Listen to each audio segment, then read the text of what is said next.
have it.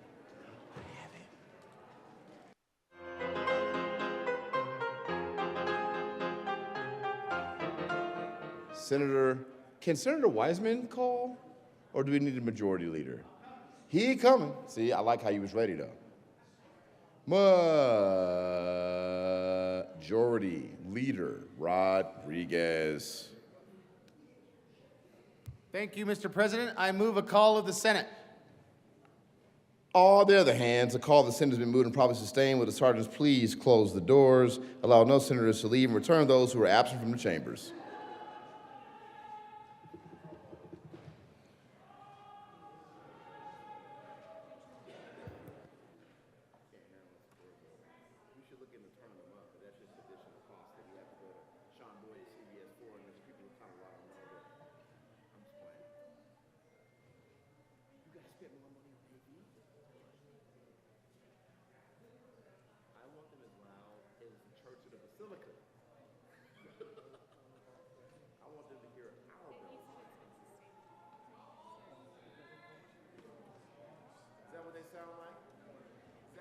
Senator Amabile.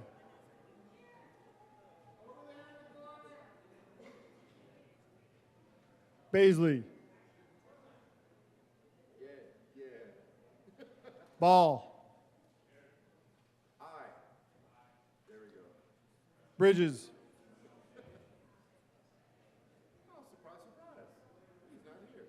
Bright.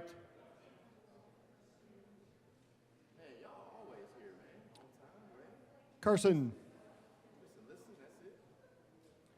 Catlin. Cutter.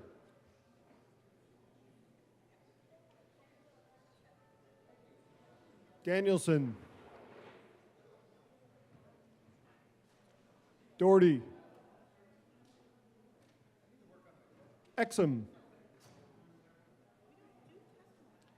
Frizzell. Gonzalez. Do you need me to take that note from you?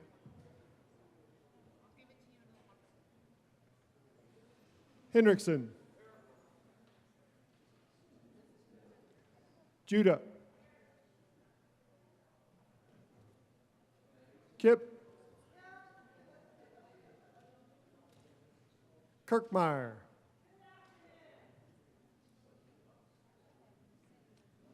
Colker. Liston.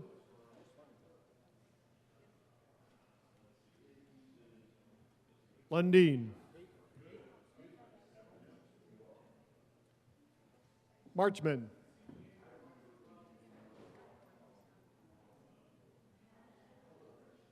Michelson Janae. Mullica. Belton B. Pelton R. Rich. Roberts.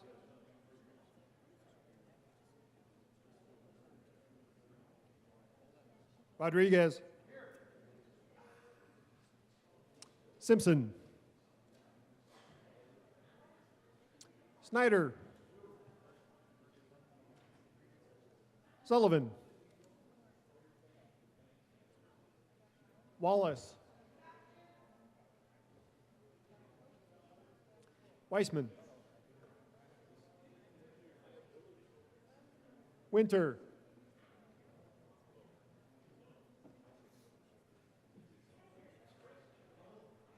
Bridges.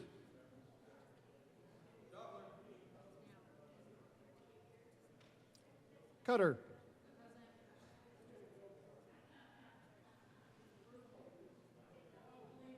Gonzalez.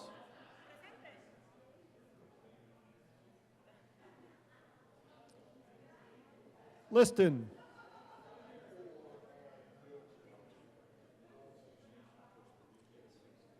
Marchman.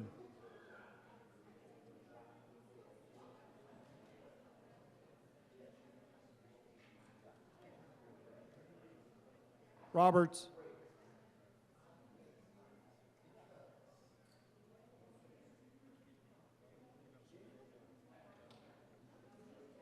Winter.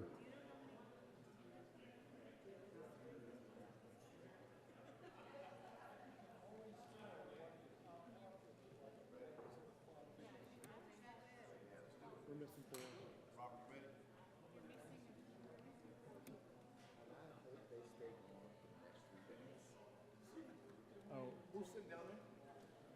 Oh, listen, you're here. I don't have to excuse you. I don't have to excuse you. Winter. Kind of with the body, it's supposed to get the hands. Very nice.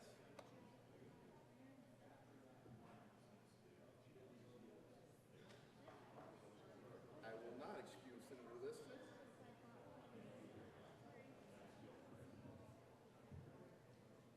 Robert, you ready, man? Yeah. Let's do it. We're waiting. Oh, 2 seconds? Oh, he needs a script. No, everybody needs a script. Everybody needs a script.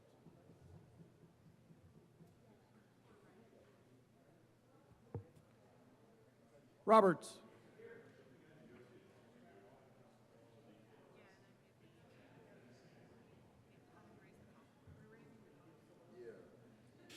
Majority Leader Rodriguez. Thank you, Mr. President. I raise the call. The motion is to raise the call. All those in favor say aye. Opposed, no. The ayes have it, and the call is raised. Committee reports. Committee on Judiciary, after consideration on the merits, the committee recommends the following. House Bill 1235 be postponed indefinitely. Committee on Education, after consideration on the merits, the committee recommends the following. House Bill 1192 be amended as follows, and as so amended, be referred to the Committee on Appropriations with favorable recommendation. Committee on Transportation and Energy, after consideration on the merits, the committee recommends the following. House Bill 1292 be amended as follows, and as so amended, be referred to the Committee on Appropriations with favorable recommendation. Committee on Business, Labor, and Technology, after consideration on the merits, the committee recommends the following. Senate Bill 322 be amended as follows, and as so amended, be referred to the Committee of the Whole with favorable recommendation and with a recommendation that it be placed on the consent calendar. Senate Bill 318 be postponed indefinitely. Committee on Judiciary, after consideration on the merits, the committee recommends the following. House Bill 1329 be referred favorably to the Committee on Appropriations. House Bill 1322 be referred to the Committee of the Whole with favorable recommendation. Mr. President, the Committee on Judiciary has had under consideration and had a hearing on the following appointment and recommends that the Senate not approve the confirmation. Members of the Colorado Commission on Judicial Discipline, effective July 1st, 2025, for terms expiring June 30th, 2029. Mary Mindy Sutter of Boulder, Colorado, to serve as an attorney reappointed. James Carpenter of Englewood, Colorado, to serve as a non-attorney reappointed. Introduction of resolutions. Mr. Schaffler, please read the title of SJR 023. Senate Joint Resolution 023 by Senator Rodriguez and Representative Duran, concerning the appointment of a joint committee to notify the governor that the first regular session of the 75th General Assembly is about to adjourn sine die. Majority Leader Rodriguez. Thank you, Mr. President. I move that Senate Joint Resolution 23 lay over until Wednesday, May the 7th, 2025. The motion is to lay over SJR 23 to Wednesday, May 7, 2025. All those in favor say aye. Aye. Opposed, no. The ayes have it. SJR, someone's paying attention. We could be done today. SJR 023 will lay over until Wednesday, May 7th, 2025. Mr. Schaffler, please read the title of SJR 024. Senate Joint Resolution 024 by Senator Rodriguez and Representative Duran, concerning adjournment sine die. Majority Leader Rodriguez. Thank you, Mr. President. I move that Senate Joint Resolution 24 lay over until Wednesday, May the 7th, 2025. The motion is to lay over SJR 024 to Wednesday, May 7, 2025. All those in favor say aye. Opposed, no. The ayes have it, and SJR 024 will lay over until Wednesday, May 7, 2025. Third reading of bills. Final passage. Majority Leader Rodriguez. Thank you, Mr. President. I then move that we proceed out of order for the consideration of Senate Bill 321 on third reading and final passage. You've heard the motion. All those in favor say aye. Opposed, no. The ayes have it. The Senate will proceed out of order for consideration of SB 321 on third reading and final passage. Mr. Schaffler, please read the title to SB 321. Senate Bill 321 by Senator Kirkmeyer and Rodriguez and Representative Joseph and Gonzalez, concerning measures to address air pollution levels related to the operation of motor vehicles in areas that do not meet federal and national ambient air quality standards. Senator Kirkmeyer. Thank you, Mr. President. I request a Third reading amendment. third reading amendment. Senator As soon Kirkmeyer. as I move the bill. Yes. Move Senate Bill 321 and request a third reading amendment, please. Very good. Please tell us why you want a third reading amendment. It's a long story. Senator Kirkmeyer, thank you very much. Members, I'll be short. please, go ahead. Well, I am short. I that can't was agree to coming. that. Or deny. It's at the request of the governor's office and the attorney general to just make some clarifying language that they all feel really good about and would clean up the bill, I guess, yet again one more time, but that's why. Very good. The motion is Senator Kirkmeyer's request for permission to offer a third reading amendment.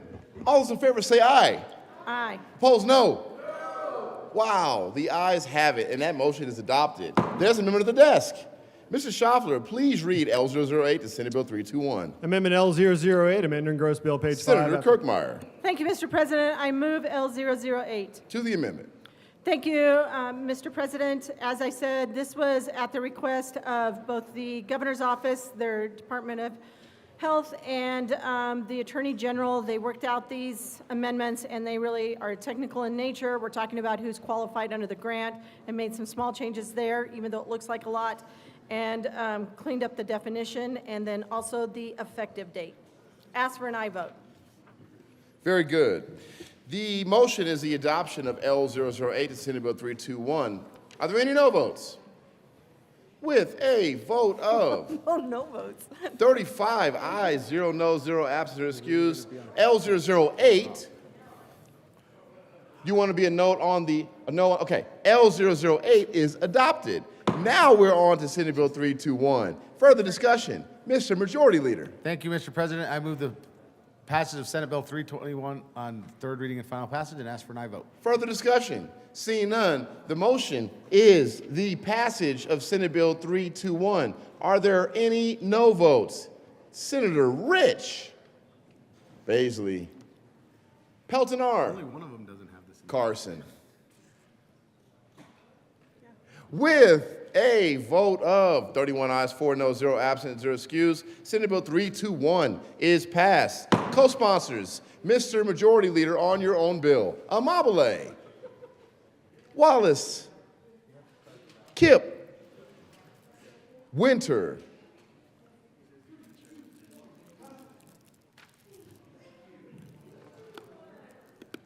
Majority Leader Rodriguez. Thank you, Mr. President. I move that the balance of the third reading of bills calendar lay over until later in the day. What? The motion is to lay over the balance third reading calendar till later in the day. All those in favor say aye. Aye. Opposed, no. The ayes have it. And the balance of the third reading of the bills calendar will lay over until later in the day. Cohas, Majority Leader Rodriguez. Thank you, Mr. President. I move the Senate proceed out of order for consideration of House amendments to Senate bills. You've heard the motion. All those in favor say aye. Opposed, no. The ayes have it. The Senate will proceed out of order for consideration of House amendments to Senate bills. Consideration of House amendments to Senate bills.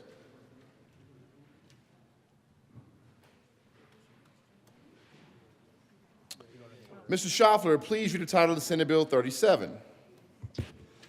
Senate Bill 37 by Senators Roberts and Kirkmeyer and Representatives Taggart and Morrow concerning assistance for communities experiencing energy transition. Senator Roberts. Thank you, Mr. President. I move that the Senate reject the House amendments to Senate Bill 37 Yeah. and that a conference committee be appointed and that permission be granted to go beyond the scope. Any discussion? The motion is that the Senate not concur with House amendments to Senate Bill 37 and that a conference committee be appointed. Wonky. You forgot the part wonky. Wonky, yeah. Just keep going. Okay. Ruh-roh. What's going on? Again, the motion of the Senate not concur with House amendments to Senate Bill 37 that a conference committee be appointed. Are there any no votes? With a vote of 35 ayes, 0 noes, 0 absent, 0 excused, I don't get to be chair. that motion is adopted. The following senators are appointed as members of the First Conference Committee on Senate Bill 37. Senator Roberts, Chair. Kirkmeyer, co-chair. That's correct. And Henriksen.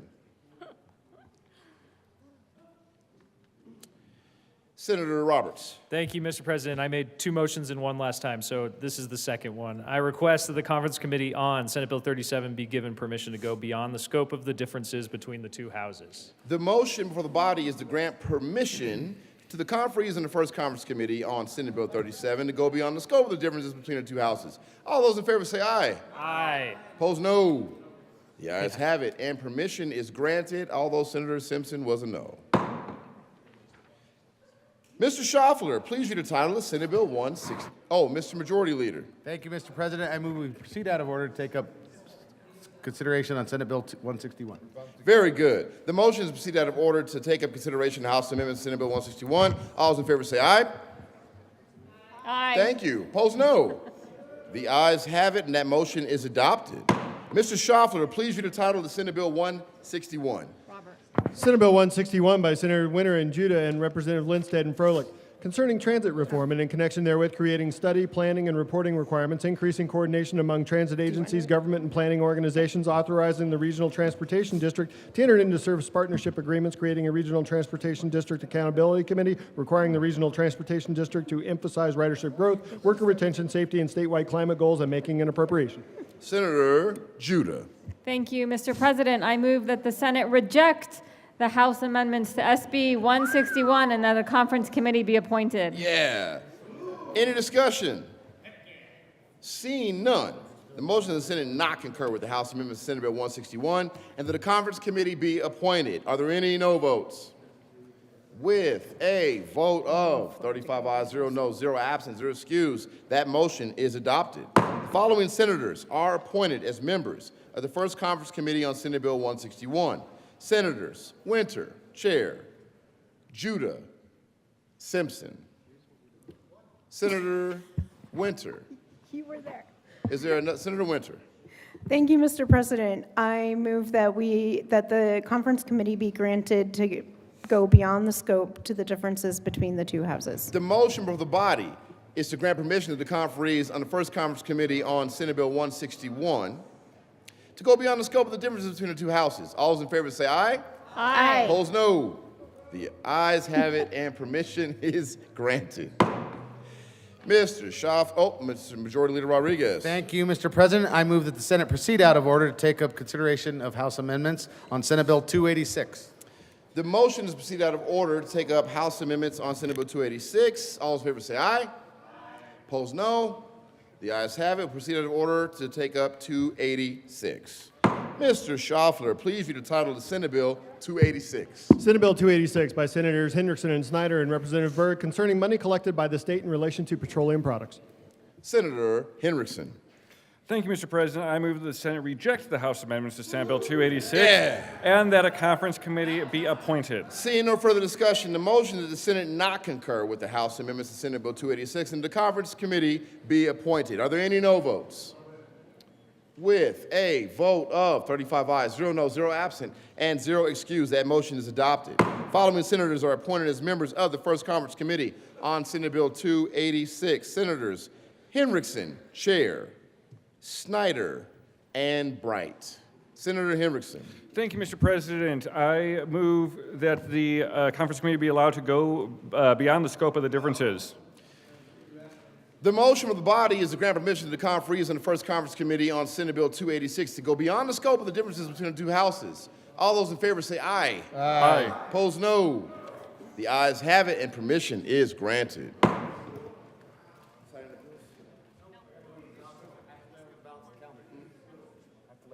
Majority Leader Rodriguez. Thank you, Mr. President. I move to lay over the balance of the consideration of House amendments to later in the day.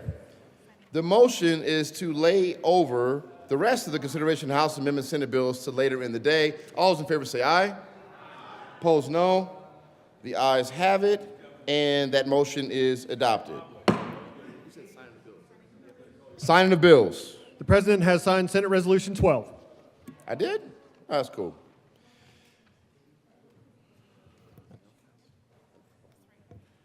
Permission to go beyond the scope.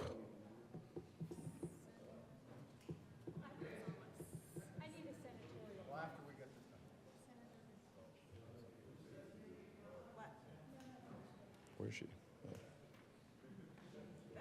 Senadora Gonzalez.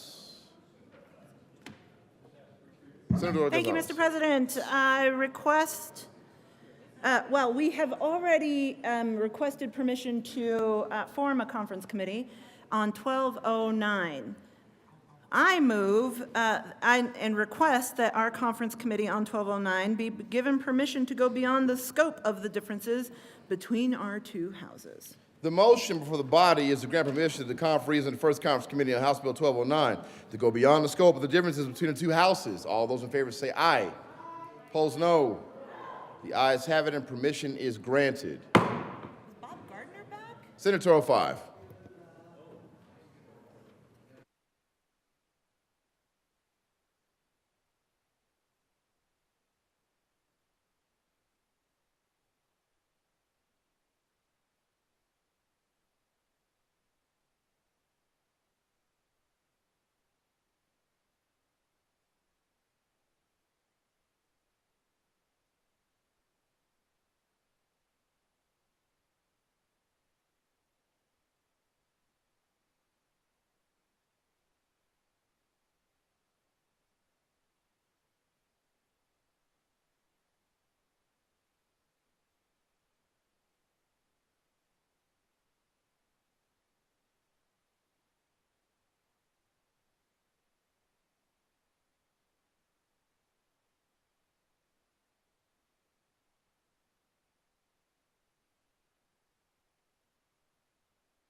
Announcements. Senator Amabile. Thank you, Mr. President. So appropriations will be meeting in 10 minutes. We're going to go to, 15 is legal. I did not know that. We're going to be meeting in 15 minutes after we finish up here. I'm sorry? Okay, 15 minutes is good. We will be hearing House Bill 1078, House Bill 1079, House Bill 1192, House Bill 1235, House Bill 1286, House Bill 1292, House Bill 1329, House Bill 1214, House Bill 1226, House Bill 1302. Okay, hold on. House Bill 1268, not 86. If you have a bill that's on that calendar, please come to appropriations. And the committee will be there. And okay, and the room is 357. 357. Not the Senate Minority Office. Not the Senate Minority Thank Office. you. 357, correct? Majority Leader, further announcements. Seeing none. Majority Leader, is there an announcement? Majority Leader Rodriguez. Thank you, Mr. President. Colleagues, we will now be going into another recess so we can break for appropriations. And then we'll return back and and get busy. Get busy. On that note, in the morning. Thank you, Mr. President. On that note, I move the Senate recess until 2:15 p.m. today. You heard the motion. All those in favor say aye. Opposed, no. The ayes have it. The Senate will stand in recess until 2:15 p.m. today.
Senator Weissman. Thank you, Mr. President. I move for a call of the Senate. No! Not that call. Call of the Senate has been moved and properly sustained. Will the sergeants please close the doors, allow no senators to leave, and return those who are absent from the chambers? Mr. Schaffler, please call the roll. Amabile. Baisley.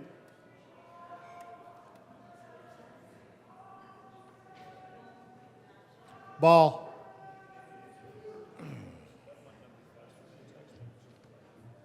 Bridges. He was just here singing. Bright. Carson. Catlin.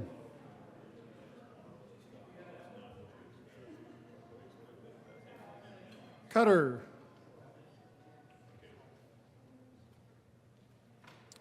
Danielson. Doherty. Exum. Frizzell. Gonzalez. Henriksen. Judah. Kip. Kirkmeyer.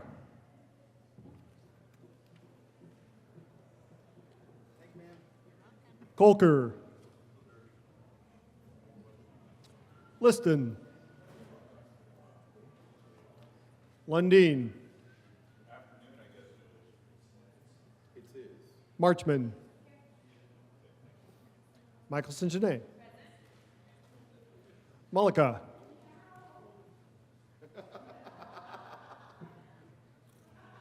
Pelton B.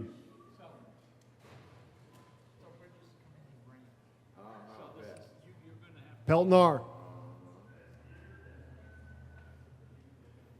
Rich. Julie, you ever heard of Dorothy Butcher? Roberts. You ever heard of Dorothy Butcher?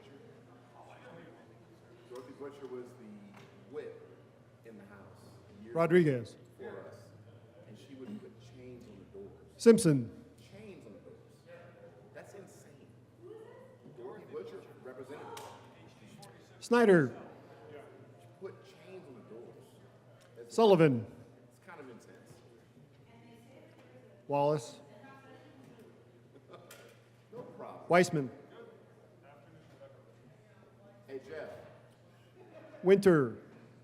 Jeff. Now you can't leave.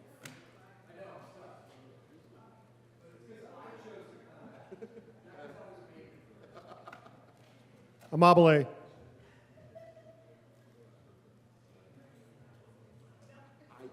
Baisley. Ball. You haven't figured this out. Bridges. We were in committee and was doing roll call, and he was like, aye. Catlin. Cutter. Danielson. Doherty. Doherty. Kirkmeyer. Mullica.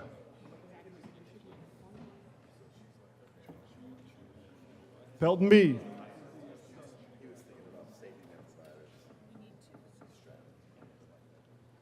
Winter.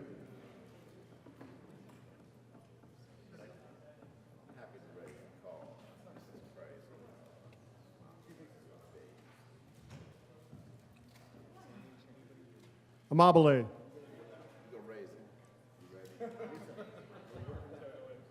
Senator Weissman. Thank you. I move the call of the Senate be raised. The motion is to raise the call. All those in favor say aye.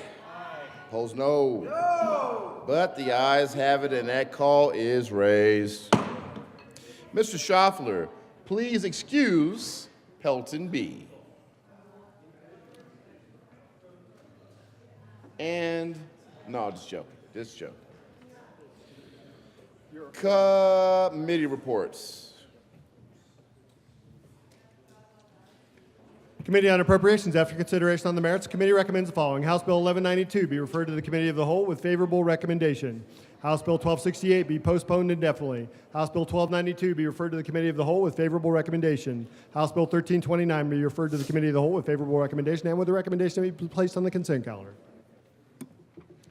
Special orders, second reading of bills, consent calendar, Majority Leader Rodriguez. Thank you, Mr. President.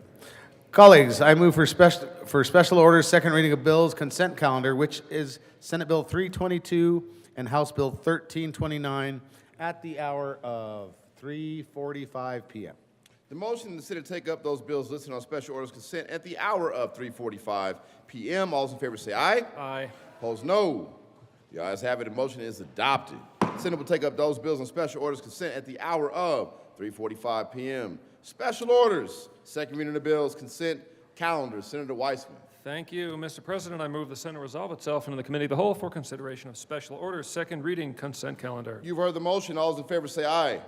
Opposed, no. The motion is adopted. The Senate will resolve itself Committee of the Whole for consideration of special orders, second reading of the bills, consent calendar, and Senator Weissman will take the chair. Get you some.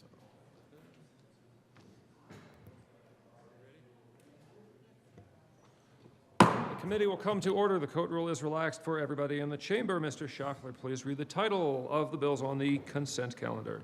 Senate Bill 322 by Senator Bridges concerning the management of consumer protection claims by the Attorney General. House Bill 1329 by Representatives Mabry and Soper and Senators Frizzell and Gonzalez concerning foreign third-party litigation financing for civil actions.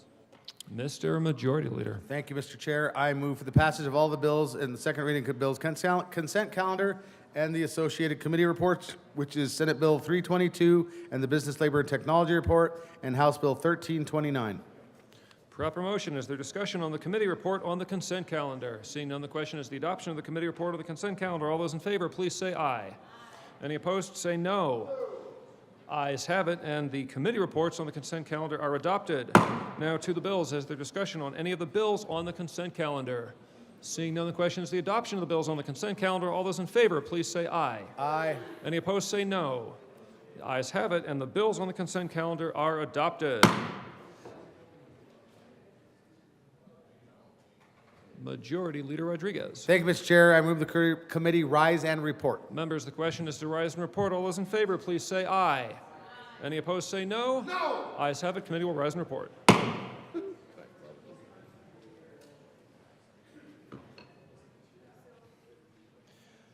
The Senate will come to order.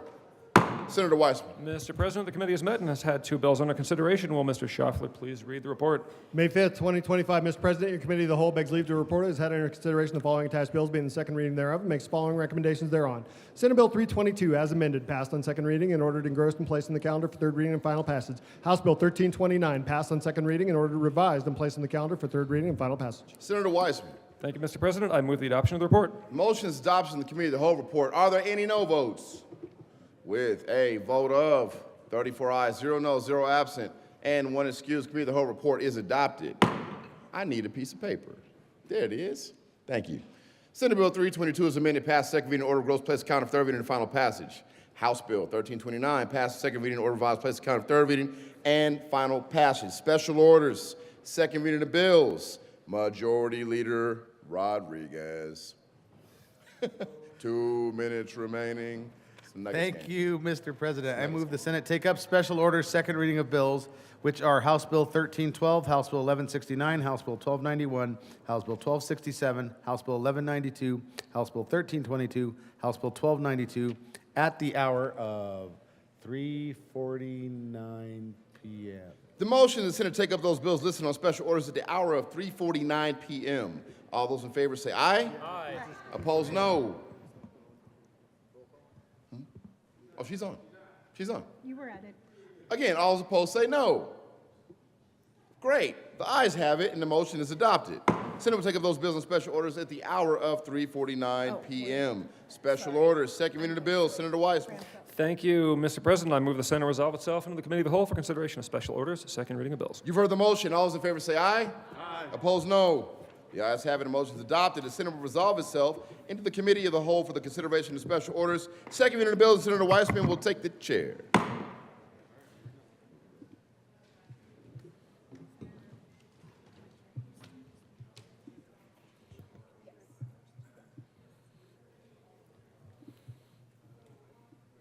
Move the committee report.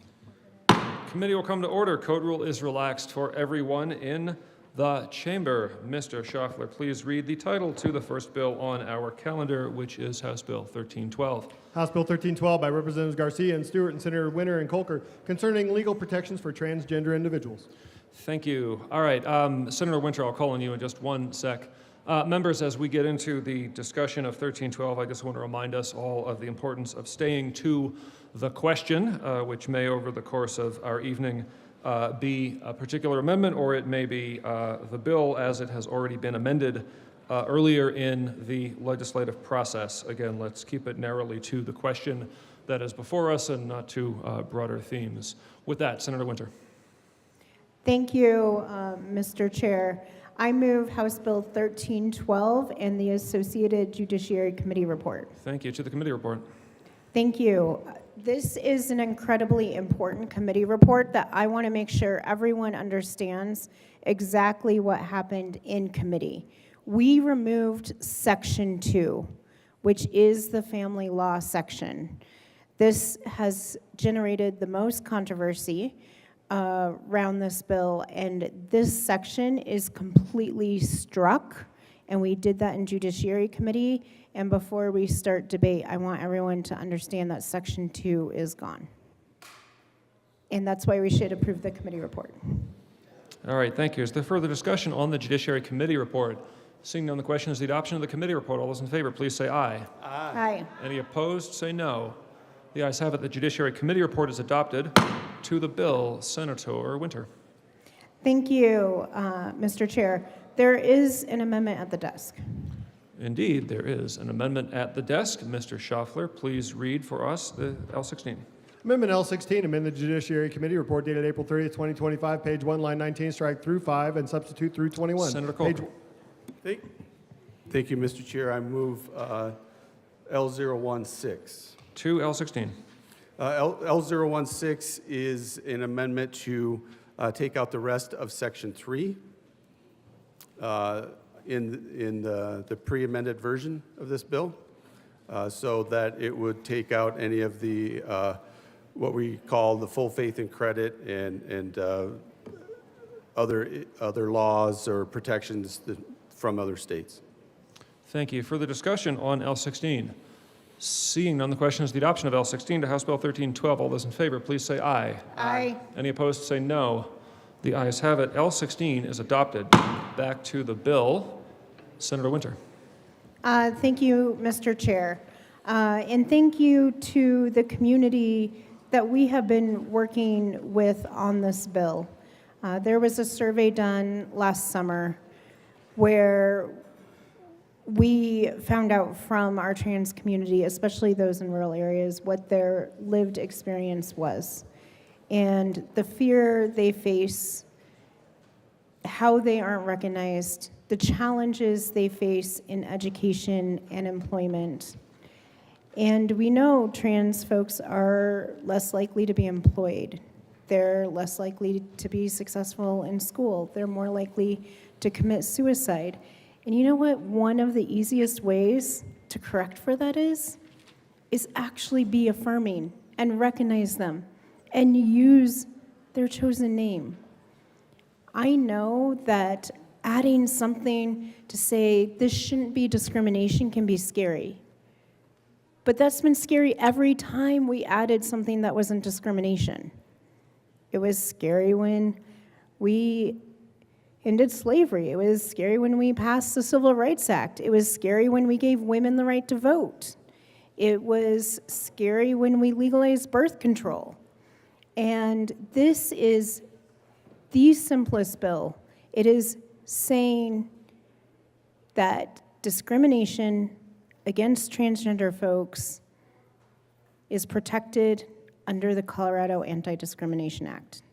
And right now, when this community is more targeted than almost any community, when they are facing backlash and retaliation and fear, it is time for us to stand up and say, it is time.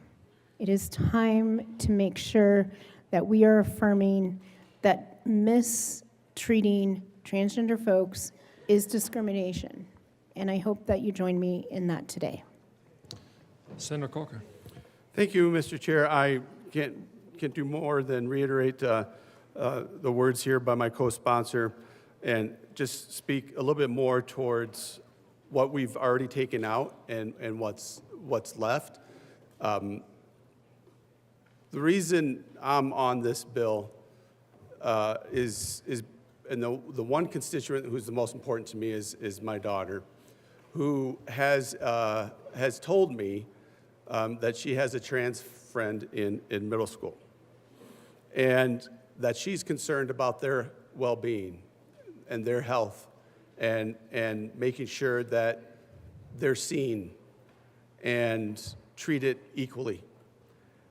And for me, that's the number one issue, to make sure that I'm supporting them and supporting my daughter, supporting for the right for people to be seen and be treated in the same manner as everyone else. And that's why I support this bill. Further discussion? Mr. Minority Leader. Thank you very much, Mr. Chair.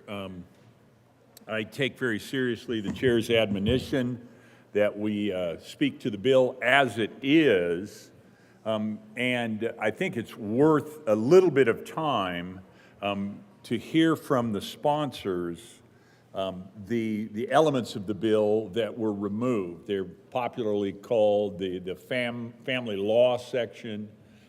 They were sections 2 and 8 of the bill were the first to come out. I think it's worth just framing that up a little bit, because as we all know, in politics, perception is reality. The bill is introduced is what has been popularized.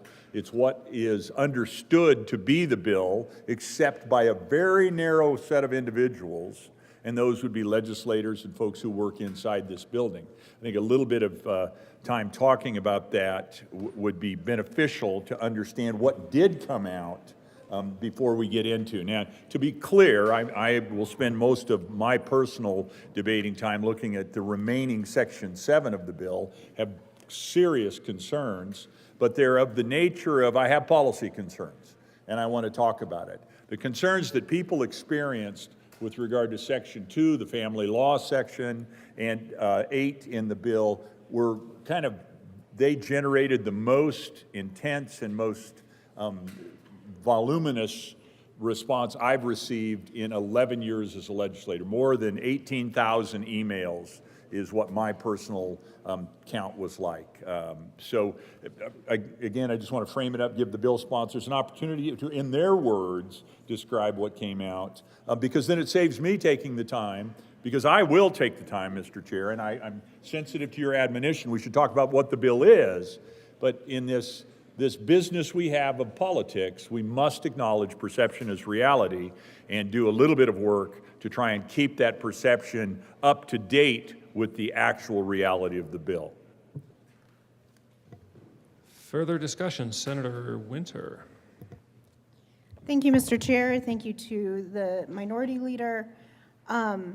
Section 2 was removed, and from the sponsors' intentions and the supporters' intentions, this was designed to ensure that accessing gender-affirming care for your child was not considered abuse.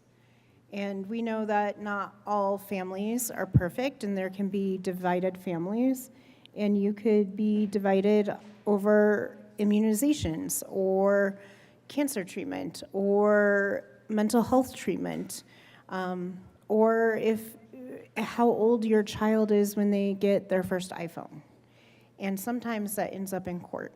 And we wanted to ensure that gender-affirming care was one of the many considerations. We heard a great deal of concern from numerous parents, numerous faith communities, even though this was not targeted at churches in any way. And we removed the entirety of Section 2. Section 3, which we removed today, essentially was what our intentions were on it was a shield law. And so we do have very strong laws in Colorado, and hopefully when this passes, we'll have a stronger law. And we heard in committee from numerous individuals that had moved to Colorado for protections, and we wanted to ensure that our laws were being upheld. There was concern and there was confusion over how that language was written, and so we have struck that language as well, and those two sections are no longer in the bill. Further discussion on House Bill 1312. Senator Frizzell. Thank you, Mr. Chair. And, I want to thank the bill sponsors for the significant amendments that they've made to House Bill 251312. I had the dubious privilege of listening to much testimony, hours and hours and hours of testimony on House Bill 1312 last Wednesday until about 1 o'clock in the morning. And yet, not all voices were heard. Not all voices were heard.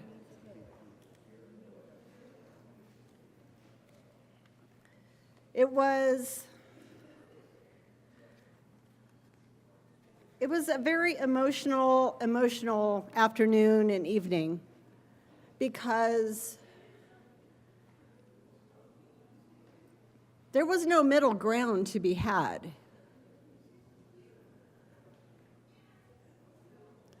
We heard people who are impassioned and there because they were terrified that their parental rights were going to be removed. And there were people there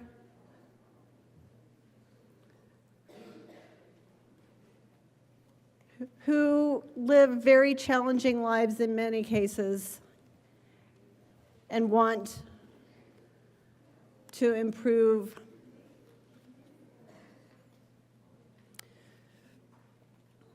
the way people feel about them, some people. Here's the thing,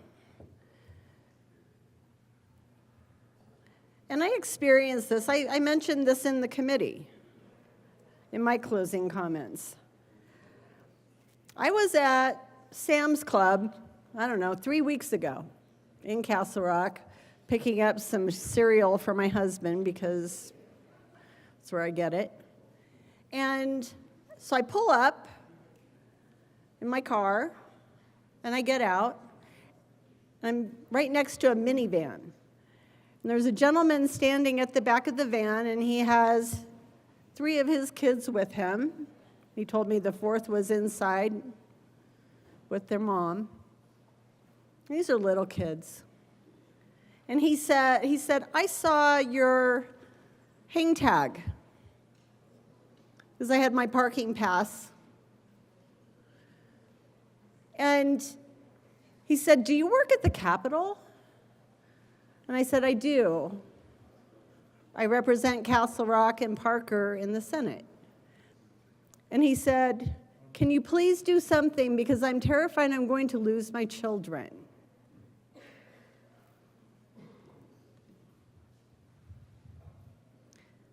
He said a lot of other things like, I think I might have to move out of this state. He's a nurse practitioner. Can't afford to lose many of those folks. But he was passionate about this. He was really, really upset. And I don't speak this word lightly when I say terrified. Because this is the effect that this bill has had on parents in Colorado. Section 2. And I'm grateful that the bill sponsors took Section 2 out at the beginning of the committee hearing. But when you have over 700 people signed up to testify, on both sides, when you have over 700 people signed up to testify, and one of their main reasons for being there is not because they're anti-trans, but because they are terrified of losing their children,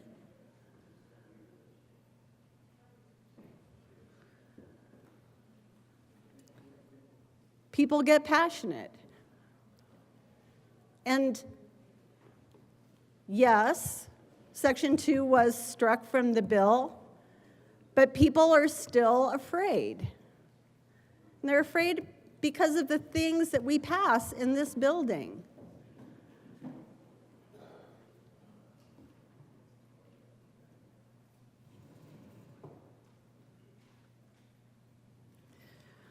There's a lot of other things that were taken out. So Section 8 was struck, and I was glad about that. I think Section 5 was taken out. I have to look at my marked up bill because I went through and hashed a bunch of stuff out. Part of Section 3. Section 3 is now gone. Thank you again, bill sponsors. Section 5 was eliminated. But yet we are still talking about things, and we're going to continue to talk about this bill for quite some time.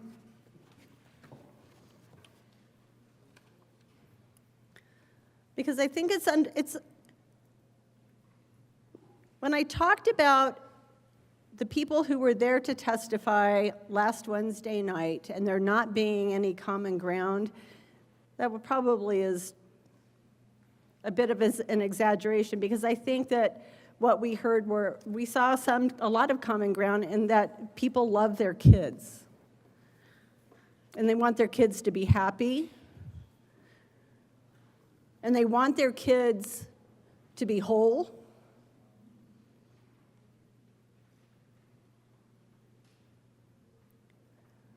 But we have passed legislation over the last couple of years that infringes on parental rights deliberately. And this bill was just seen as not yet another one, the ultimate. I had people come and talk to me because they were really afraid that while the bill was amended, due to perceived public pressure, that maybe it would be re-amended, all that stuff that they took out, that the bill sponsors took out, would come back here on the floor. They were really worried about that, which I think speaks to a level of trust. And I did my best to try to mitigate that.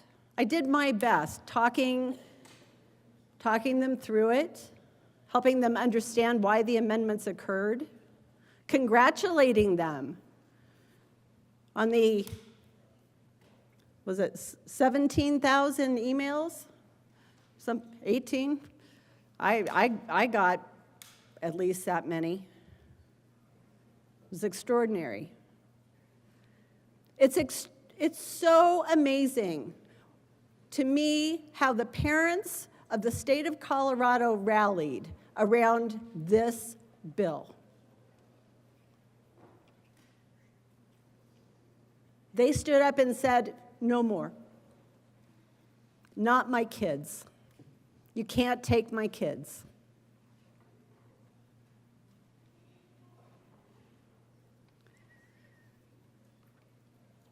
I'm very, very, very grateful to each and every one of those parents that stood up and said, no more.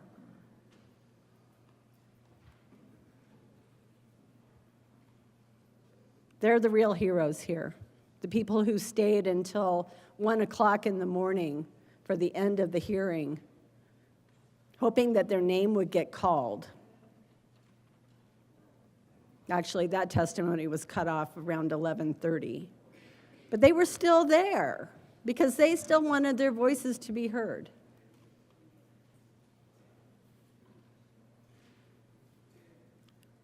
Members, we need to listen. We need to listen hard to our constituents. All of them. All of them.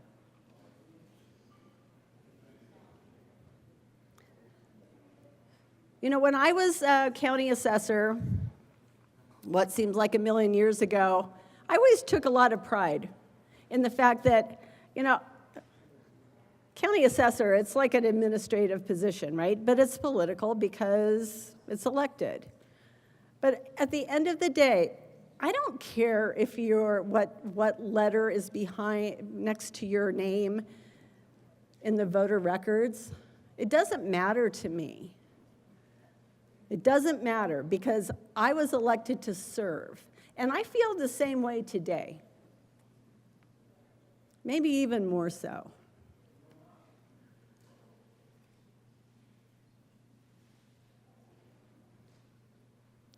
I have people show up to my town halls from all different backgrounds, all different parties, and I have those conversations.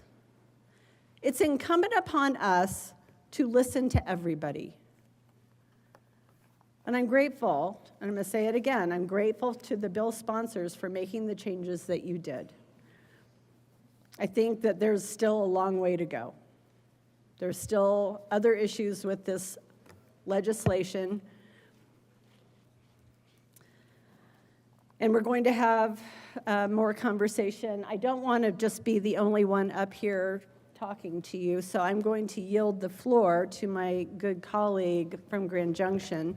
But I have some other comments that I'll be making in a little bit. Thank you. Senator Rich.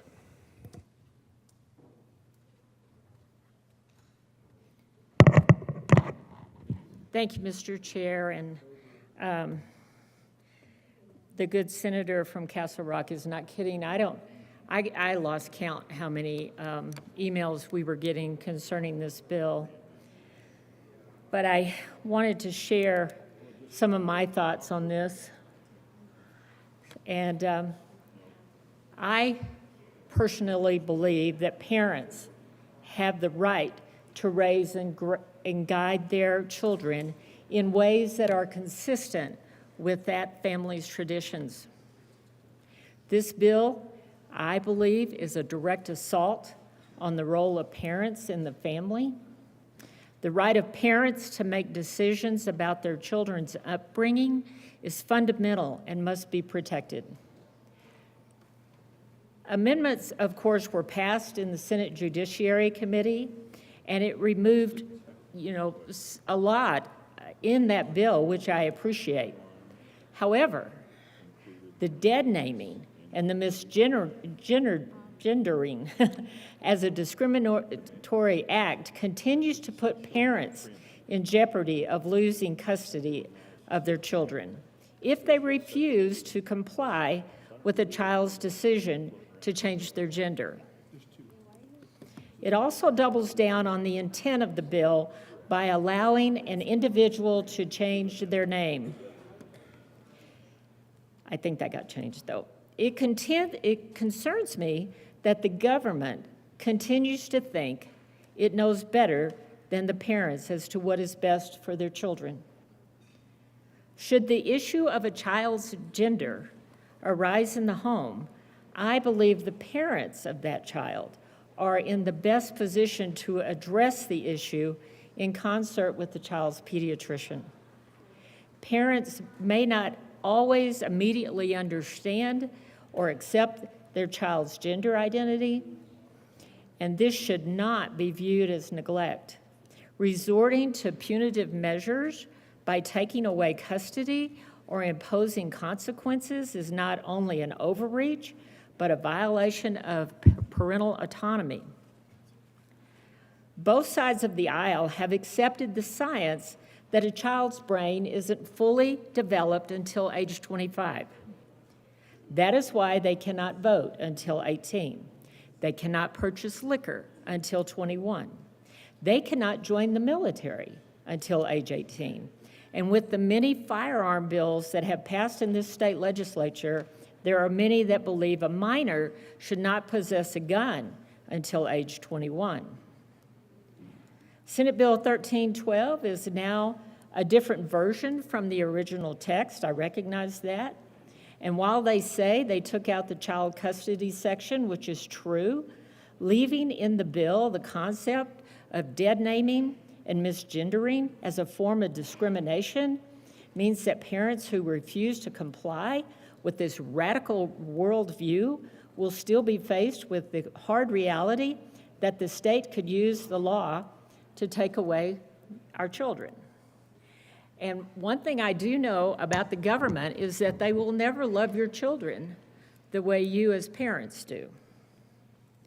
And by the way, who came up with dead naming? No one died. And a former senator in this chamber said, maybe it should be called birth naming, which would be accurate, and it wouldn't be that negative tone that is in this bill. I take these concerns very seriously. I became a legislator to do no harm.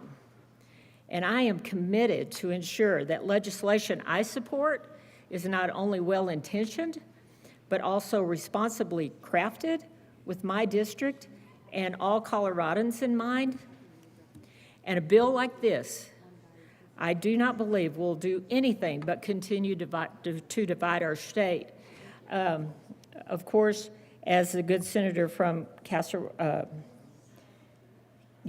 Rock said, we'll have more to talk about on this, but these are things that I just felt like I needed to come up here and say right now. Thank you, Mr. Chair. Senator Winter.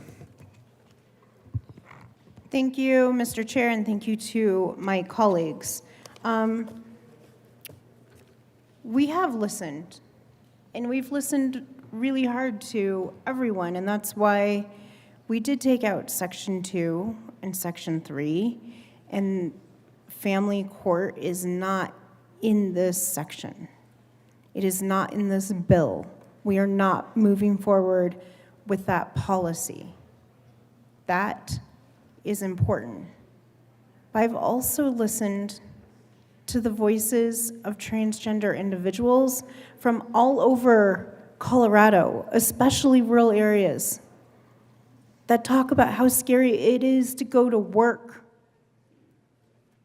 and continually be called by the wrong name and be misgendered intentionally to harm them,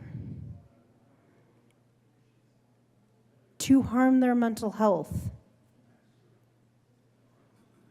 To transgender folks that see what's happening at the federal level and their fear of, are they going to be protected?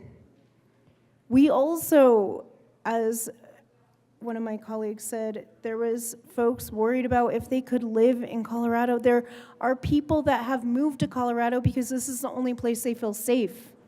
We have to listen to those people as well.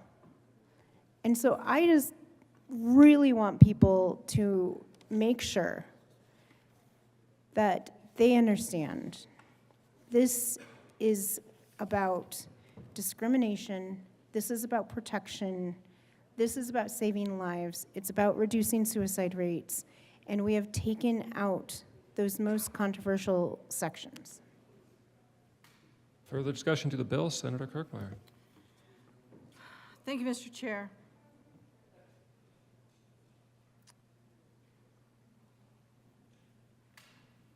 I think we can all read that concerning legal protections for transgender individuals is a bill for an act, and that's the title. But as of 3:35 this afternoon, I'm thinking you all probably got the same email I got, or maybe multiple emails just like what I received. And it goes like this. So even though we know, first of all, before I read this email, even though we know things have been taken out of the bill, sections have been deleted, changes have been made, it's too late because of the way this bill was introduced. The way this bill was introduced on a Friday afternoon, and it was the last thing on the calendar in the Journal, so I'm assuming it was right around 5 o'clock on a Friday afternoon.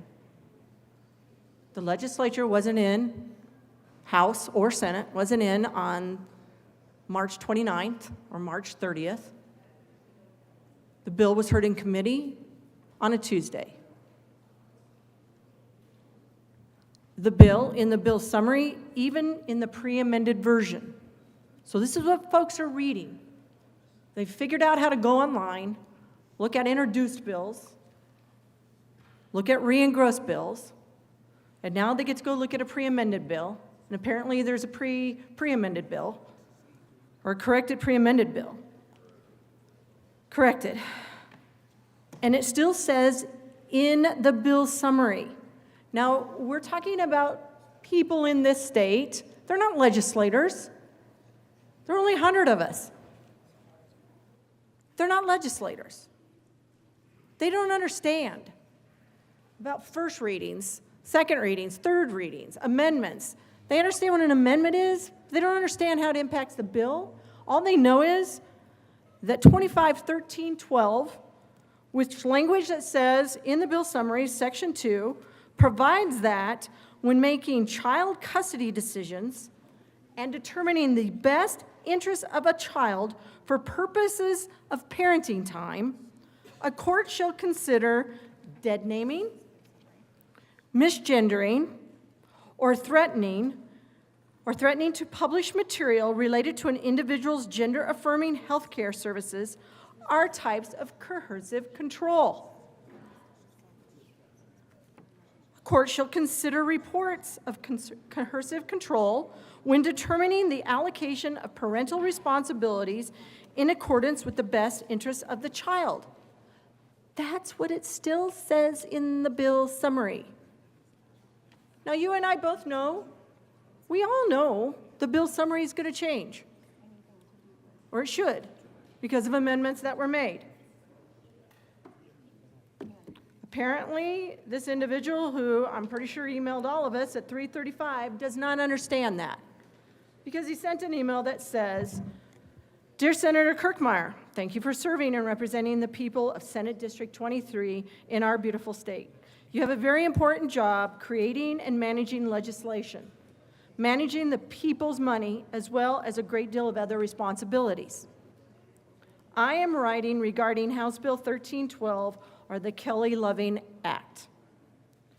I am having a hard time believing leaders in the General Assembly could even come close to enacting such legislation. This bill lacks common sense. These are not my words. These are words in an email.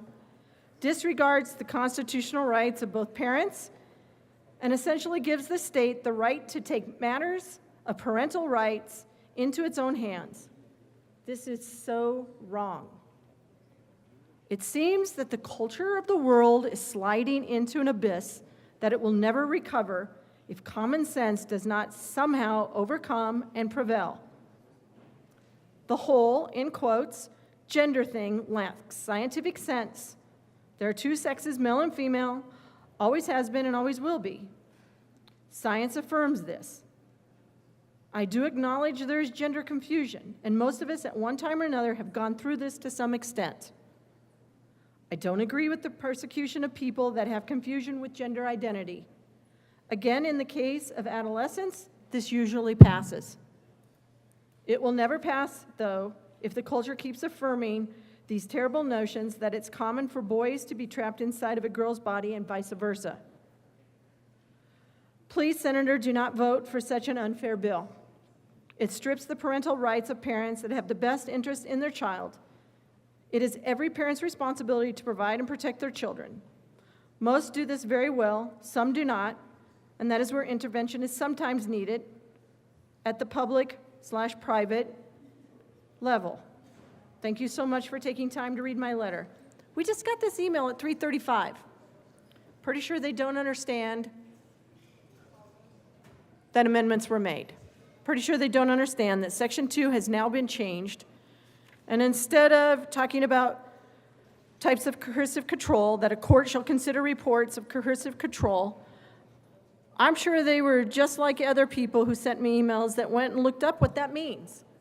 Coercive control.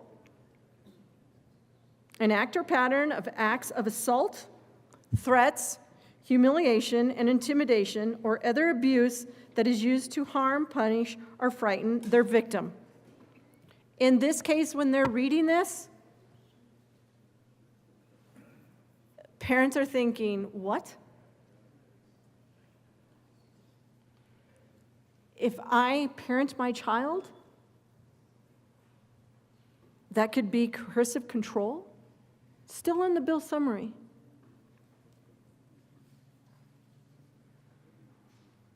Coercive controlling behavior is considered at the heart of domestic abuse.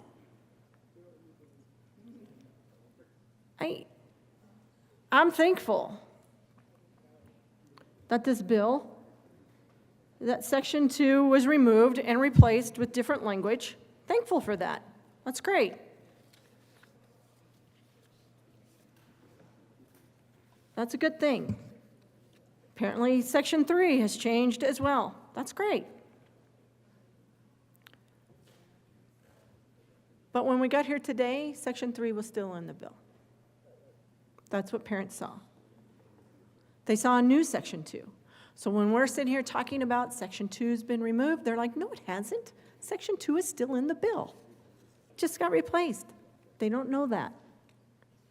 I appreciate that a survey was done last summer, and it was done of lived experience of the trans community. I'm just curious. Was that survey done with school-aged children? And was it with or without the knowledge of their parents? Because this bill is introduced, seemed all to be about school-aged children for the most part. I wholeheartedly agree about they shouldn't be discriminated. And I imagine that is scary and at times terrifying. But I'll tell you what's scary and terrifying. That as a parent, when they first read this bill, it's scary and it's terrifying that they could lose custody of their child. When parents are parenting, that is not considered discriminating against their own children. That is their job. That is what they do.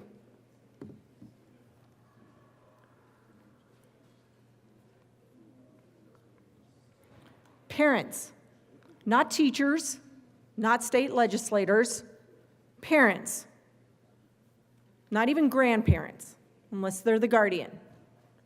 Parents are the first and basic educators of their children. These are not our children. These are their children.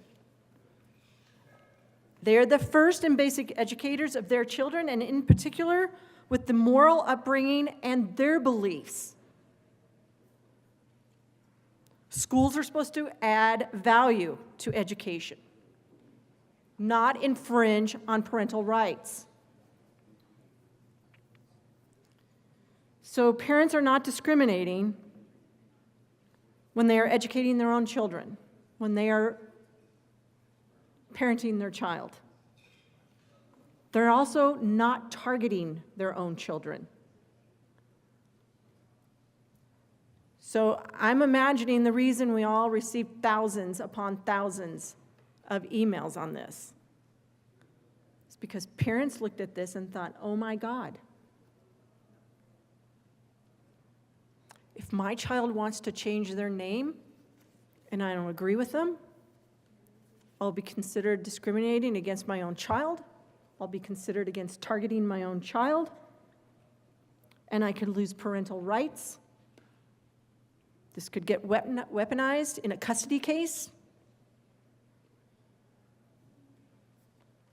I could be branded as an abusive parent.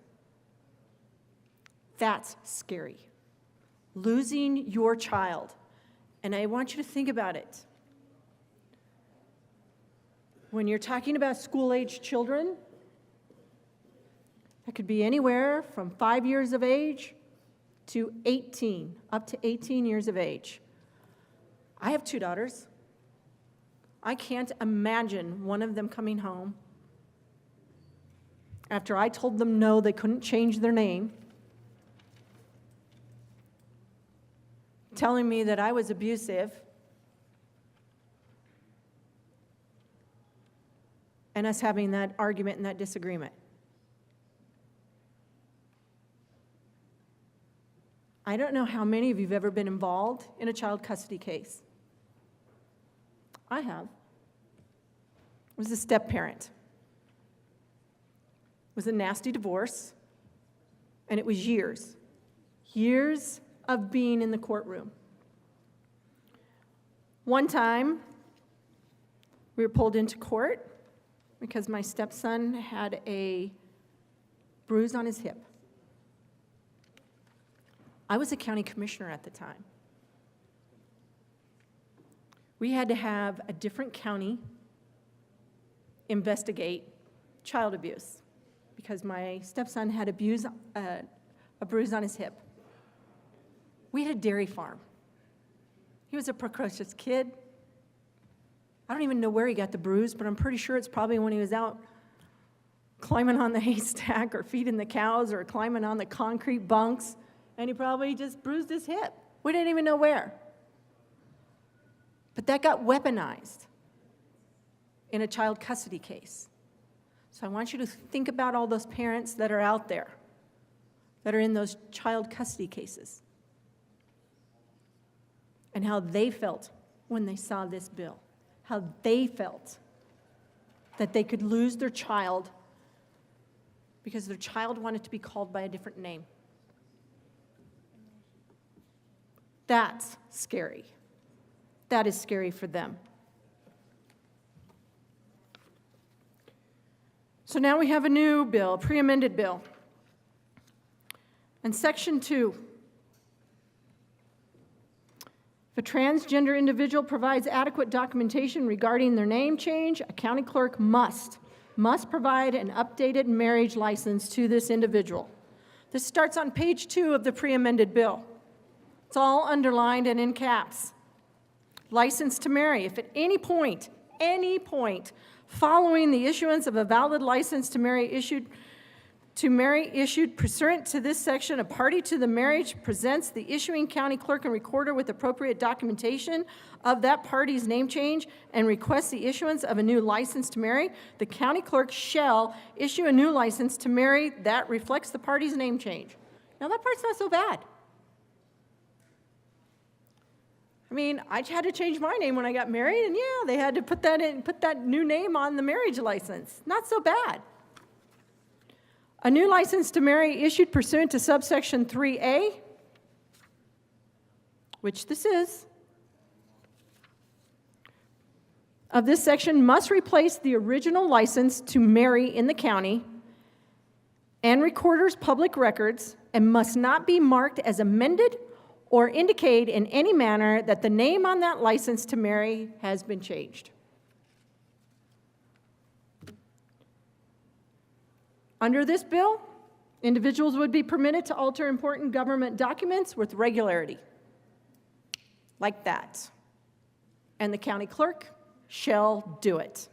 And not only shall they do it, it cannot be marked that it was amended or indicate in any manner that the name on the license to marry has been changed. This will increase administrative burdens.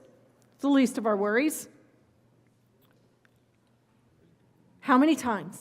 How many times can they do that? Where would it be reflected? If you're trying to follow, let's say we're in a law enforcement type situation and you're trying to follow, or you're in a situation where the child maybe is in foster care and we're trying to figure out how to go collect child support. Where would it be reflected anywhere, that name change? How would we know who to go back to? How would law enforcement know to do that?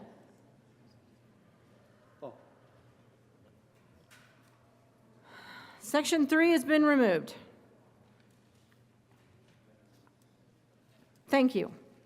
Thank you for doing that. You know that custody case I told you about? They moved to Florida after we got substantial parenting time. They moved out of the state. So thank you for removing Section 3. For all the people that are listening, because I'm sure there are a lot, Section 3 has been deleted.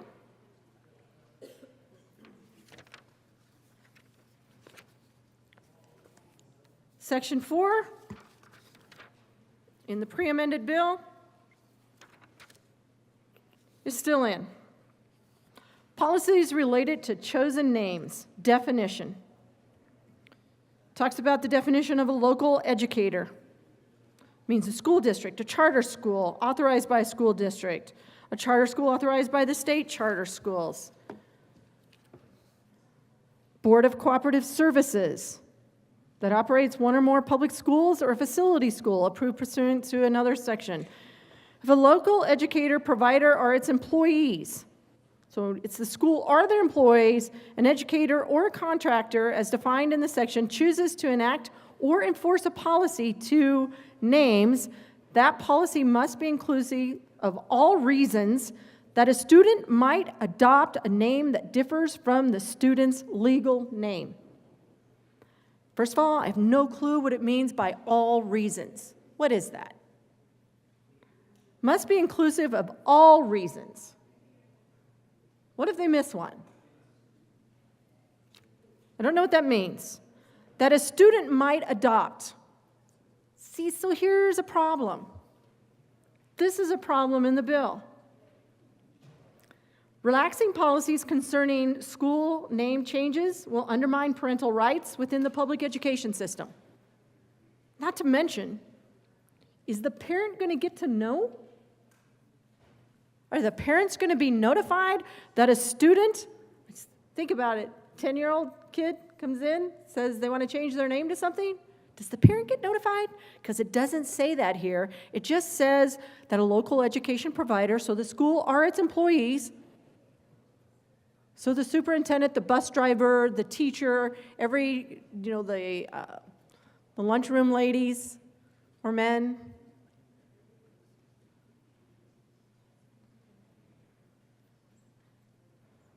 Student might adopt a name that differs from the student's legal name.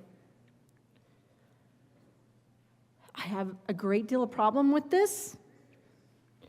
Again, nothing in here talking about parental consent or approval. Does that mean they get to change their name on school documents? Without the parents knowing? A student might adopt a name that differs. Modifications to a child's gender identity should be decided within the home, not in a public education setting. Parents. Parents are the first and basic educators. And in fact, that has been reinforced in case law. And I'm sure people have gone and looked at this. I'm sure the bill sponsors know this. But in one court case, it said to direct the upbringing and education under their control, that it is the parents who direct the upbringing and education of their children that are under their control. Children are not the mere creatures of the state. Those who nurture them and direct their destiny have the right, coupled with the duty, to recognize and prepare their child for additional obligations. The parents do, not the school, not the education provider. It's not their job. This just brings up a whole host of problems. Relaxing policies, children would be incentivized to experiment with ideas concerning sex and gender in a setting that is detached from their parents and their home or their legal guardian. Parents play that central role in the psychological development of their children. Again, these are not our children. These are their children. Unfortunately, this section didn't get pulled out, and essentially it undermines a parent's autonomy over his or her child. Section 5. This is why parents are so worried. This is just not a simple bill about discrimination against transgender individuals or transgender adults. Board of Education, specific powers and duties, safe school plan. You know, I'm on page 4 for those of you who are following along. You know, the first part of this, safe school plan, talks about providing a learning environment that is safe, conducive to the learning process, free from unnecessary disruption. We all need to read that a few times. Free from unnecessary disruption. Each school district board of education, charter school board, all of those education providers, following consultation with the school district accountability committee and school accountability committees, parents and teachers, administrators, students, student councils, where available, and where appropriate, the community at large, adopt and implement a safe school plan or review and revise as necessary in response to any relevant data collected by the school districts. Any existing plans or policies already in effect.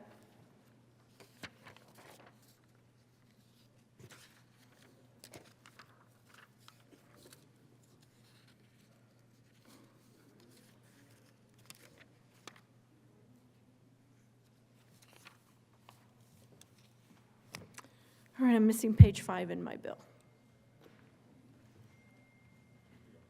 Thank you. Oh, that's because I gave it to someone to ask them for an amendment. Thank you. But the Board of Education and adopting, and it goes on and talks about adopting its safe school plan. Great, all of this is already in law, don't have any issues with it. Then it talks about, starting on page 5, line 5, conduct and discipline code. Talks about concisely written conduct and discipline code that must be enforced uniformly, fairly, and consistently for all students. Absolutely. Copies of the code, we changed shall to must. I don't know why that's important to do, but we do it a lot. Copies of the code must be provided to each student upon enrollment at preschool.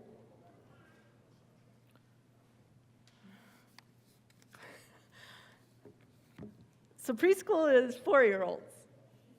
Like, I don't know, it doesn't say anywhere in here that they have to file it in a way that the preschooler could actually read it and understand it. But anyways, to each student upon enrollment at the preschool, elementary, middle, or high school levels must be posted and kept on file. Absolutely, it should be. I think parents should be getting it. This says to each student. I guess we assume every student takes that home and their parents have it. The school district shall take reasonable measures to ensure that each student of each public school in the school district is familiar with the code. The code must include, but need not be limited to, J, a dress code. Again, dress code, we're still in, what's already in law, dress code policy that prohibits students from wearing apparel that is deemed disruptive to the classroom environment or to the maintenance of a safe and orderly school. The dress code policy may require students to wear a school uniform or may establish minimum standards of dress. Here's the new language. The dress code policy must allow each student to choose from any of the options provided in the dress code policy.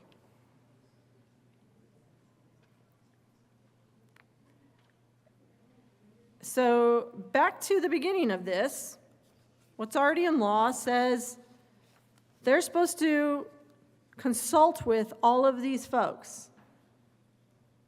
I'm wondering if we did, but consult with all of these folks. They have to, following consultation with the School District Accountability Committee and the school accountability committees, parents, teachers, administrators, students, student councils where available, and where appropriate, the community at large, adopt and implement a safe school plan. That's what they have to do when they're putting the plan together in the first place. But apparently, they can put stuff in their dress code as mandated by state law that says the dress code policy must allow each student to choose from any of the options provided in the dress code. So apparently we do not have to talk to the community at large, the school accountability committees, or the school district accounting committees, or teachers or parents or students or student councils where available or where appropriate. We don't have to do that. We just get to mandate stuff, because yes, that is what we do down here. We mandate stuff. Apparently we're mandating that the dress code policy, that yes, you have to have one, that you can prohibit students from wearing apparel that is deemed disruptive to the classroom environment. The dress code policy may require students to wear a uniform or may establish minimum standards of dress, but once you do that, the dress code policy must allow each student to choose from any of the options. I'm just kind of wondering why are preschools involved in a dress code policy mandate? But hey, they're going to get a copy of it, and they're going to have to understand it. And I'm just wondering, too, what if the community stakeholders involved in the decision-making process find that it is not in the best interest of the school to adopt a dress code policy mandate? What if they don't want to adopt a dress code policy that allows each student to choose? What if they say no? The dress code policy, maybe in consultation, maybe with the consent or the approval of the parents, they can choose from any of the options. Do they get to do that? Because it doesn't feel like it under this bill. What if they find that this only causes more bullying within the classrooms? Then what? What if the data they collect confirms that? With the very specific dress code policy requirement implemented by this section of the bill, any stakeholder's contrary opinion would be invalidated. And just for those of you who don't remember who the stakeholders are, School District Accountability Committee, school accountability committees, parents, teachers, administrators, students, student councils where available, and where appropriate, the community at large. So that means all those parents that go to a school board meeting. What happens? What happens then? What happens when the school board agrees that parents should have the final say when it comes to what their underage children wear to school? This section, once again, undermines parental rights by allowing a student to choose what gender's dress code policy they would like to abide by, completely eliminating the parents from the equation. That's what parents saw when they read this bill, even in its pre-amended form. That's what they saw. First, they saw the part about being coercive and controlling, and the part about losing parenting time and custody. And then they saw the parts that said students might adopt a name that differs from their student's legal name. Students could do that. Then they saw the part that said students get to decide what dress code they want to follow. And then Section 6, still in the bill. This section establishes statutory definitions for dead naming, misgendering, and chosen names.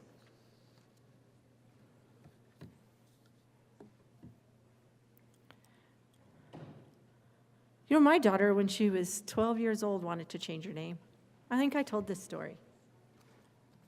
But she was in the 7th grade.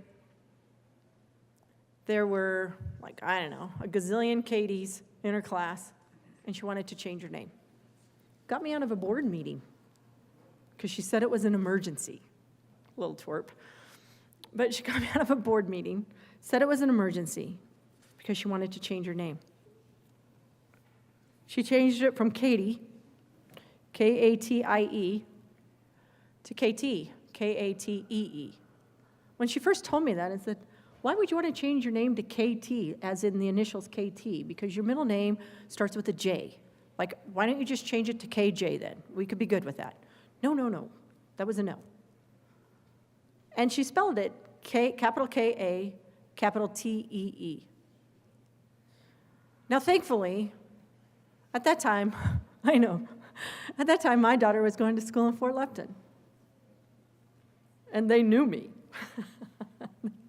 And they had her call me because she wanted to change it on her official records.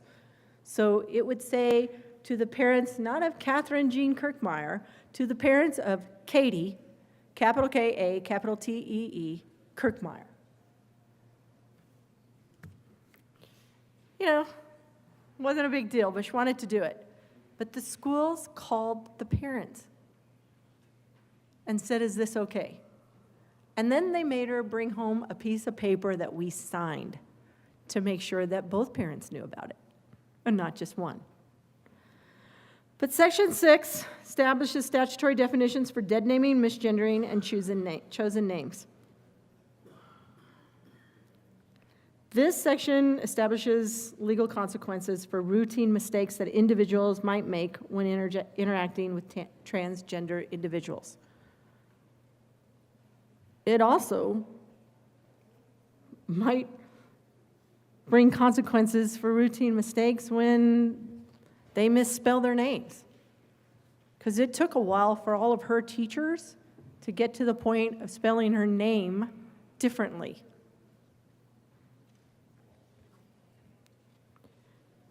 Most Coloradoans just, most people probably were like me and had to look it up. I thought I knew what it meant, but I thought I better look that up to make sure I know what it means. So I'm sure most people were just like me, trying to figure out what the heck does that mean, and how does that play into maybe me losing custody of my child?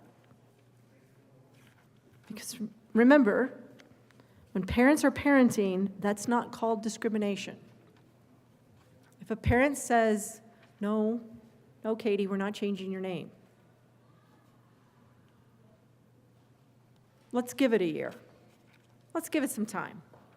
You come home, we'll talk that out. This doesn't really allow for that. This bill doesn't allow for that. So yes, as a parent, and I read this bill, even if I figured out what the amendments did or didn't do or whatever, if I figured out the amendments, figured out there were amendments, I'd still be concerned because the first thing I'm going to read is the bill summary because that's the part that's the easiest to understand. And I'm thinking, oh my gosh. My 12-year-old daughter comes home and wants to change her name, and if I don't do it, I could lose custody. I could lose parenting time. It could cause huge disruption at home. Huge. Let's let parents parent.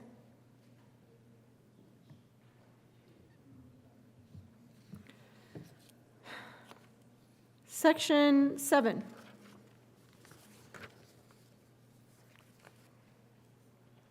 This section is what makes dead naming or misgendering an unfair or discriminatory practice under Colorado law.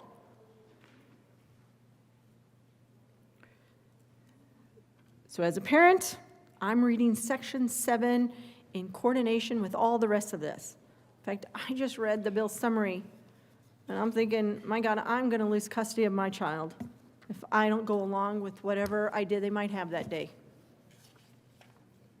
And what happens if they want to change it again a month later? Or the next year they decided they like some other name because they saw some movie that they decided they liked better and they want to change their name. What then? We have to just keep changing their name? Section 7, though, makes dead naming, misgendering, unfair, discriminatory practice under Colorado law. This section could criminalize non-malicious mistakes concerning gender identity within Colorado.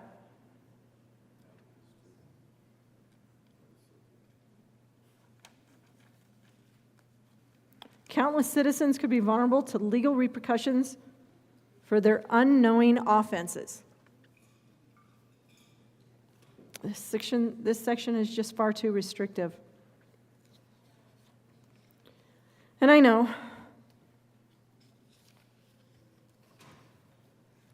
my colleagues across the aisle may say, yeah, well, the court can decide, and they shall consider intent or purposeful disregard. So if as a mom I'm in a custody case and my daughter wants to be called something other than Katie, and she wants to be called Jason, and if I don't agree to it, do you think that would be considered intentional or purposeful disregard? Do you think her father could take me to court and say that I'm trying to discriminate against her and it's unfair? Because as a parent, I'm like, let's just give it a few minutes. Let's just give it a few months. Let's just work our way through this. Maybe you just go by your initials for a while. Let's see how that feels.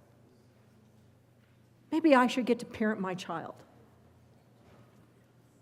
And I shouldn't have to be worried that if I purposely disregard her wants, which for those of you who have been parents, we all know that happens on a pretty regular basis. I mean, if they're 15 and they want to go to a party and I tell them no, do they come back the next day and say, yeah, well, now I want to change my name and you need to let me go to the party? I don't know. But seriously,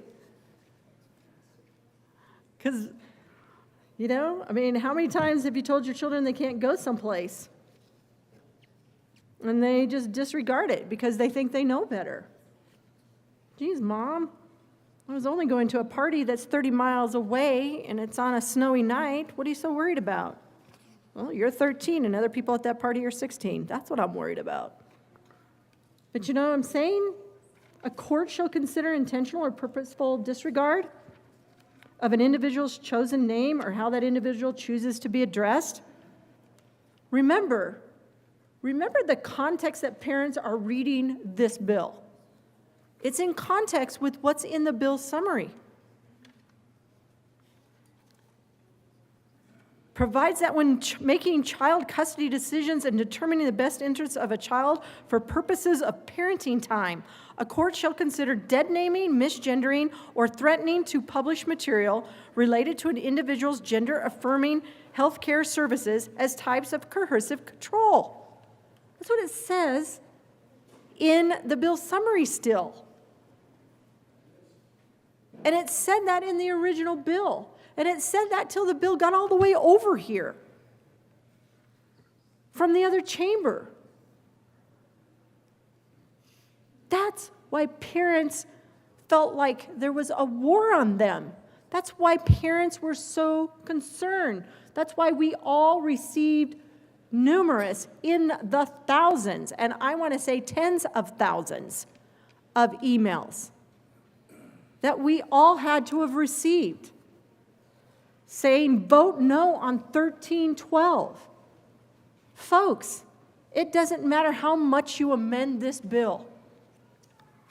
This bill has already been labeled as an assault on parental rights by parents, by parent groups. It's already been branded that way and labeled that way. It doesn't matter how many changes you make. You cannot change the hearing that was heard on that Tuesday in that very short time frame. You cannot change the fact that people are ticked. The bill was introduced on a Friday afternoon around 5 o'clock. Nobody even knew about it until Monday. They had 24-hour notice to get their act together and try and figure out how to get down to the Capitol and testify on it. When the bill was heard in a committee that they had ample time to testify, we didn't hear from everybody. It's a public hearing. They didn't have the right to express their concern, even if it was only for 2 minutes. They didn't have that right. That's why they're ticked off. That's why they still think there's stuff in this bill that they hate, and they're right, there is.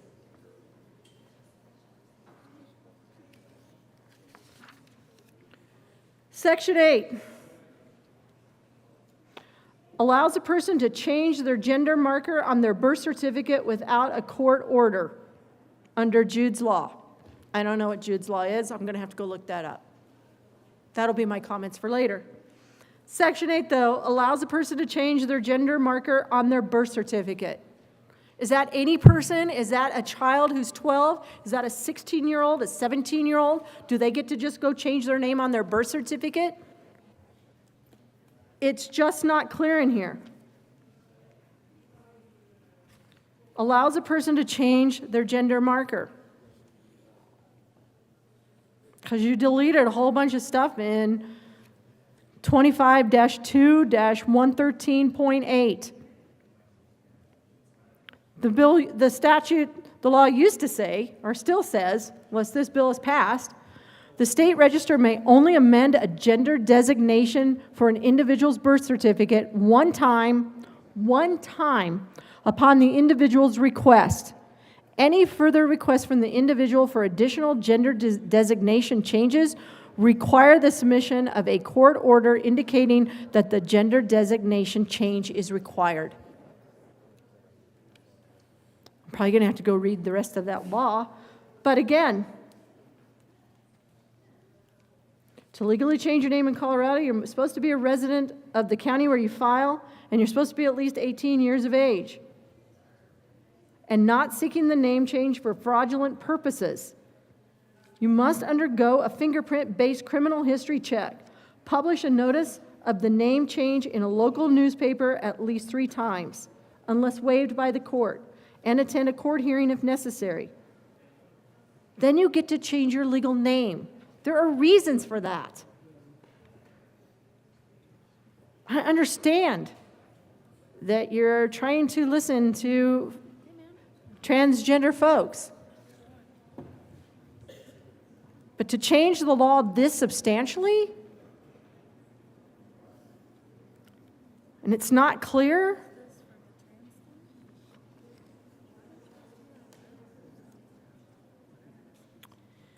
Section 9, application for license or instruction permit. Here's what it reads currently in law. The department may only amend a sex designation for an individual's driver's license one time upon the individual's request.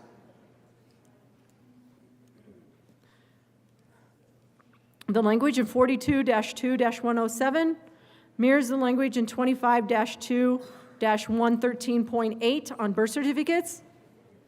And it talks about any further requests from the individual for additional sex designation changes require the submission of a court order indicating that the sex designation change is required. We're doing some pretty substantial changes to law here that probably have far more consequences than we're all understanding.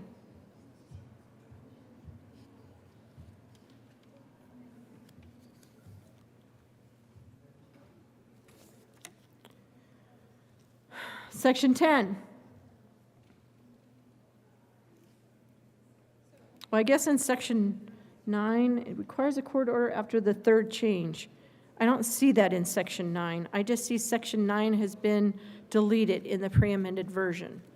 That must have been in a previous version. Section 10, this section strikes a provision in statute that limits individuals from changing the gender identity listed on their personal identification card more than one time. Typically, any additional change to a driver's license would require a court order. However, this section would allow for driver's licenses changes for an innumerable number of times.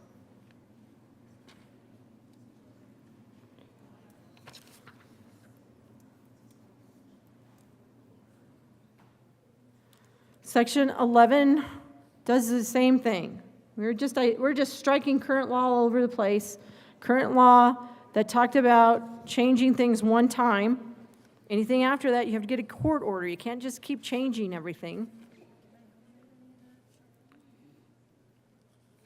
This Section 11 strikes current law, which says that the department may only amend a sex designation for an individual's identification document once upon the individual's request.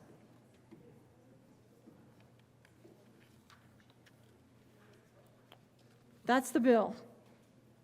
Just want you to remember, thinking if I was the parent of a 16-year-old who's driving, I'd be concerned with this bill. Concerned from what happened at the very beginning. And again, I appreciate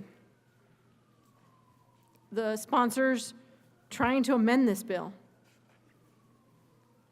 The problem is, you can amend it all you want.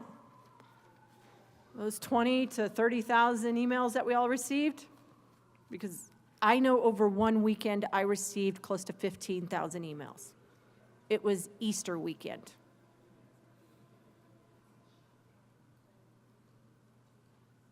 It's too late. Parents already feel like you're going after them. And you didn't change the bill summary. Because we don't do that. So they think that you are going after them. This is an assault on their parental rights. I will just tell you, even as a grandparent,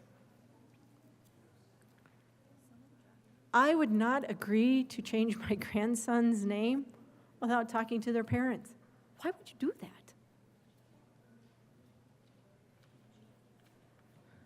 There are still a lot of problems with this bill. Appreciate the good senator from Centennial and Broomfield trying to make amendments. But there are still a lot of problems with this bill. It just started off in such a bad way. The way it was presented, the way parents are feeling about this, it just started off in a bad way. I know you're trying to save your bill. I don't think it's salvageable. I think parents understand what their rights are. I think parents understand that they are the educators of their child. They don't send their kids to school for you to tell their children what their names are or keep things from them. You know, I don't know what week it was. If it was last week or the week before. We had a bill here that said if there was a traumatic incident or something of that nature in the home, if police had to go or somebody had to go to the home, a doctor, a psychologist, I think it was pretty much anybody, there was some kind of incident in the home, that law enforcement had to notify the school. I remember at the time thinking, how ironic. Nothing in that bill about notifying maybe the,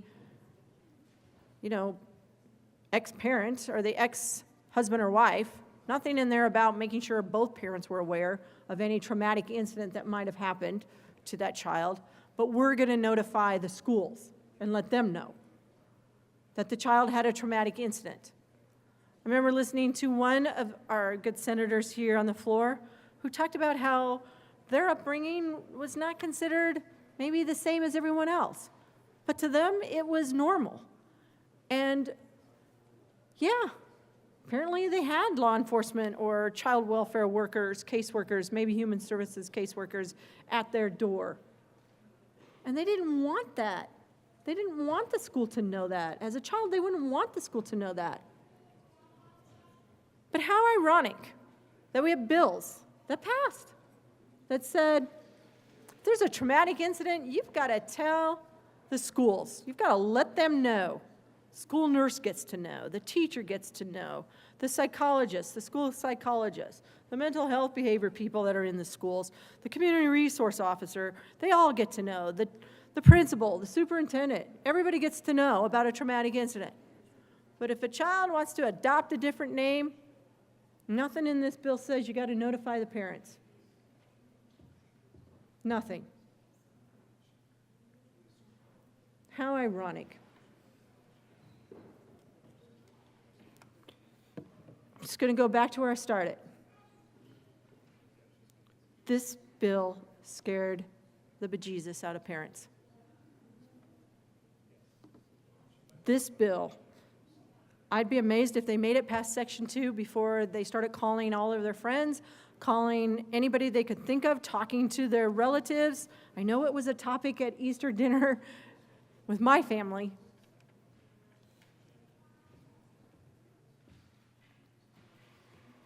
There were parents who were talking about how if this bill passes in its current form, or even in any form, they don't know about changing form.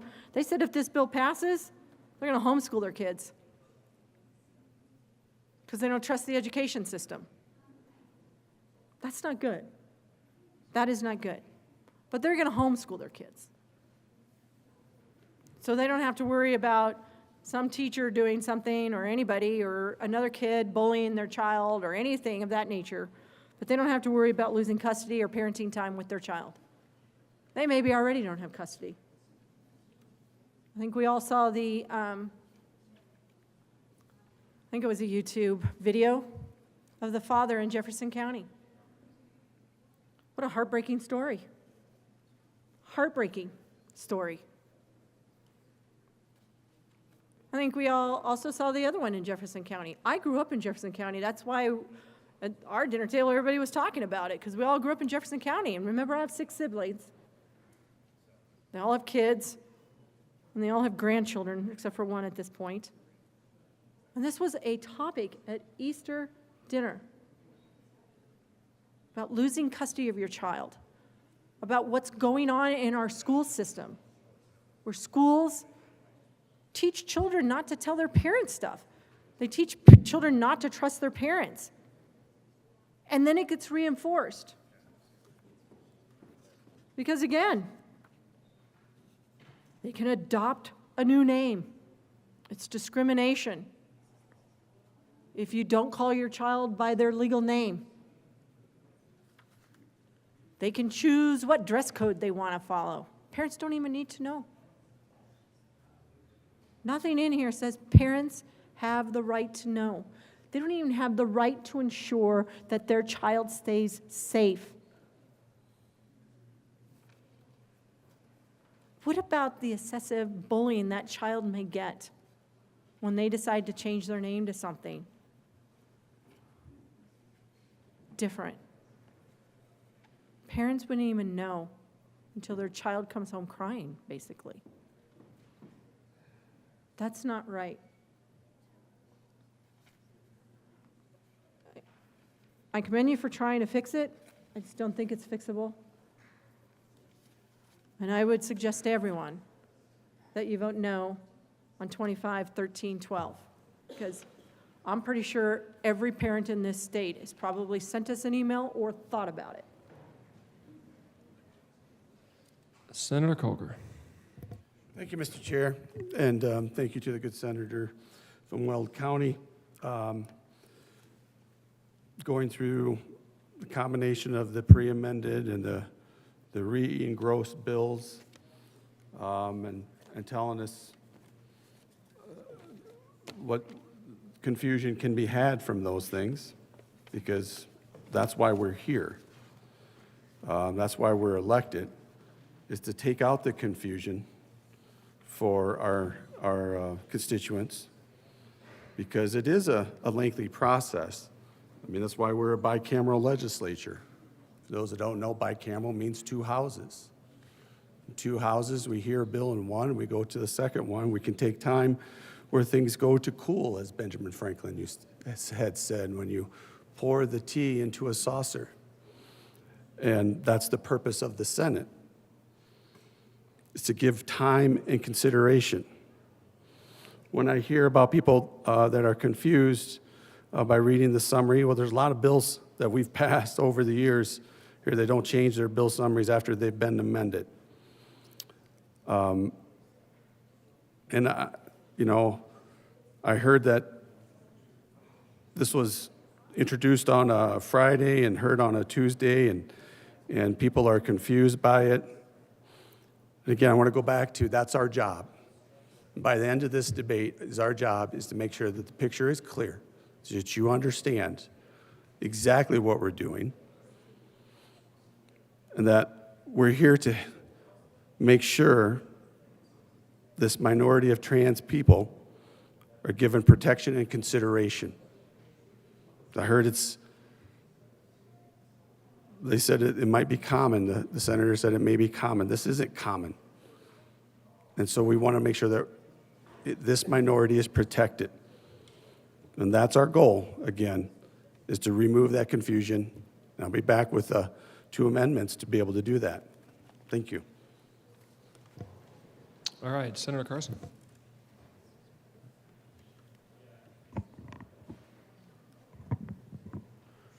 Thank you, Mr. Chairman.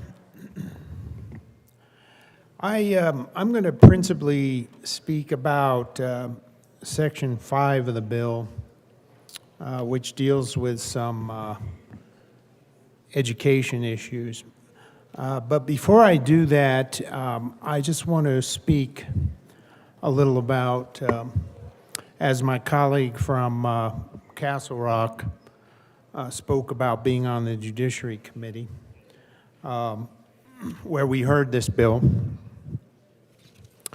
And when I was appointed by a vacancy committee to fill the seat of Senator Van Winkle back in January, I didn't give much thought to which committees I'd be on.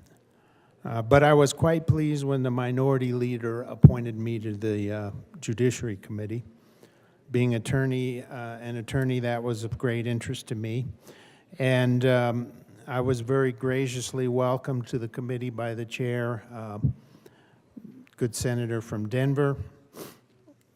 And I would say that this bill is certainly the most discussed and contentious bill that we heard in my time, these 4 months on the Judiciary Committee.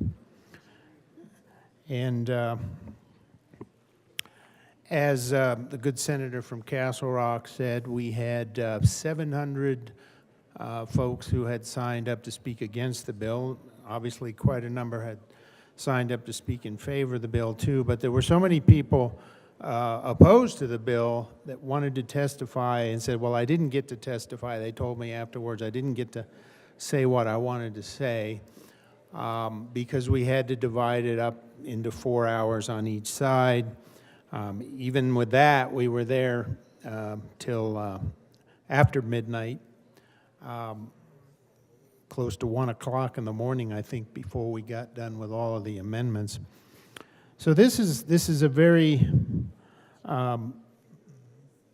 this will always be, I think, a major piece of legislation of this session of the legislature. It will be viewed as one of the principal bills that we've debated and discussed. So I'd like to talk about Section 5 of the bill, which deals with education, and I think infringes a good deal on school choice and some of the reasons we put particularly charter schools into place in this state. And when I had spent a number of years after law school in Washington, D.C., working on Capitol Hill. And when we moved back here, we moved to Douglas County. And I decided to get involved when my children were young in the school board. And my colleague from Woodland Park here at the time was the president of the local Republican Party, and he also had a lot of interest in school choice.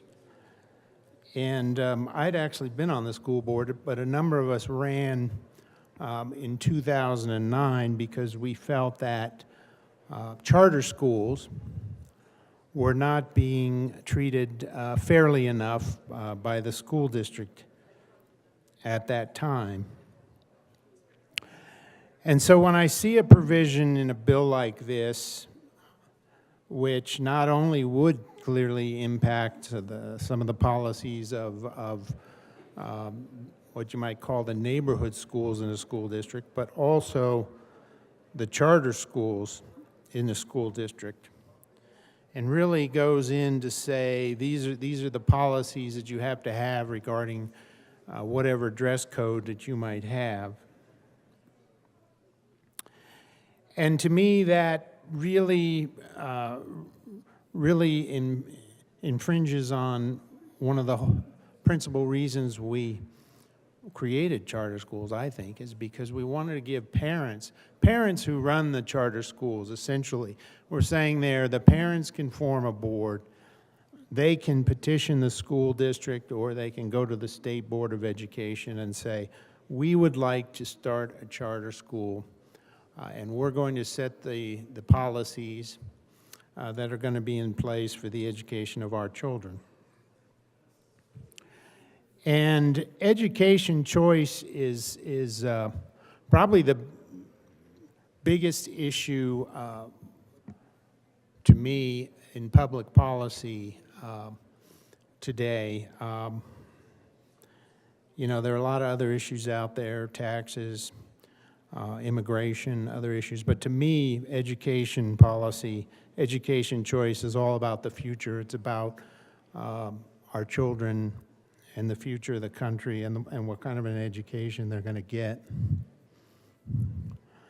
And I've always believed that young people, regardless of their income and their background, should be entitled to a good education. We should give all children the same school choice that oftentimes only the wealthiest people can afford. And it just seems like it's always seemed like a huge injustice to me that we deprive so many young people in this country of educational choice and educational freedom. And I've always been proud that, you know, my party was founded in the 1850s for one principal reason, to end slavery. And my party in the 1960s joined to fight for civil rights legislation, often particularly in the U.S. Senate. Members of my party were leaders in supporting civil rights. And I believe that the civil rights issue of today is school choice. And that's why I'm such a believer in charter schools and all forms of education choice, really. But what we've settled on, I think, principally in Colorado for school choice is charter schools. And in the Douglas County School District, I'm pleased to say, thanks to the good work of many of us in the community who served on the school board, who supported our efforts. My colleague from Woodland Park, as I mentioned, was a leader at that time in really pushing for these reforms. And we now have 26% of the students in 26% of the students in the Douglas County School District attend a charter school. And those students and their parents are given a high level of autonomy over the kind of education they get, the kind of policies that are in place. And so here we have a bill that comes along in Section 5, and it says, I think it's interesting that this is put into the conduct code, requirement into the school conduct code. So It starts off by saying a concisely written conduct and discipline code that must be enforced uniformly, fairly, and consistently for all students. Copies of the code must be provided to each student upon enrollment at the preschool, elementary, middle, and high school levels, and be posted or kept on file at each public school in the school district. The school district shall take reasonable measures to ensure that each student of each public school in the school district is familiar with the code, and the code must include but need not be limited to. Okay, so here's where we get into the real issue here. A dress code policy that prohibits students from wearing apparel that is deemed disruptive to the classroom environment or to the maintenance of a safe and orderly school, obviously that's out of bounds. The dress code policy may require students to wear a school uniform or may establish minimum standards of dress. However, the dress code policy must allow each student to choose from any of the options provided in the dress code policy. So, essentially what we're doing there is we're taking that decision about the dress code, we're taking it out of the parents who are the board of directors of the charter school, because that's principally where we have dress codes. And in fact, my experience in Douglas County being on the school board was one of the principal reasons, really, that parents choose charter schools is because they can have a dress code. A lot of the parents like that. They like to have that dress code in place to say, this kind of takes the focus of young people's minds off of how well they look or dress, and they focus more on the academics, and they're wearing their uniforms, and to a lot of parents, Senator Carson, hang on one second. Folks, I know that we are in for a long night here, but the volume of the ambient side conversations has been creeping up a little bit. I will ask folks to either step off the floor or keep it to a dull roar so that we can hear what is being said in the well. Senator Carson, please go ahead. Thank you, Mr. Chairman. So I was speaking of the dress code policy and the dress code provisions in this piece of legislation. I think that, to me, it's a big concern in the bill, but I won't further belabor that point right now. But I do want to make a few general observations on the bill. So, we all believe and understand that discrimination is wrong. And when I look at this bill, one of the things we learned in the hearing last week was that this bill is named after an individual by the name of Kelly Loving,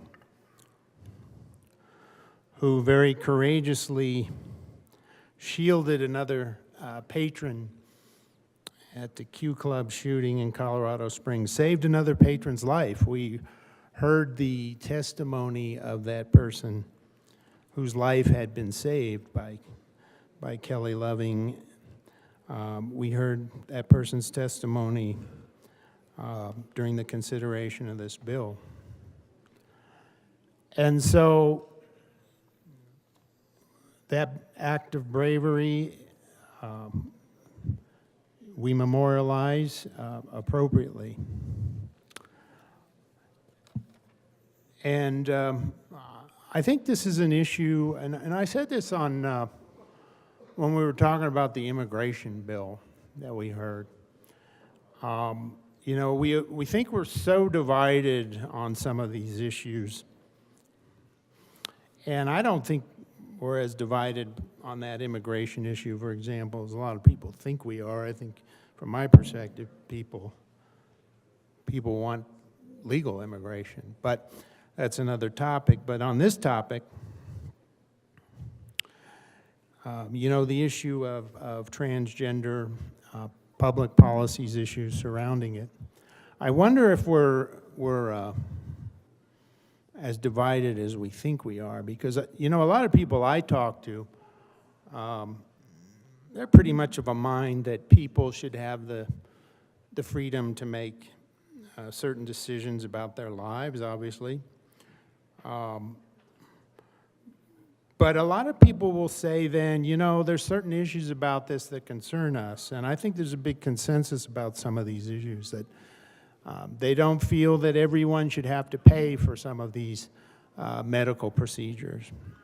Now, some of them may be, we discussed this on another bill, some of them may be of a medical necessity. I'm not a doctor, I'm not going to dispute that, but I think in a lot of cases, people feel like these are not quote-unquote necessary procedures, and people shouldn't be forced to pay for these decisions.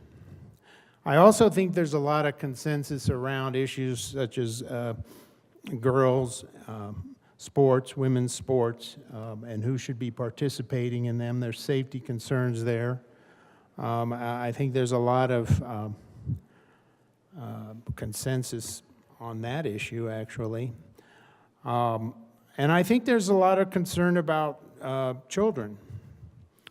And, you know, as I said initially, people are free to make the choices they wish to make, but I think most people are concerned, you know, when you're talking about minors, when you're talking about children, you know, let's make sure we're making the right decisions here and we're putting the right public policies into place, some of which cannot be reversed. I also think there's probably a widespread consensus that religion is an issue here, and that some people, you know, religious views on these issues need to be respected. In this country, we have a long tradition of religious freedom, the freedom to practice and believe, and I think that's been a lot of the opposition to this bill. A lot of the concern about this bill is that people's religious views will not be respected, and that this is a two-way street. While we respect the decisions of people over their own lives, we also need to respect people's religious beliefs and religious views. But I think probably one of the more important parts of this consensus is that discrimination is wrong. Which kind of brings me to a point I made in the hearing at the end of why I voted, one of the reasons I voted against the bill was I really don't think it's necessary when you look at the discrimination issue. We have in place the Colorado Anti-Discrimination Act. And what does that say? So the Colorado Anti-Discrimination Act prohibits discrimination in employment, housing, public accommodations based on various protected characteristics. And these include disability, race, creed, color, sex, sexual orientation, gender identity, gender expression, religion, age, national origin, ancestry, marital status. So I look at that, and then I look at this bill and I say, well, if your concern is discrimination and making sure that people are treated fairly, as we should be concerned about that, obviously, we have the Colorado Anti-Discrimination Act in place. And I think it's, as my colleague from Brighton pointed out, I think bringing a bill like this into discussion, which has really frightened and concerned a lot of parents, a lot of people around the state about exactly what's going on here. I think that has been a mistake. Obviously, amendments were made in the committee. Many amendments were made in the committee, and as I understand it, more amendments are going to be made here today. But I don't see the need for this additional legislation. I think we should stick with, making it clear that discriminatory practices against in issues such as gender identity, gender expression, those are unacceptable.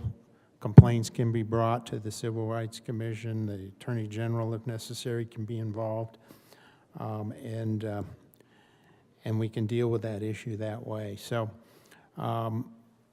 those are two issues I wanted to cover.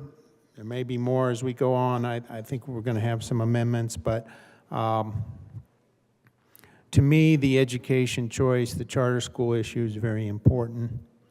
And secondly, I think the overall need for the bill, I don't understand, because I think people feel like, we can police discrimination adequately, as we should. So with that, I am going to wrap up my comments on Senate Bill 1312, and we'll hear from our other colleagues. Thank you. All right, who would like to go next? Senator Baisley. Thank you, Mr. Chairman.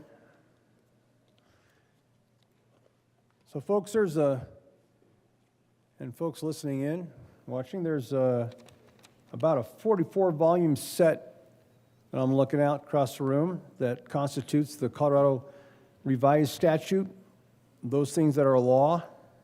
This is one of those volumes. They cover appropriately the topics of water, property, traffic, vehicles that drive in that traffic, health care, the environment, insurance, and mining, and agriculture. Things that they don't cover, things like fashion. Should our socks match our pants in color? Which is better, red or white wine? I have an opinion on that, but it's not covered in these books. And are UFOs real? How did the Broncos do on the NFL draft recently? Taylor Swift or the Beatles? I have my opinion. These are simply the many issues that are not appropriately covered by Colorado Revised Statute.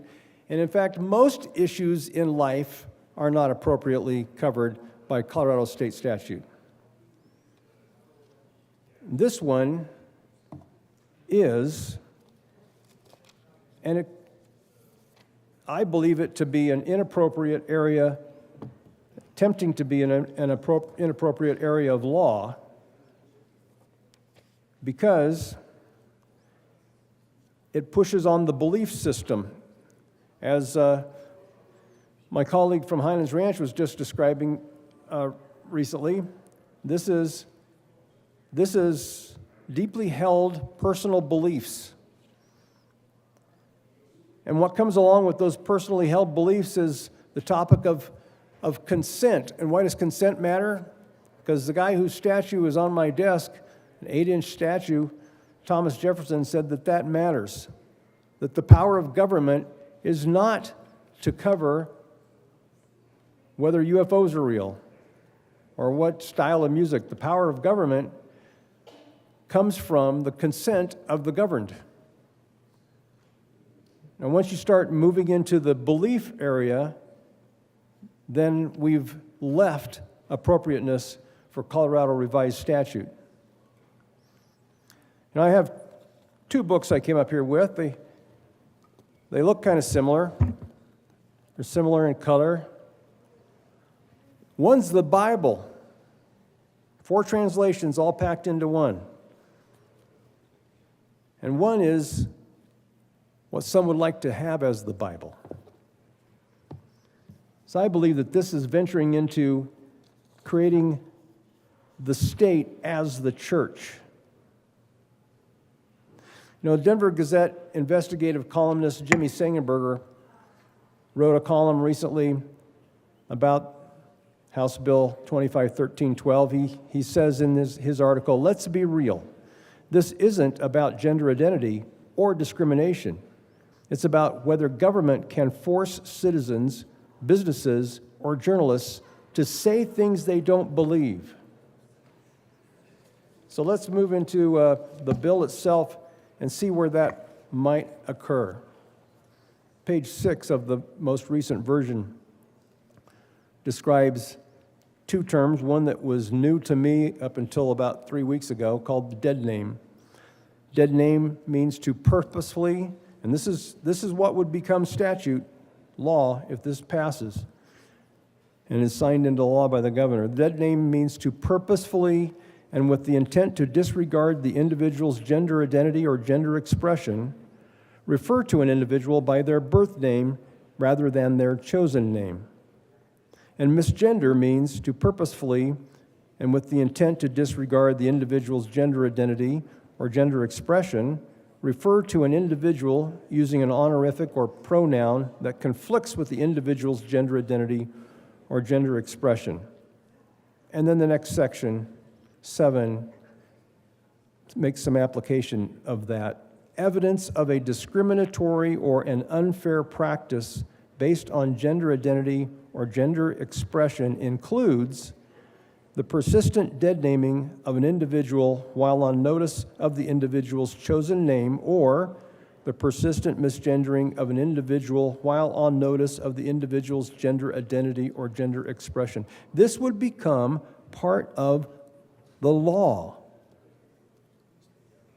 asserting discrimination for calling someone by the name that they were given at birth.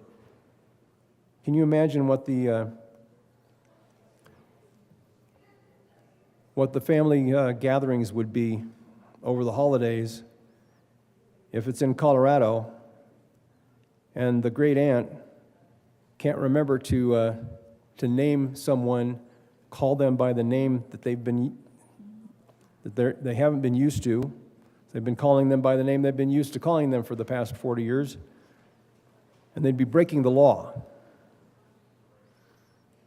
Or if they referred to them by the gender that they've always known them to be, they would be breaking the law.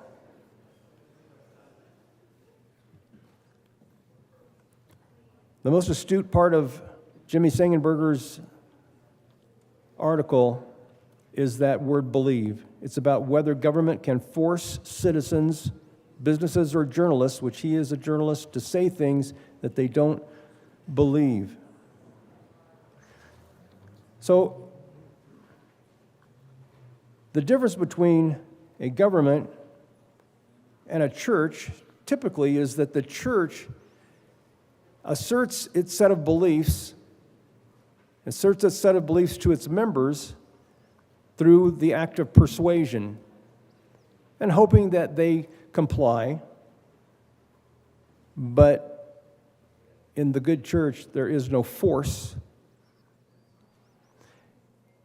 Also, of note, in this book, this Bible, the whole thing ends with a statement that says, there is no amendment process for this book. In fact, you better not change the words and the meaning of this book. There is a warning for that. That's how the entire Bible ends. We, on the other hand, have a very well-established amendment process for changing this purple book, and we're exercising it today. We exercise it multiple times every day here in the Colorado legislature. So, if the state becomes the church because it is asserting beliefs, what's the difference? Well, it comes with the force of government, it comes with the force of law, it comes with the force of penalty and jails. And it becomes a malleable church to assert a belief system that you shall comply with. This is what Thomas Jefferson was warning against said, do not make the state your church, and yet here it is in House Bill 251312. It is a belief system that is being asserted by the force of law. You know, Erin Lee, very famously, is a mom from northern Colorado whose daughter was attending an after-school club called the Art Club. And that art club was supposed to be about art, of course. So, of course, her parents thought, what a nice extracurricular activity to be engaged with fellow students in the art club after school. Turned out to be quite something different. Turned out to be something very akin to the spirit of 1312, to assert a new belief system that has to do with gender dysphoria. So that art club, the leadership of that, convinced Erin's daughter, teenage daughter, that she was not the gender that she was born to be. And ultimately, she announced this to her parents at home. Now, for a couple of weeks, they struggled with this. How do we keep our daughter intact? How do we respect her? How do we love her through this? Do we simply move along with it? Do we help her along with the medical changes that she is talking about getting? And after 2 or 3 weeks of this struggle, Erin's husband, the girl's father, sat down with her and he said, "You are not a boy. You are a girl." And they had a very frank talk from a loving dad who stepped in with all the love of assertion that a dad ought to have. And he talked with her very aggressively on this topic that she had gotten caught up in for acceptance at school. And he finally asked her the question, do you still want to go through with this and transition to a boy? And she looked at him and burst into tears and said no. If these laws that are being asserted are passed and added to these purple volume set, then that conversation that that dad had with that daughter would be illegal. He would not be allowed to have that conversation with his own teenage daughter and not end up in jail for it.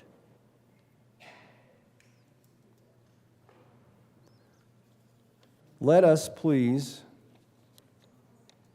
stop making the state the church.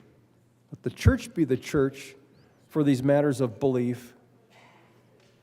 Let the state be the state and return to reasonable matters like traffic, insurance, mining, the things that are appropriate for us to be doing, building good roads, not stepping in between moms and dads and their children. And one last point. Every time that a bill is introduced that covers this topic, and the title of this bill, 1312, is Concerning Legal Protections for Transgender Individuals. Every time it goes to the children, it goes to education. Why? Because that's the point when the kids are away from the parents and the state has control. It is a religious belief of the state being asserted onto those children while they're not under the direct protection of their parents. It's insidious. It's shameful. It should frighten everyone. It's an inappropriate use of law. It's an inappropriate use of government. Let's vote no on 1312. Further discussion, Senator Bright. Thank you, Mr. Chair.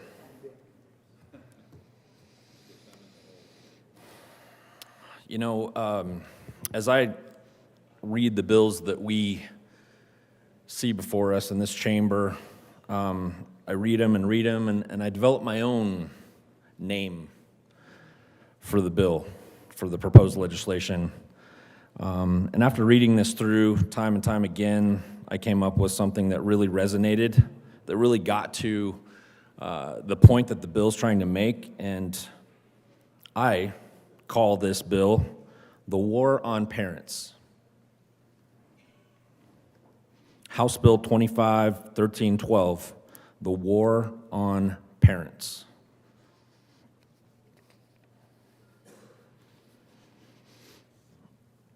I believe that with House Bill 1312, parental rights are under attack.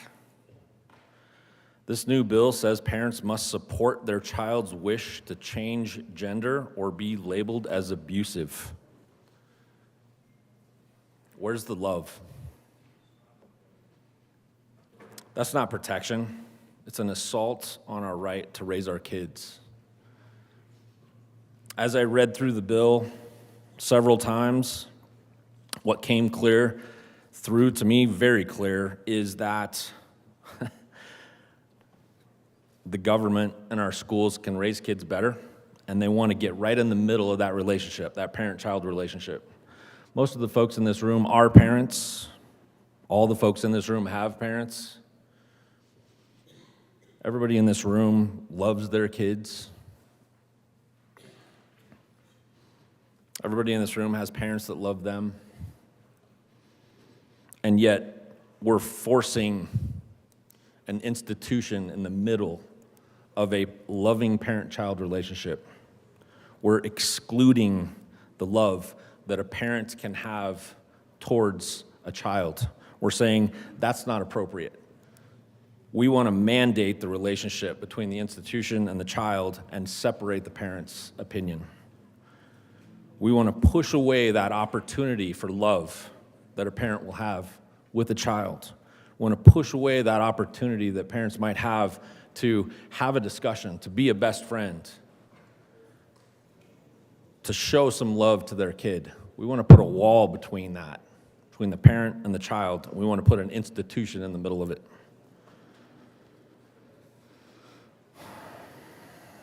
No parent should be forced to go along with something that they see as harmful. Gender-affirming care means irreversible drugs and surgeries for kids, decisions that they're too young to fully understand. We debated this topic on 1309. Frontal lobes of the brain aren't even fully developed until 25. I keep hearing that. Science publications. There's a reason kids can't drive till 16. There's a reason they can't vote till 18. There's a reason they can't consume alcohol till 21. There's a reason they can't rent a car until 25. But as they're going through puberty, we want to put a wall in between a parent and a child to be able to exercise love and a loving relationship with this bill, 1312. Experimental treatments that can sterilize kids or alter their bodies forever is child abuse. It's not care, it's not love, it's abuse. Parents shouldn't be punished for showing love, saying no, saying, hey, let's think about this. Instead, this bill wants to put a wall in between that relationship.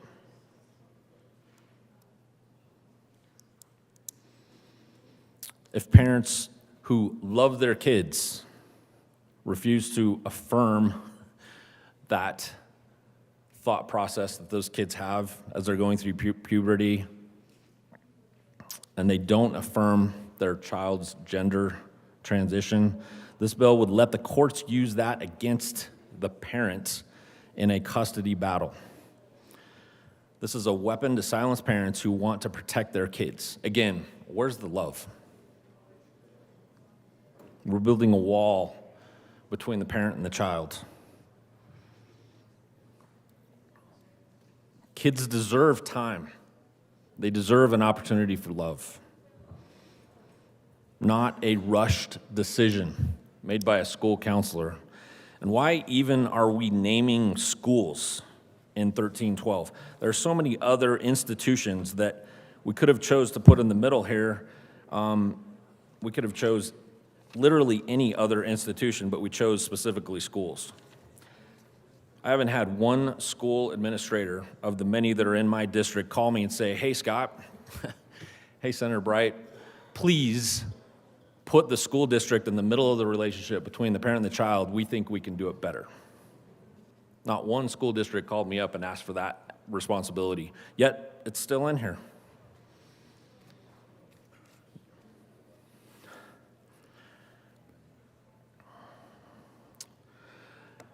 House Bill 1312 isn't about safety, it's about control. If the state can dictate how I respond to my child's identity, what's next? Where's the love? Parents know their kids better than any of us in this room. I'm sure that you know your kids better than anybody else in this room. I know my kids better than anybody else in this room knows my kids. Yet, we want to put someone else in the middle of that relationship.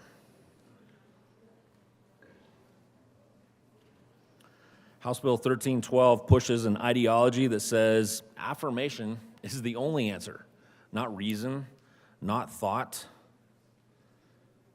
not love, just affirmation. It ignores science, ties parents' hands, forcing parents to comply or lose everything. The one and only thing they care about, their kids.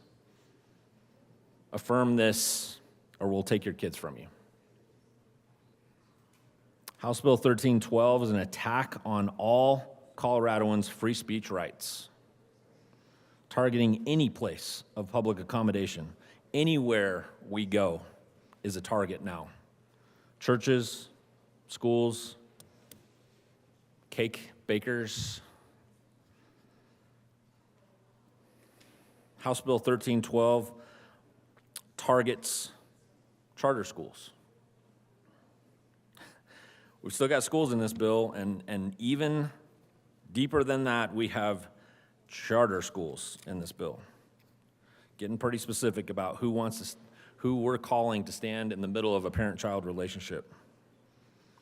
This opens the door for the state to weaponize the complaints against schools that don't fall in line with their gender ideology, threatening charters with their very existence. House Bill 1312 defines even threatening to misgender someone or suggest that it might be different to be classified as discrimination, effectively creating punishment for thought crimes. It also goes after the press's ability to report biological and fundamental truth. It's draconian. House Bill 1312 is a draconian effort.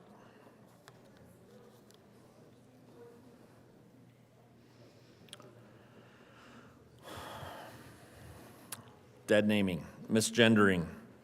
House Bill 1312 classifies those things as evidence of coercive control in custody disputes, requiring courts to penalize parents who question irreversible medical interventions. Again, where's the love? Where's the opportunity for parents to have a loving relationship with their kids and talk through a basic part of life that we all go through?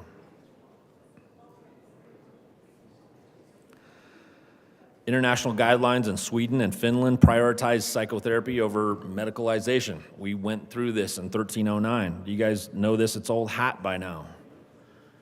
By weaponizing custody battles over pronoun use, the bill forces parents to affirm experimental treatments or risk losing access to their children. Senator Yes. Bright, I've been allowing members a great deal of latitude here. That is the third reference to a part of the bill that was amended out last week. I will invite you to redirect your comments to the portions of the text that we are presently speaking about. Thank you, Mr. Chair. In Section 4, talks about schools and how they're getting in the middle of the relationship between the parent and the child. Definitions. As used in this section, the local education provider means a school district, a charter school authorized by a school district pursuant to Part 1 of Article 30.5 of this Title 22. A charter school authorized by the State Charter School Institute pursuant to Part 5 of Article 30.5 of this Title 22, or a board of cooperative services created and operating pursuant to Article 5 of this Title 22 that operates one or more public schools or a facility school approved pursuant to Section 22-2-407. I feel like Section 4 is very specifically defining the institution that we want to place in the middle of that parent-child relationship. Section 4 doesn't say anything about offering opportunities for love between parents and kids. It just talks about a school.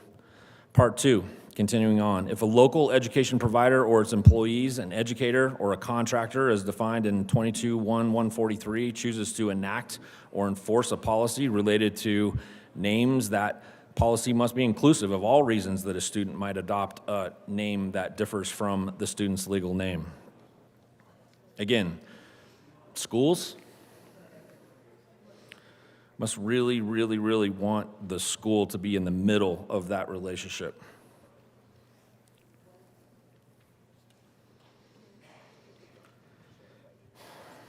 House Bill 1312 shields experimental pediatric medicine from accountability. The bill prohibits Colorado courts from enforcing out-of-state child welfare laws restricting gender-affirming care, even if those laws align with federal findings and international guidelines. We're definitely plowing some new ground here in the state of Colorado, testing the boundaries to see how much distance we can put between parents and kids. Puberty blockers, for example, are linked to bone density loss, cardiac issues, and it's likely that gender medication is no more effective than placebo. This invites interstate medical tourism for procedures deemed unsafe abroad, prioritizing ideology over child safety. And back to the point on the schools, House Bill 1312 mandates gender-neutral dress codes and requires schools to use students' chosen names without parental input, effectively bypassing families in decisions about identity. Where's the love? In the bill, Section 5. Conduct and discipline code. A concisely written conduct and discipline code that must be enforced uniformly, fairly, and consistently for all students. Copies of the code must be provided to each student upon enrollment at preschool, elementary, middle, and high school levels, and be posted or kept on file at each public school in the school district. The school district shall take reasonable measures to ensure that each student of each public school in the school district is familiar with the code. The code must include, but not be limited to, a dress code policy that prohibits students from wearing apparel that is deemed disruptive to the classroom environment or to the maintenance of a safe and orderly school. The dress code policy may require students to wear a school uniform or may establish minimum standards of dress. The dress code policy must allow each student to choose from any of the options provided in the dress code policy. House Bill 1312 is getting pretty particular about that institution that they want to put in between that parent-child relationship. Section 6. Chosen name means a name that an individual requests to be known as to reflect the individual's gender identity or gender expression.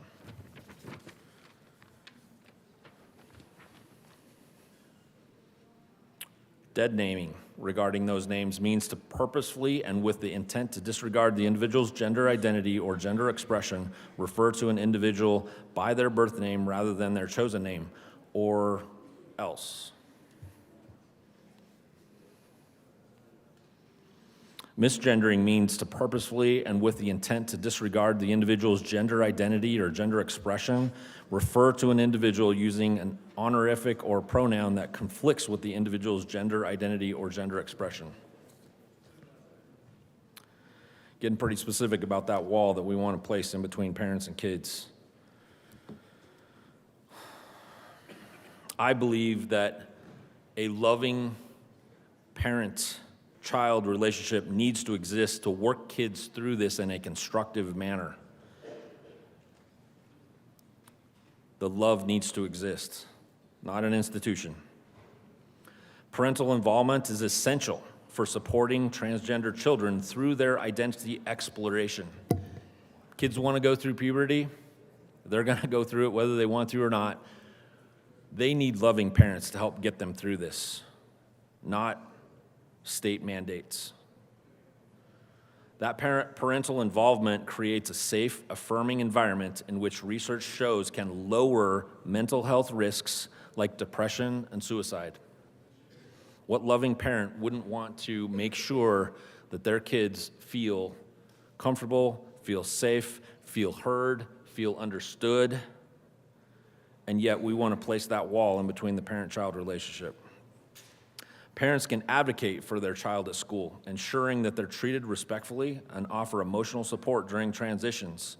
While some experts agree on the benefits of affirmation, some families may approach this differently, balancing love with personal beliefs, which can be a sensitive topic. House Bill 1312 does not allow the flexibility for parents to handle that, each in their own way.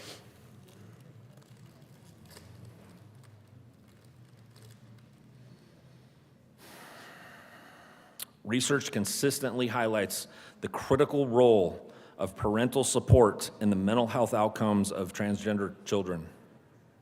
Parents need to be involved.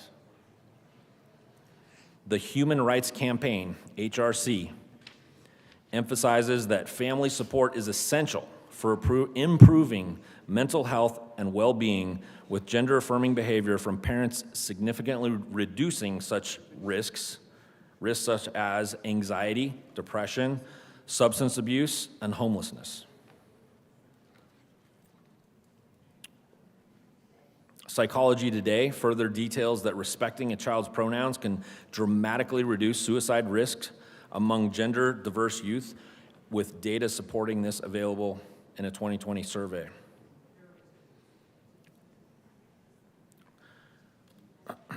Transgender identity exploration often occurs during childhood and adolescence, a period where parental guidance is vital.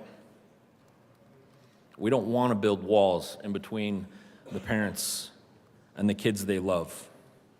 The HRC notes that parents should consult gender therapists if they suspect their child might be transgender, using consistent, insistent, and persistent rule to identify identity, ensuring child's exploration is supported. This all involves parents. I understand what you want to do, understand where you want to go, but let's not exclude parents from this conversation. Allow them to love their kids. Don't put that barrier in between them.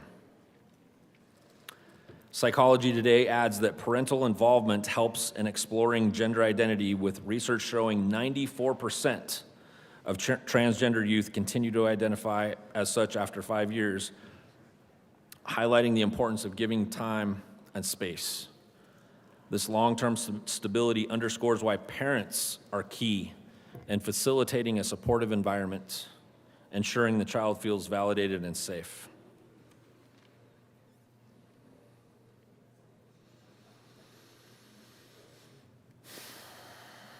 While the majority of sources advocate for affirmative parental involvement, there are differing viewpoints, particularly from more conservative perspectives. Sometimes they encourage dialogue over immediate action, such as delaying hormone therapy, and uses first-person language to avoid shaming, though it may conflict with medical consensus on affirmation. This controversy reflects a broader societal debates, with some parents facing challenges like fear and confusion. Again, let's support the parents, not build a wall between the parents and the kids. I think there's a whole lot of work to be done to 1312. I feel like we can make it better. I understand where you're going with this. I understand the respect. Understand that we're trying to make kids feel okay in this rough space, this rough time span that they're going through. But let's keep the parents there. Let's keep the parents in the equation. Let's continue to offer for an opportunity for those parents to love on those kids, because that's what's going to get them through, get them to the other side.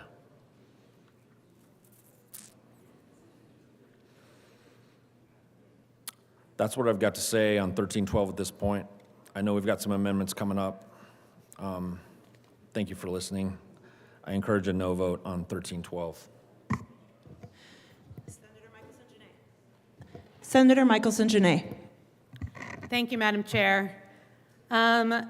So I rise in support of 1312. I don't think it's any surprise. I think it's a very important bill, and it really aligns with my values. I do want to say, however, that the amount of constituent outreach was amazing. I have not received that amount of constituent outreach for anything. So today, when I received this pile of petitions, we decided to go through, and so we could communicate with our constituents why we were voting yes on this bill. How many of these do you think are constituents? Or have an address that aligns with the zip code that is put on this petition? 30. How many of those are dead? 1. So I have 1 dead constituent, 30 other constituents, and the rest do not have zip codes that align with their names on the petitions. My question is simply, we're putting a lot of weight on how much outreach we got, but how much of that outreach is not real? I urge an aye vote on this bill. Senator Liston.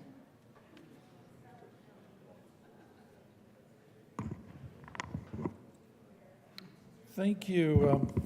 Thank you, Madam Chair.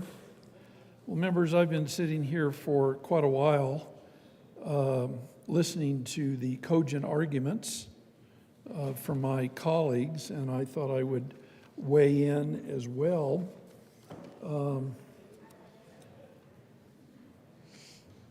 The parents are obviously concerned from all over the state because we are getting emails and petitions, which I'll get into here in just a bit, but we're all getting hundreds, if not thousands, of emails from our constituents, of which we're trying to answer, but it's almost an impossibility, really, to answer 3,000, 4,000, 5,000 emails and do it with. But as I say, my colleagues have weighed in, and I'm not going to belabor all of the things that they've been saying, except just to kind of go through briefly some of the sections of why parents and grandparents and others are duly concerned. That's been enumerated and discussed in great detail by many of my colleagues, and I'm sure there'll be some others. But when we look at Section 2, and I'm just kind of quoting from them to stay with the bill, Section 2 provides when making child custody decisions and determining the best interests of a child for purposes of parenting time, a court shall consider dead naming, misgendering, and threatening to publish material, so forth and so on. A court shall consider reports of coercive control when determining the allocation of parental responsibilities in accordance with the best interests of the child. And Senator Liston, as has been discussed, that section was struck from the bill in committee, and the committee report has been adopted. I invite you Madam Chair. to speak to the bill as it now is before us. Thank you. I'm not Please done, Madam proceed. Chair.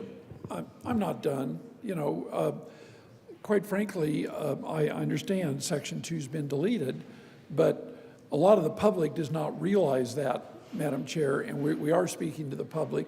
We're speaking some of our own, because a lot of this has occurred, I'll say on the fly, fast and furious. And Senator Liston, I invite you to direct your comments to the bill. Thank you. Which is what I'm trying to do, Madam Chair. That's all I'm trying to do. Section 3 prohibits a Colorado court from applying or giving any force or effort to another state law, so forth and so on, because the parent or guardian allowed the child to receive gender-affirming health care services.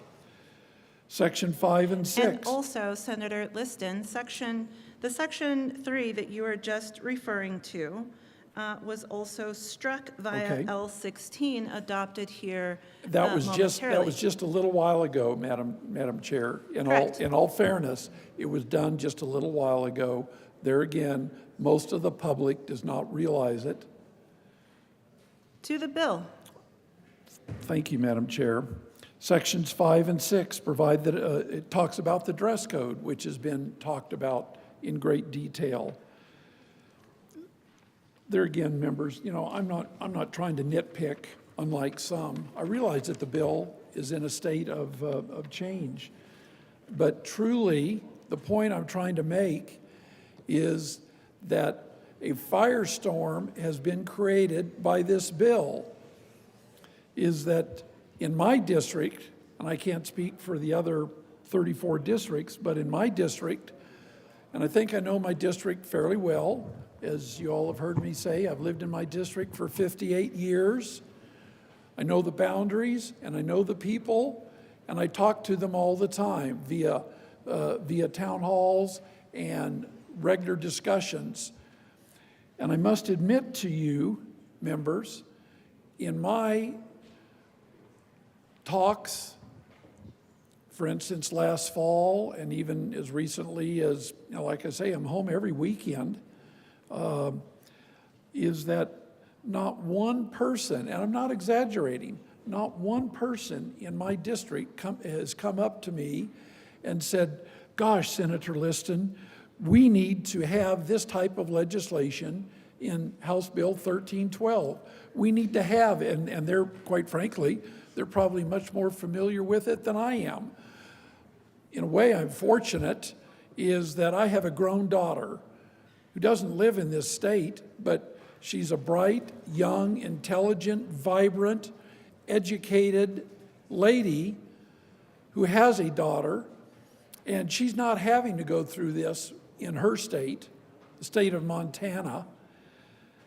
But all the people in my district, this does not come up. It never comes up. And I know Republicans, I know Democrats, I know unaffiliated. I have a pretty good grasp of my district. Is that here over the last 30 days, 60 days, not one person has come up to me and said, gosh, we need to have this type of legislation that's enumerated in 1312. And to the good senator from Adams County, it was just up here a little while ago. There again, I'm not exaggerating, it's not hyperbole. I've not had anybody say, gosh, we need this support. That they've sent me emails. We absolutely want 1312 to pass. And I'm not exaggerating. I kind of wonder, you know, we've talked about the enrollment figures in various public schools, especially, I think, in some of the larger school districts, at least in my county, of how we see continuing declining enrollment in public schools. And part of that, you wonder, why more and more parents are pulling their kids out of public school. In my opinion, it's because of legislation like 1312. Parents are concerned, they're upset, and they're outraged, and they're saying, I am not going to subject my children, whether they're 6 years old or 8 years old or 15 years old, I'm not going to subject my children or grandchildren to what this type of legislation is pushing on to the children that I have responsibility for. And so we see that in increases in enrollment in charter schools, and we especially see it as in the tremendous increase in homeschooling.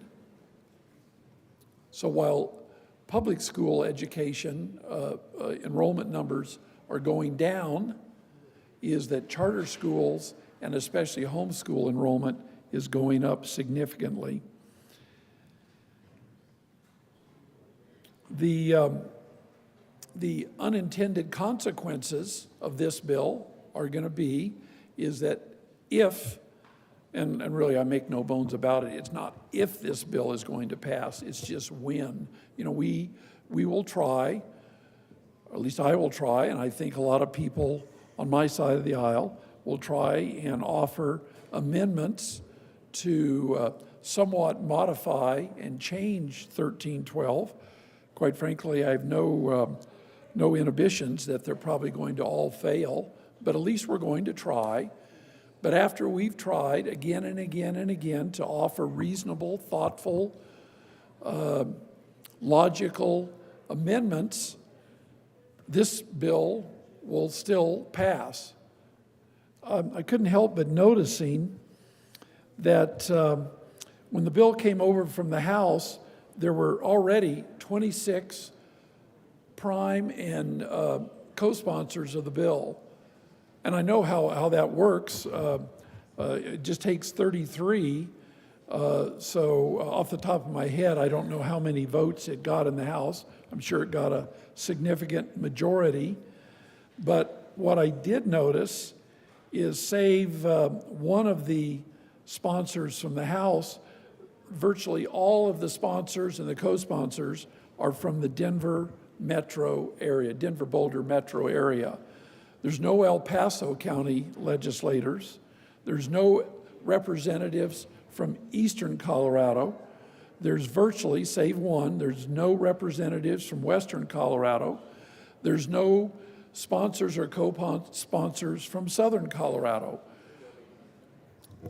So I just know that, I won't say that the fix is in, but it just shows that a lot of Senator this, Liston, in my opinion. Senator Liston, I will invite you to get back to the bill. I am to the bill. I'm reading. I can go through and read off the sponsors. That's all I'm trying to do, Madam Chair, which I have a right to do, is that the point I'm making is that the majority of the sponsors and co-sponsors are from the Denver-Boulder. That's a fair statement. They're not from the majority, the geographical area that a lot of us consider the heart of Colorado. That's just a point I'm making.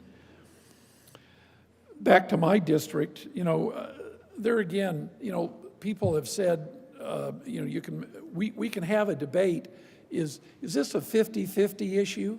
There's a lot of good issues that, a lot of people are for it, a lot of people are against it.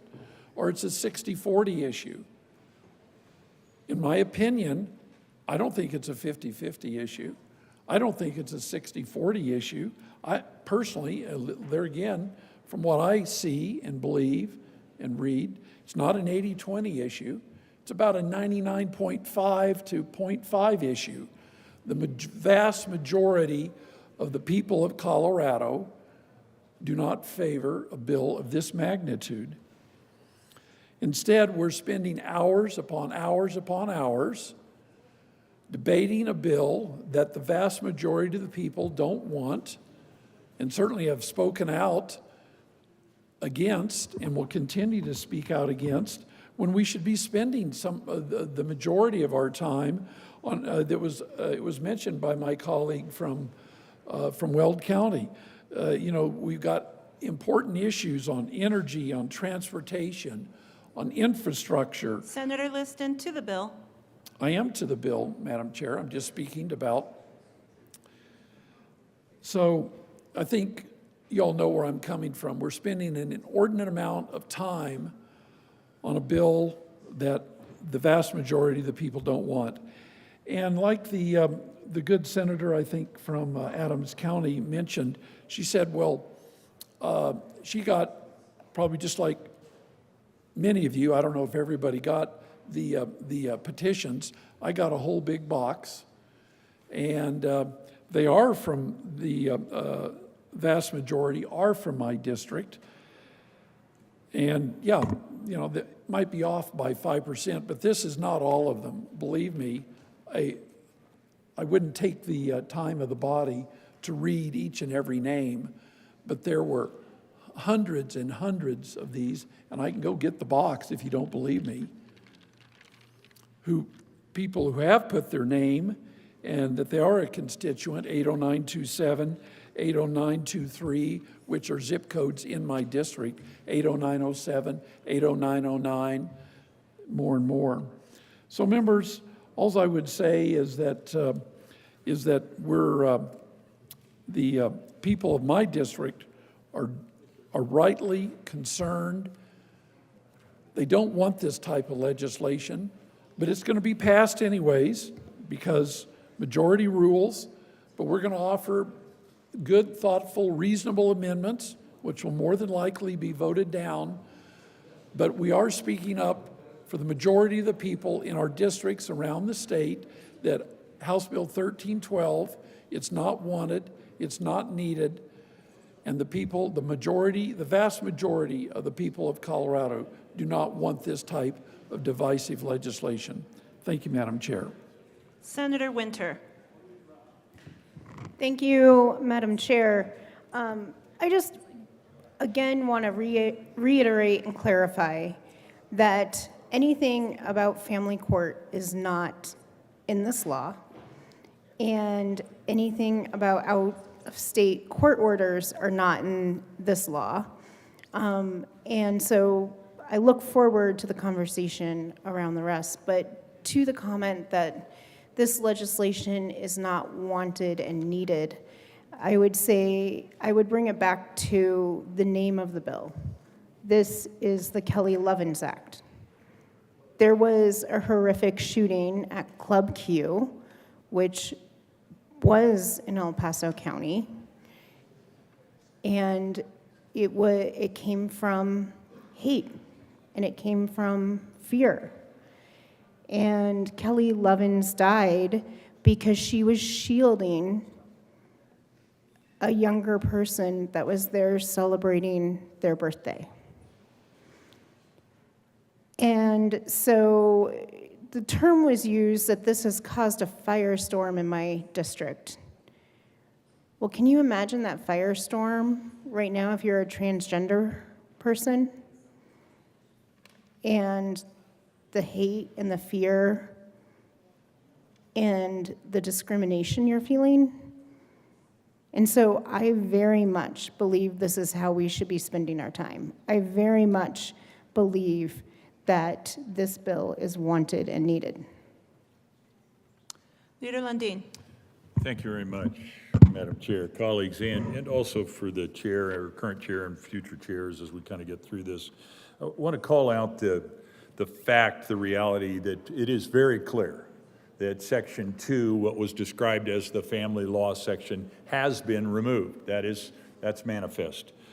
And it is also clear that the remaining sections 4, 5, that has to do with schools, 7, that has to do with the Anti-Discrimination Act, all put parents kind of in a very challenging circumstance. I could reach and say they're in the line of fire based on what the remaining elements of the bill say with regard to what they may and may not say and the sorts of actions that may come against them if, in fact, they say something that is uncomfortable for an individual, uncomfortable for, as represented by the bill. So I just want to be clear that this intrusion into the relationship between child and family persists in the bill, even though the family law section that had specific language labeling the mislabeling as coercive, abuse, etc., that section is out. I acknowledge that, it's clear,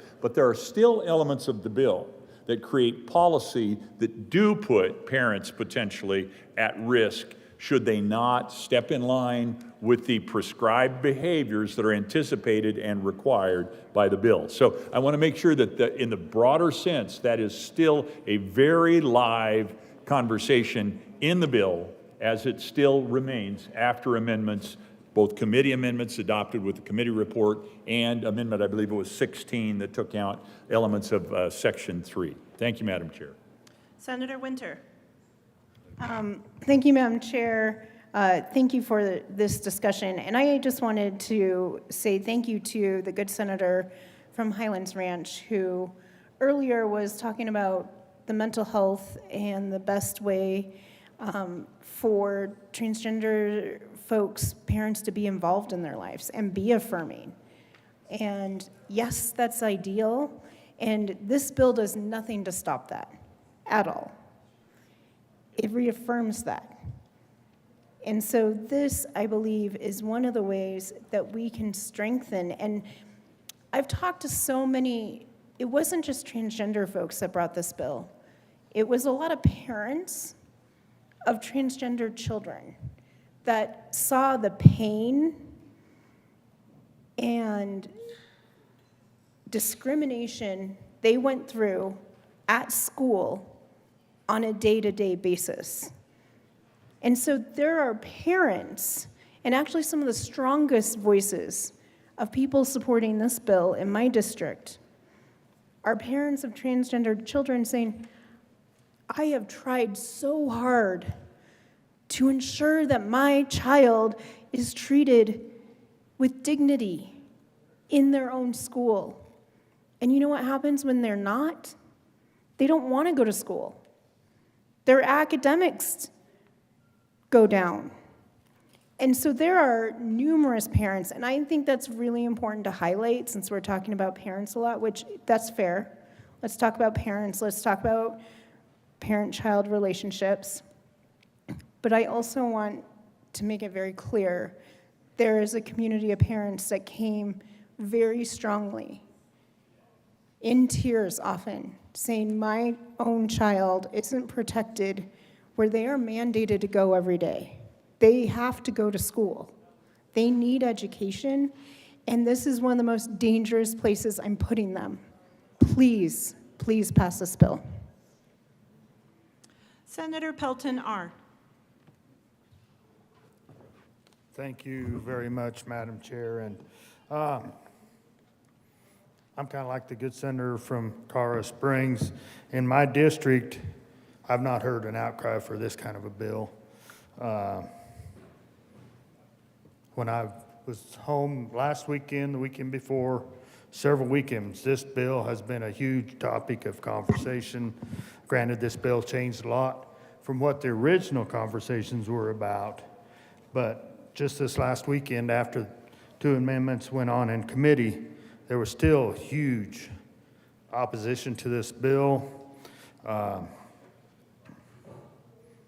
And like the minority said, there's still parts of this bill that implicate that parent-child relationship could be damaged very much by this bill. And I come to, just like last week when we talked about 1309, you know, I come at this from a religious point of view. I have an app that every day sends me a verse. Today, the verse that popped up on my phone is 1 John chapter 4, verse 4. You are from God, little children, and have overcome them, because greater is he who is in you than he who is in the world. Think that's coincidence that popped up on my phone today? I don't think so. It was said by one of the bill sponsors just a few moments ago that the kid is mandated to go to school. They're not. They're mandated to have education, but not in a public school. It's widely known in this chamber and in this building. My wife and I homeschooled, and we have a daughter that's homeschooling. Sometimes that is the best place to educate your child. Another couple other verses that really hit to this topic. Children are a heritage. This is Psalms 127, verse 3. Children are a heritage from the Lord, offspring a reward from him. Another one is Proverbs 22, verse 6. Train up a child in the way he should go. That's a parent's job. Those are their children that they have been entrusted with by our Creator, not the states. So I will defend the parent-child relationship with everything I've got. Are there bad parents? Sure. They're a very, very minute percentage. I'm sure, like the bill sponsor said, there were parents that want this bill. I don't doubt that at all. If your child is having issues out in with their peers, wherever the setting they're in, I can understand that kind of a concern. So with that, I will be back later when I gather some more thoughts. But as of right now, I stand in strong opposition to 1312, even with the amendments that have been offered. Further discussion, Senator Catlin. Thank you, Mr. Chair. Well, it's been quite a discussion we've had here today. Probably not over yet. I do understand parents and those relationships. Where I would like to start my discussion is that in Section 6, this section establishes statutory definitions for dead naming, misgendering, and chosen names. When we start putting those kind of definitions of dead naming and misgendering into law, this section will establish concerning legal consequences for routine mistakes that individuals make when interacting with transgender individuals. You know, there's a lot of us that are not even aware of what we're really talking about. You know, and you don't have to be living out in the country with me. You could be right here in Denver and not really understand what we were talking about, because we're unaware of this newfound etiquette concerning transgender discourse in America. Yet we're going to put it in law. Establishing statutory definitions of offenses for which the public is only loosely educated will create innumerable legal infractions for unknowing offenses. Folks, we're talking about the freedom of speech. You know, I'm one of those people that will walk by and say, hey, how are you guys doing? You know, that could be an offense. And not on purpose. Simply one of the ways that I address people. But we're talking about making that an actionable offense. There are enough actionable offenses in our law. We don't need to be writing new ones specifically on etiquette that we're not familiar with. I understand, and I get the right to do what you think you want to do with your own body. I understand that. But how I address you, even if and I'm not the kind of person that will come up and just automatically offend you for no other reason but to offend you. And I don't think most Coloradans are the kind of people that will go out of their road to offend you with the language that they use. But we're here talking about putting that in law. I'm not sure we've thought this clear through. We're trying to help some people who think they want to be addressed differently than what they may look. If I'm not told that, then I'm the one that makes the mistake. We as a body should be talking about how do we educate people in regards to the etiquette that we're now raising our kids with, or that we're going to try and go to the grocery store with and not end up with a problem, or in a store, a clerk. Thanks, man. Oh, you know, so that could be a mistake. That was not done on purpose. Depending on what happens with that. Misgendering to be known as unfair or discriminatory practice. I can't even talk this evening. Need another cup of coffee. Criminalize routine and non-malicious mistakes concerning gender identity in Colorado. These are honest, decent people that we're talking about hanging that on them. It may not be a big charge, but if anybody gets a charge, it's still important and serious to them because it goes to their name and stays with them after those charges are levied. Societal discourse surrounding transgender issues is so new for most Americans, we're not certain of how to say, hello, how are you? We need understanding of both the transgender movement and the newly amended Colorado law. Countless citizens could be vulnerable to legal repercussions for their unknowing offenses, and that doesn't strike me as fair on either side of that equation. Section 7 is way too restrictive to both the free speech rights of everyday Coloradoans. Furthermore, countless citizens are still unaware of this new etiquette concerning misgendering and dead naming. Most people do not even know what these two terms could mean. We do. I learned these terms by coming here. Because if I weren't involved in this Capitol building, I'm not sure I would really be aware of what we were talking about. And those are the folks that I represent. Those are the people that asked me to come to Denver, represent them, and do the best that I could for them. So that's why I'm here talking about this, is to do the most good for them.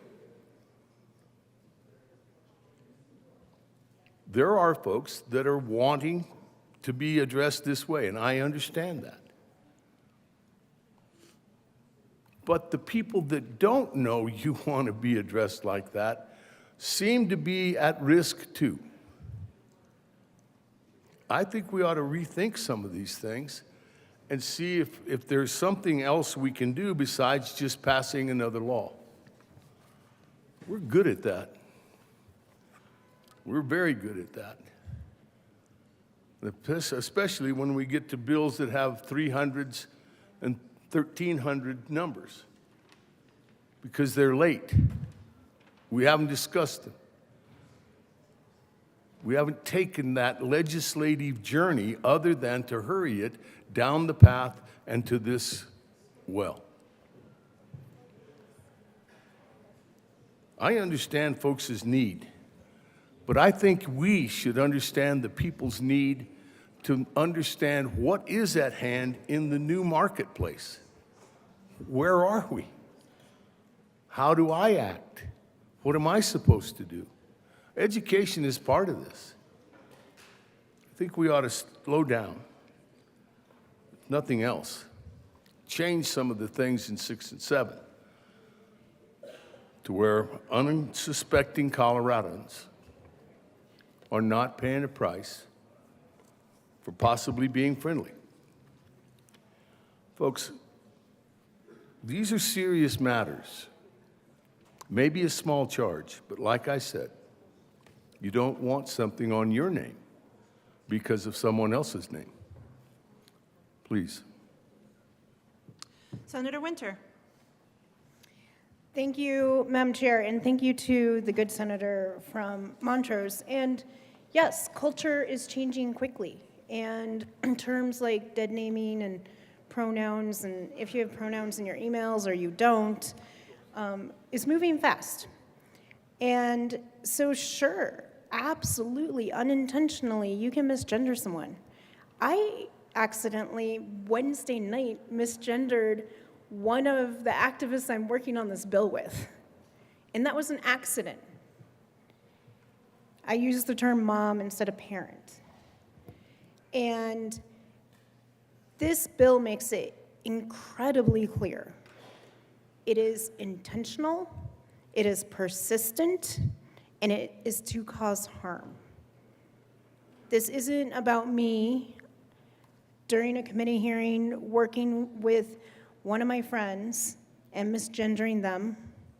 This isn't about going to the store and accidentally misgendering the clerk. This is about persistent and intentional. This isn't accidental. This isn't putting Coloradans at harm if they're unsure. This means you have to know you are doing it. And so I share those concerns, but that's why we wrote the law very intentionally, to make sure that is not what was happening. Senator Frizzell. Thank you, Madam Chair. I appreciate the words of the bill sponsor, because it kind of addresses something that I feel like we're all doing, is we're just kind of walking on eggshells. And bills like this make parents feel like they have to walk on eggshells. It makes people, and you're just not sure. It's like if you say something you're going to regret, or you're going to say something that is misinterpreted, or you're going to do something that causes offense. And sometimes you don't even know what that is. But I want to go back to some of the things that we've talked about and my good colleagues have talked about, and that's, you know, when I first read this bill, I thought about how many times I said no to my kids. I said no to my daughter a lot more than I said no to my son, because he was the good one. She was always finding, my daughter was always pushing the envelope, which is one of the reasons why she's such a great adult today. But I had to say no a lot. And when you say no, that creates a barrier between you and your kid. And my daughter had friends whose parents were more interested in being their kid's friend than being their parent. And I always made sure I told my daughter that I'm not your friend, I'm your mom. And that probably created barriers too. But one thing that, you know, I hear a lot from constituents, I heard a lot in testimony about this bill, was the concern of parents in Colorado that we in this building are building barriers between parents and children, and they don't want us to do that. We as parents already have enough barriers to deal with.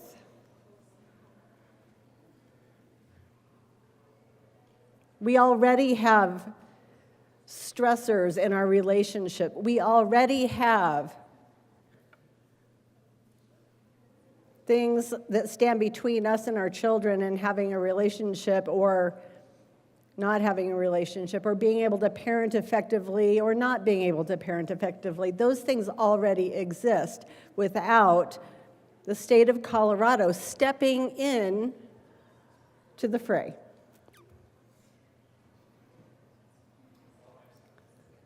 We have that already, and it's not okay. I firmly believe that the state has absolutely no business creating rules that get between parents and children. None.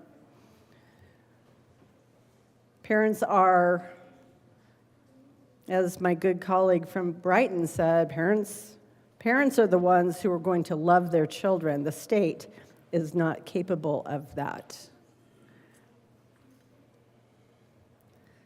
So when we were in committee hearing,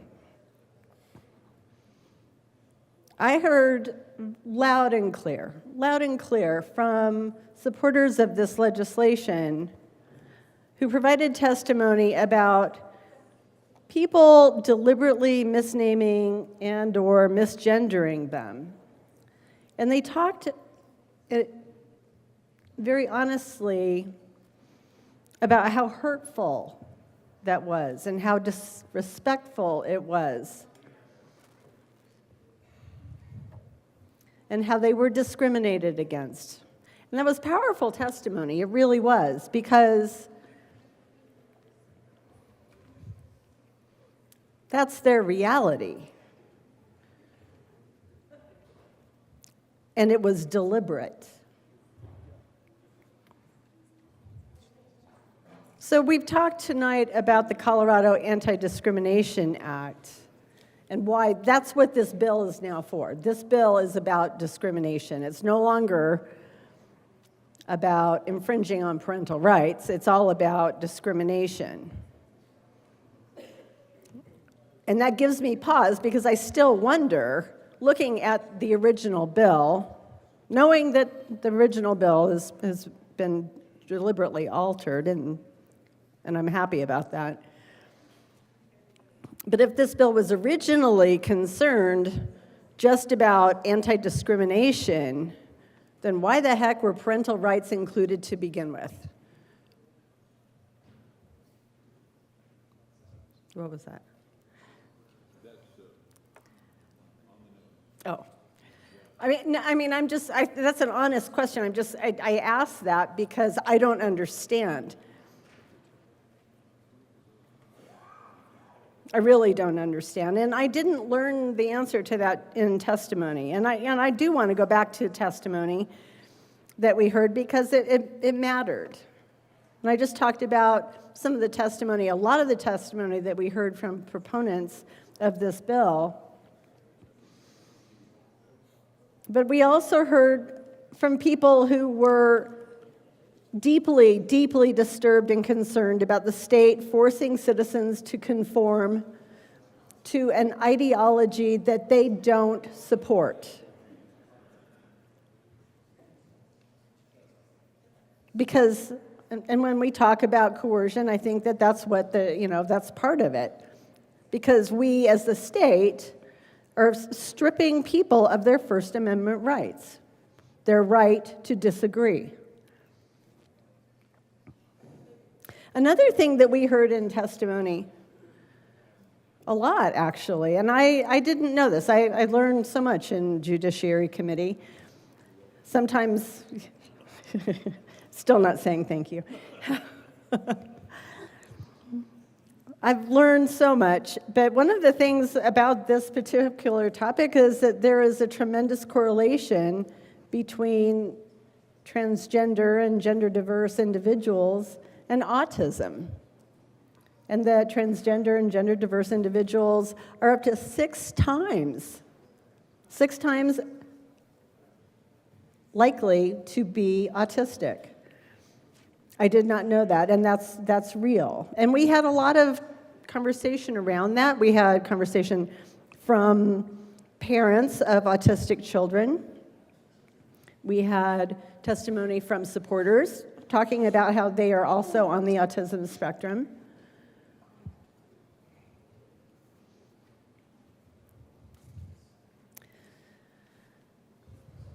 And one thing that we also heard a lot about was the role of the education system in this, the role of our education system. We had testimony from teachers on both sides of the issue. One teacher with Denver Public Schools who basically said she's told to keep secrets from parents. And a teacher from the other side of the topic, on the other side, on the support side, who said it's her job to meet kids where they are. And if this is where they are, then that's her job, is to be there. We talked about people, we heard conversation from people of tremendous faith who felt that this bill, in any form, before or after being amended, infringed on their freedom of religion. We heard from parents on both sides of this, parents who have had children who had some gender dysphoria, and as one of my colleagues talked about earlier, came through it on the other side, and there was no transitioning. Parents who kind of stuck by their kids' side supporting them, and they ended up not going down the road of being transgender or gender diverse, but came back to their birth gender. We also heard from parents whose children had transitioned or were in the middle of transitioning, and the struggles and the love they had for their kids. So when I was up here earlier talking about that was the great commonality, was this love for children on both sides of this issue, that's real. That's real.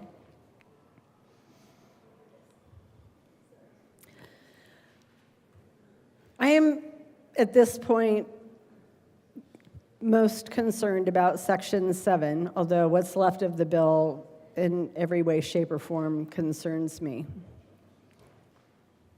And this has to do with putting the definitions of dead naming and, sorry, I have to look it up, misgendering, dead naming, and chosen name. Those three terms would be now defined in law and subject to the Colorado Anti-Discrimination Act. And I fundamentally disagree with that simply because I worry about how that could be exploited by those who are perhaps more interested in making a point than actual discrimination. Not that that happens. I don't feel like this is the place where we need to codify this. I'd like to think of myself as a kind person, a person who respects other human beings, whether I agree with them, disagree with them. That's something I strive for. And so the type of behavior that was described by those testifying, where they were deliberately misnamed and misgendered, and they described that those actions were very hurtful to them. I don't think that we can legislate bad behavior all the time. I worry that we try to. Because there are always going to be bad bosses. There's going to be people who are just mean. There's always going to be bad landlords. And we spend a lot of time in this building trying to regulate that. But what we are doing instead is normalizing other things. So I appreciate your attention as I ramble a little bit, but I really wanted to talk in more detail about the testimony that we heard, the different sides of this issue. I wanted to talk about Section 7 because I really feel like it is too restrictive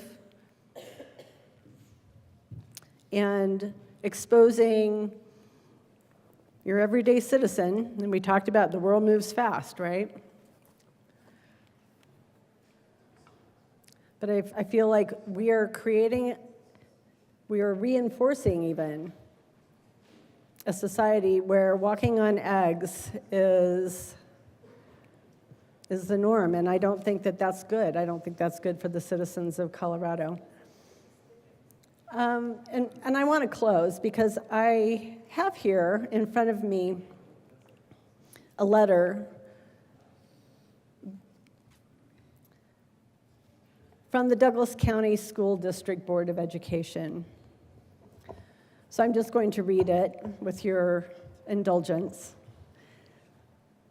This is an open letter opposing House Bill 25-1312 presented to the Douglas County School District Board of Education, May 5th, 2025. To whom it may concern, we, the undersigned members of the Douglas County School District Board of Education, individually endorsing this open letter as presented individually by Allison Ridwell, a concerned citizen of Douglas County, respectfully express our opposition to House Bill 25-1312, entitled The Legal Protections for Transgender Individuals. We have significant constitutional concerns about the bill's implications for our schools, students, families, and educators, as outlined below. House Bill 25-1312 includes provisions that would classify dead naming and misgendering as discriminatory acts under the Colorado Anti-Discrimination Act and as forms of coercive control in the child custody proceedings. Additionally, the bill mandates that schools with chosen name policies include transgender students' preferred names and prohibits gender-specific dress codes. As stewards of public education, we are concerned that these provisions could undermine parental rights and family dynamics by defining misgendering or dead naming as coercive control in custody cases. The bill risks penalizing parents for their speech or beliefs about their child's gender identity. This could strain family relationships and place schools in the challenging position of navigating sensitive custody disputes, diverting resources from our core educational mission. Also, it undermines local control. The bill's requirements regarding chosen names and dress code policies undermine our district's ability to create policies that align with the needs and values of the Douglas County community we serve and represent. In addition, it creates ambiguity, my apologies. It creates ambiguity and compliance challenges for schools. The bill's requirements regarding chosen names and dress codes introduce operational complexities. For example, implementing chosen name policies across diverse school systems may conflict with existing record-keeping standards or parental notification policies, creating confusion for educators and administrators. Furthermore, the prohibition on gender-specific dress codes may limit schools' ability to maintain clear and equitable standards for student conduct and attire. We remain steadfastly committed to ensuring safe and supportive learning environments for all students. We believe House Bill 25-1312, by placing schools at the center of contentious legal and social debates, poses an obstacle to that goal rather than a help to it. We respectfully request that the Colorado Senate carefully consider these concerns and vote against House Bill 25-1312. We are available to discuss alternative approaches to supporting all students while preserving the integrity of our educational systems. Thank you for your leadership and consideration. This open letter is submitted individually by each undersigned director through Allison Ridwell, a concerned citizen of Douglas County, in compliance with legal requirements prohibiting collaboration among board members outside of public meetings. Sincerely, Christy Williams, Becky Myers, Kaylee Winiger, Tim Moore, Douglas County School District Board of Education Directors. Presented by Allison Ridwell, parent of transgender child, concerned citizen of Douglas County, Parker, Colorado.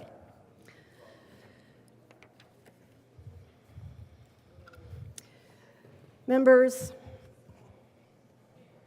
we need to work to establish trust between parents and their educators, whether it's the school district, teachers, school administrations. This bill does not do that. This bill does not contribute to trust. We can do better. I urge a no vote. Thank you. Senator Baisley. Thank you, Madam Chair. Madam Chair, I have an amendment I want to introduce. There is an amendment at the desk.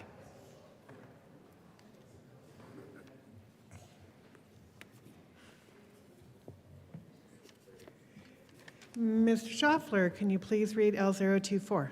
Amendment L024, amend corrected Senator bill. Baisley. Thank you, Madam Chair. I move L024 to House Bill 1312. That is a proper motion. Please tell us about your amendment. Thank you, Madam Chair. So this amendment addresses Section 5 of the current version of the bill. That section describes the mandates for a safe school plan.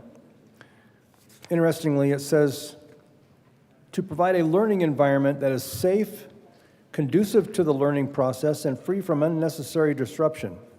Well, in order to do so, the existing statute requires that a safe school plan be devised and maintained. What I wonder is, was that safe school plan in place for the victim that I mentioned in my last time up here at the well, the one who was coerced through an after-school program that had the bogus title, and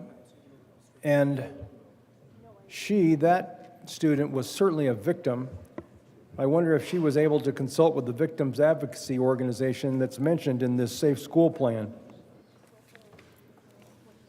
What I'd like to assert is that we need to remove this entire section, Section 5, for the reason that it includes education in a bill whose title is Concerning Legal Protections for Transgender Individuals. Again, it is a bill that ends up focusing on the youth because they're impressionable, because they're during this day they are outside of the eye watch of their parents, and mischief can take place, and it certainly has. Certainly has in Jefferson County schools recently, where crimes even have been committed. So this is inappropriate, certainly for education. We might have a good conversation on legal protections for transgender adults, but let's get this out of the schools. Let's stop pointing, directing these agendas at the schools. I want to conclude with reading one paragraph from Colorado State statute that applies directly to this amendment and to the conversation especially that The good senator from Castle Rock was just talking earlier about parents and their role, their appropriate role. So, Volume 13, Section 22, Paragraph 107 says, "The General Assembly hereby finds, determines, and declares that it is the public policy of this state that parents have a fundamental right and responsibility to make decisions concerning the care, custody, and control of their children. The law has long presumed that parents act in the best interest of their children." It was even in the previous version, the original version of this bill, that railed directly against this notion. Fortunately, that has been edited out, and for that I'm very appreciative.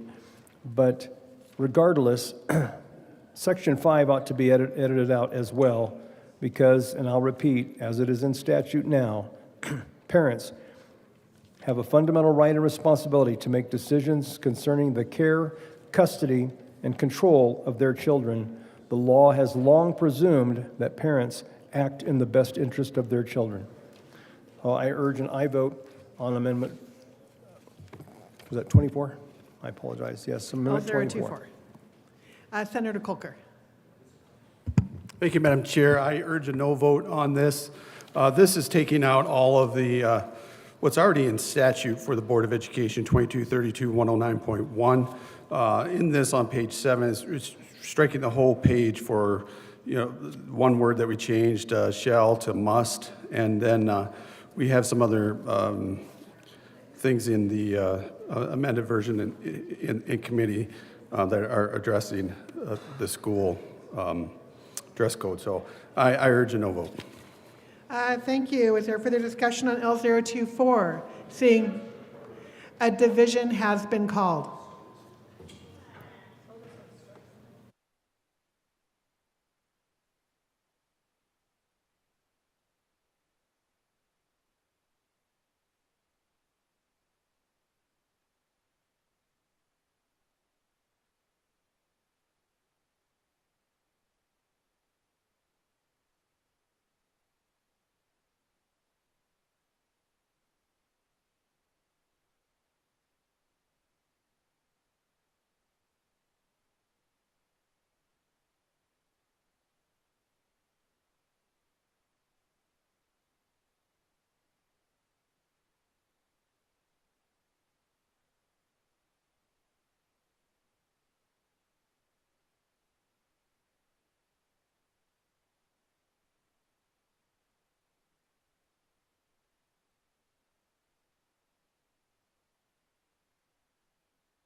A division has been requested. All those in the chamber not entitled to vote, please be seated. The motion is the adoption of L024 to HB 1312. All those in favor, please stand and remain standing without moving around the chamber until the count is complete.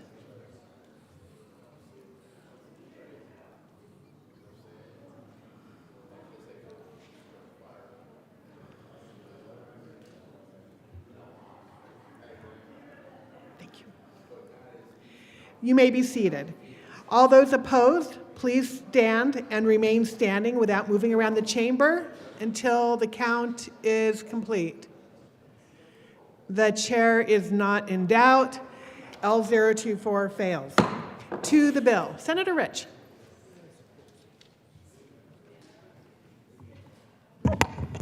Thank you, Madam Chair. I have an amendment. Thank you. There is an amendment at the desk. Mr. Schaffler, can you please read L027? Amendment L027, amend the Judiciary Committee report dated April 30th, 2025, page 2, Senator strike. Rich. Thank you, Madam Chair. I move L027 to House Bill 1312. Thank you. That is a proper motion. Please tell us about L027.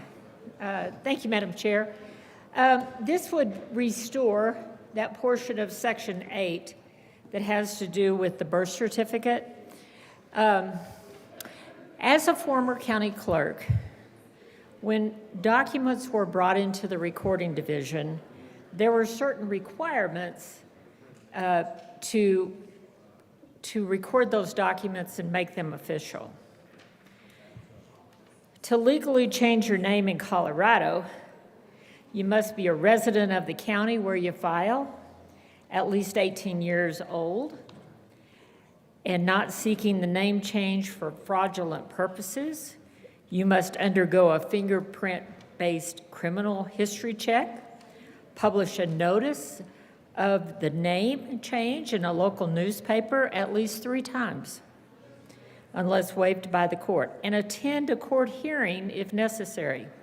If the court approves your petition, a final decree for change of name will be issued, and you'll need to update your records with relevant agencies. This can be found in the Colorado courts documents JDF 432.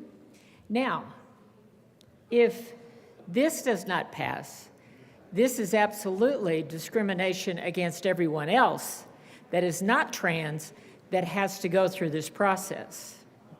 I believe it's only fair that this be restored into this bill, and I renew my motion to support L027. Thank you. Is there further discussion? Senator Winter. Thank you, Madam Chair. I urge a no vote on L027.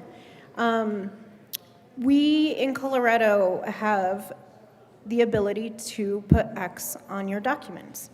And what sometimes happens is then it becomes difficult to get a passport, pay your taxes, get student loans, and folks might very well want an X for a very good reason, but then need to change it back to deal with other government entities. And so this is an important part of the bill. We are bringing an amendment in a few minutes that we worked on with the clerks to make sure that this could be implemented. And we're really happy that the clerks came to us and we have a solution. And so I urge a no vote on this. Thank you. Mr. Minority Leader Lundin.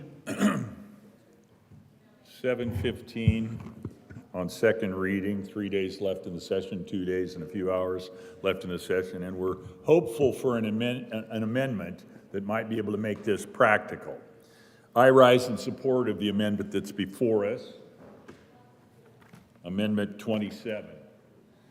Birth certificate, if you look at a birth certificate, it's not called birth certificate, it's a certificate of live birth. It's a medical record of the historicity of an individual. Now, years ago, we in Colorado chose to make it something you can change. It's no longer a record of live birth designating sex as determined based on biology. That is the law. This particular section seeks to eliminate the fact that you can change it once. We did that years ago. It used to be this birth certificate's a birth certificate. Then we said you can change it in order to acknowledge gender dysphoria and to allow people to make change. What this says now is it's too inconvenient for an individual to make a second change to their birth certificate by having to go to the court and getting a court order. It simply says, look, and the logical progression as a legislator who's lived this now, years ago when I was in the House, it was a certificate of live birth medical record. Then we said, okay, we're going to make a change. we are on this progression where it's like, we'll change it back and forth. We're going to make it so easy to change that it's no longer a meaningful medical record. It's no longer a meaningful state record, county record, quite frankly, government record of any type. This amendment just takes this super duper permissive language, Section 8, out of the bill. It's Section 8 now, it's the new Section 8. I'm working from the pre-amend. I'm not certain that I'm calling it the right section. I hope I am. It takes this very permissive language about a certificate of live birth out, and it says, put it back the way it was. You can change it once. If you're going to change it a second time, got to go to court. And just makes it rational. It's meaningful. Of course, it's super meaningful. But that's what this whole conversation about is how important this is for people. I get it. If it's that important, you know, we go to court for a lot of things to make civil actions legal and part of the process of government records. This amendment would simply put it back the way it was, saying you get it one free change, and then you got to go to court. Thank you, Senator Rich. Thank you, Madam Chair, and I'm going to renew my motion to support this amendment, L027. You know, that is true that you might just put an X somewhere, but that doesn't mean you still don't have to go through the processes. And if this is a bill about discrimination, then you are discriminating against everyone else who is not or doesn't happen to be trans that has to go through these processes. And that contradicts what you're even talking about in this bill if it's really about discrimination. So I urge an aye vote on L027. Thank you. Further discussion, Senator Carson. Thank you, Madam Chair. I want to support Amendment L027, offered by our colleague from Grand Junction, who, as she noted, is a former clerk and familiar with these issues. And I think, I think it's a good idea to follow the procedures, follow the rules, the document process we have in place with the courts. And this really isn't an inconvenience. When people say you got to go to court and file something, it really just means you fill out a form and you file it with the court. It's not, requiring folks to follow the normal procedures is not some big court hearing where you have to hire a lawyer or anything like that. It's just saying, let's stick with the processes we have in place. People change their names. It's a procedure that can be followed, and that's acceptable, but let's follow the processes that we have in place. And so I think this is a good amendment. Thank you. Senator Bright. Thank you, Madam Chair. I rise in support of Amendment L027. I feel like the language as it existed in Section 8 was appropriate. It honors the work that we've done in the past, honors the legal document of a certificate of live birth. It honors the single-time gender designation. I feel like there's a lot to support with this, and I feel like we should reinstitute that language as it existed in the bill prior to being struck. So I rise in support of L027 to House Bill 1312. Thank you. Senator Frizzell. Thank you, Madam Chair. Members, I rise in support of Amendment L027, and I'm just going to share my own little thing. My birth name is not Lisa. I know. My birth name is Nina Elizabeth. I know, isn't that crazy? My parents named me after my two grandmothers, Nina Bell Taylor from Southeast Alabama, and Elizabeth, and my other grandmother's name was Elizabeth. So they called me Nina Elizabeth. But then they had this stark realization that if they called me Nina, Elizabeth might be miffed, and if they called me Elizabeth, Ninabelle might be miffed. So they thought, well, we'll just call her Lisa. And it has been the bane of my existence my entire life. To make matters worse, when I got married to my first husband, whose last name was Frizzell, I thought, this is my opportunity. I can finally get this name thing figured out. Well, guess what? No, because you can't drop your first name. So on my passport, my driver's license, all my legal documents, my name is N. Elizabeth Norris Frizzell. It is a nightmare. And I would change it, but it's too big a pain in the neck for me at this point in my life, at almost 65 years old, to change my name. I'm particularly bitter about this particular section of the bill because it makes it really, really easy for other people to change their name, and I would have to jump through hoop after hoop after hoop. So I'm just saying, I rise in support of this because I agree with the good senator from Grand Junction that creating a set of rules for a certain group of people, no matter who it is patently unfair, and candidly, that is discriminatory. I rise in support of Amendment 27. Thank you. Is there further discussion on L027? Seeing none, a division has been called.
A division has been requested. All those in the chamber not entitled to vote, please be seated.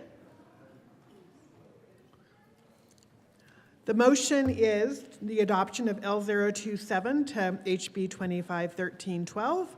All those in favor, please stand or remain standing without moving around the chamber until the count is complete.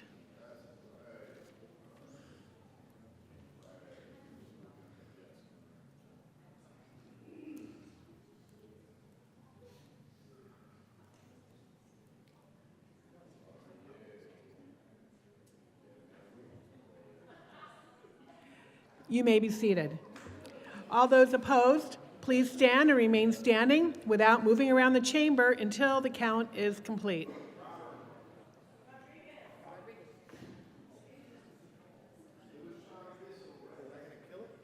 The chair is not in doubt. L027 fails.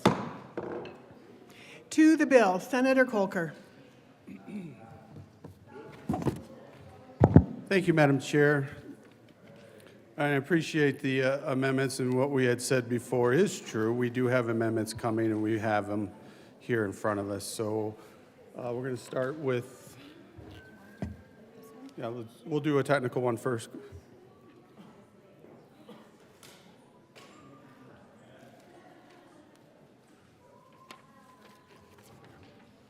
Mr. Schaffler, can you please read L015? Amendment L015. Senator amended Kolker. Thank you, Madam Chair. L015, as you note, is a change, more of a technical change on when licenses to marry are issued. Civil union license is when it's issued, and the validity, again, on the civil union issue on the back of the page.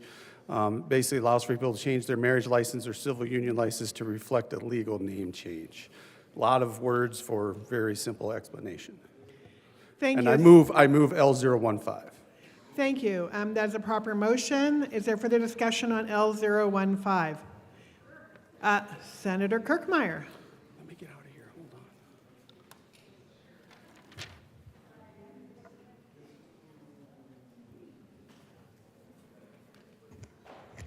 Thank you, Madam Chair. Since we're just seeing this L015, I think I should just kind of read it through for everybody. Because why not? And we can figure out where it fits into the bill, because I think maybe we might actually like it to some extent. I don't know till I figure it out. So the amendment strikes in the Judiciary Committee report, page 1, line 12, strike must replace and substitute supersedes. So that was, I don't know what page 1, how to find supersedes in here. Section, counties must not be amended. Must replace. I need the judiciary report. Here. Thank you, sorry, thank you. All right, in the judiciary report, strikes dated April 30th, page 1, line 12. A new license issued pursuant to subsection 3A, oh, there it is. Instead of saying must replace the original license to marry in the county and recorder's public records must not be marked as amended, it now just says supersedes. So a new license to marry. If you look on the pre-amended bill, page 3, a new license, item B there, a new license to marry issued pursuant to subsection 3A of this section, instead of saying must replace, will now say supersedes. So it supersedes the original license. Well, I guess that's better. Supersedes the original license. That's the first part of this. Page 1, again, so now we're back to a floor amendment. Page 1, strike line 13. Is that in the judicial report as well? Amend the Judiciary Committee report? Are we amending the whole committee report on this amendment? No. Because then it says. Page 1, strike line 13. And substitute as the official public record and must not be. I don't know where that fits in. Maybe the sponsor could tell us if I should be looking at the pre-amended bill or if I need to look at the Judiciary Committee report. So I know what this actually does. Keep going and we'll find out. Well, if it's of the Judiciary Committee, which I'm thinking maybe it is, strike line 13, substitute as the official public record and must not be. Yeah, that's what It would read like this. A new license to marry issued pursuant to subsection 3A of this section supersedes the original license to marry as the official public record and must not be.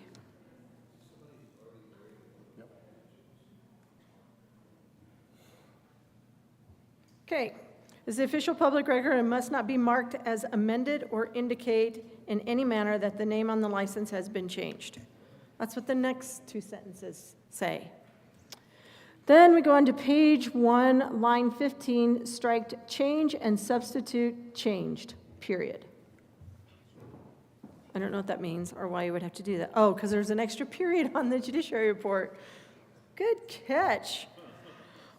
All right, then we go to line 6 of the amendment, section 3. And we are amending section 3 now, 14-2-107.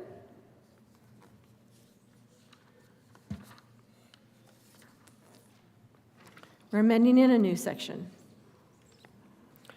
Licenses to marry must be issued by the county clerk and recorder only during the hours that the office of the county clerk and recorder is open, as prescribed by law and at no other time. This is a new section in the 3. It's adding a new 14-2-107. So in our pre-amended bill, it is 14-2-106, and now we have a 14-2-107. Speaks about when license to marry are issued and the validity of them. They only can be issued when the clerk is open as prescribed by law and at no other time. Such licenses must show the exact date and hour of their issuance, of their issue. New licenses, so this is new language to the statute. New licenses to marry issued pursuant to section 14-2-1063A must show the date and hour of issuance of the new license, but the effective date of the marriage is the date listed on the original license to marry. Man, those clerks, they're picking on you a bit. I'm thinking maybe they should, but because you're a nice guy. New licenses to marry, new language again, new licenses to marry issued pursuant to section 14-2-1063A are valid. Because this section said a license shall not be valid for use outside the state of Colorado. Within the state, such licenses shall not be valid for more than 35 days after the date of issuance. So they cleaned up the language of when a license to marry that is issued and then changed is valid. So the clerks got that point in. Then they added in yet another section, which is going to be called section 4. Well, there's a lot here. And this is they're adding to 14-15-110, issuance of a civil union license. And it's all new language in paragraph 3A. If at any point following the issuance of a valid civil union license issued pursuant to this section, a party to the civil union presents the issuing county clerk and recorder with appropriate documentation of that party's name change and requests the issuance of a new civil union license, the county clerk shall issue a new civil union license that reflects the party's name change. No wonder this amendment took so long. It also has a new paragraph B.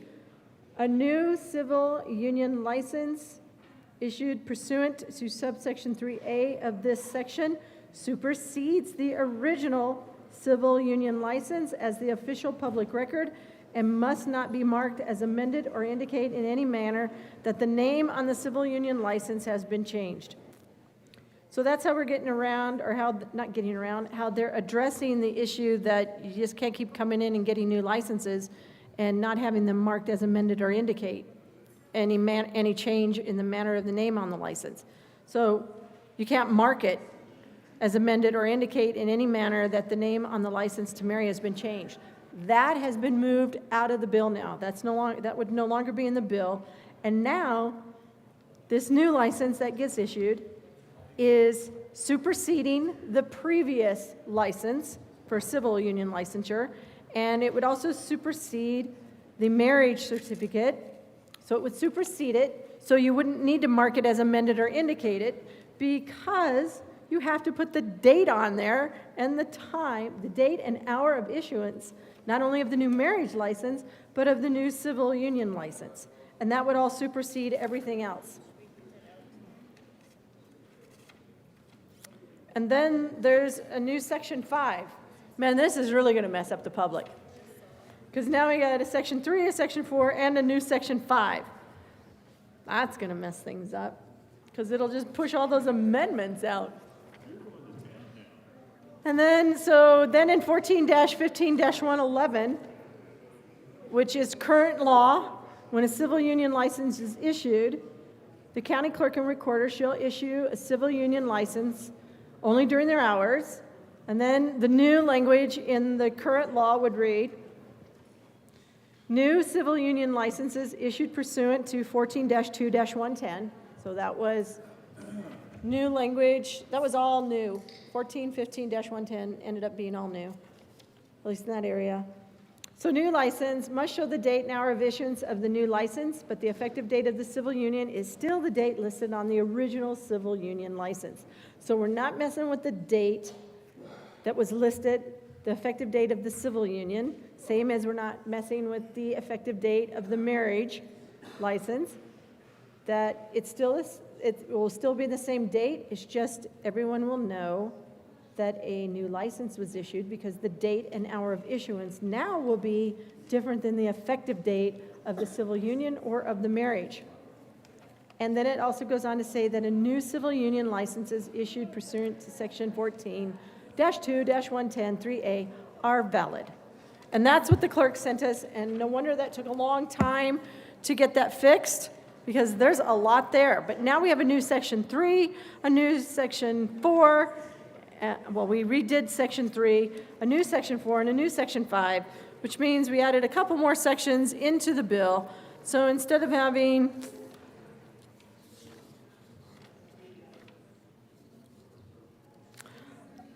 13 sections, because the safety clause is a section all under itself, we will now have 15 sections in the bill, and if this bill passes, into law. And that's what the clerks want. Thank you. Is there further discussion on L015? Seeing none, the question before us is the adoption of L015. A division has been called.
A division has been requested.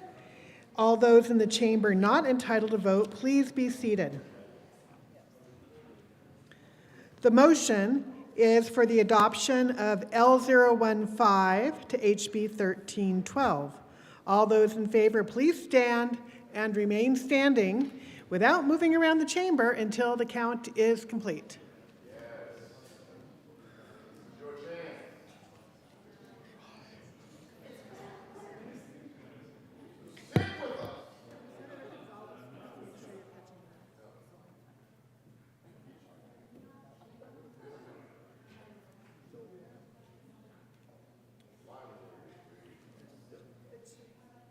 The chair is not, okay, please be seated. All those opposed, please stand and remain standing without moving around the chamber until the count is complete.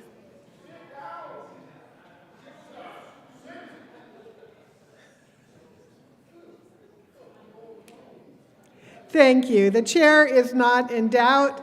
L015 is adopted. To the bill, Senator Kolker.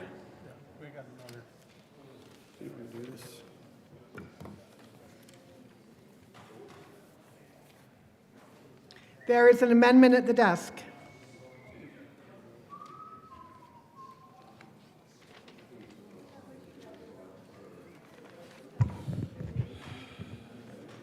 Mr. Schaffler, please read L035. Amendment L035 has been Senator corrected. Kolker. Thank you, Madam Chair. I move L035. Thank you. That is a proper motion. Please tell us about L035. Senator Winter. Thank you, Madam Chair. What this does is it modifies the definition of chosen name and includes disability, race, creed, color, religion, sex, sexual orientation, gender identity, gender expression, marital status, familial status, national origin, or ancestry. And so these are all the protected classes by CADA, and this is important. So if you are using your chosen name, for example, if you have a hard to pronounce name that probably originated in a foreign country and you want to go by that name, that can be your chosen name. If you have a disability and you can't pronounce your own name, that you can go by something else. It adds a piece to the legislative declaration reaffirming Colorado law. And this says that the Colorado Anti-Discrimination Act prohibits discrimination based on protected class and ensures all Coloradans are able to enjoy their protected freedoms.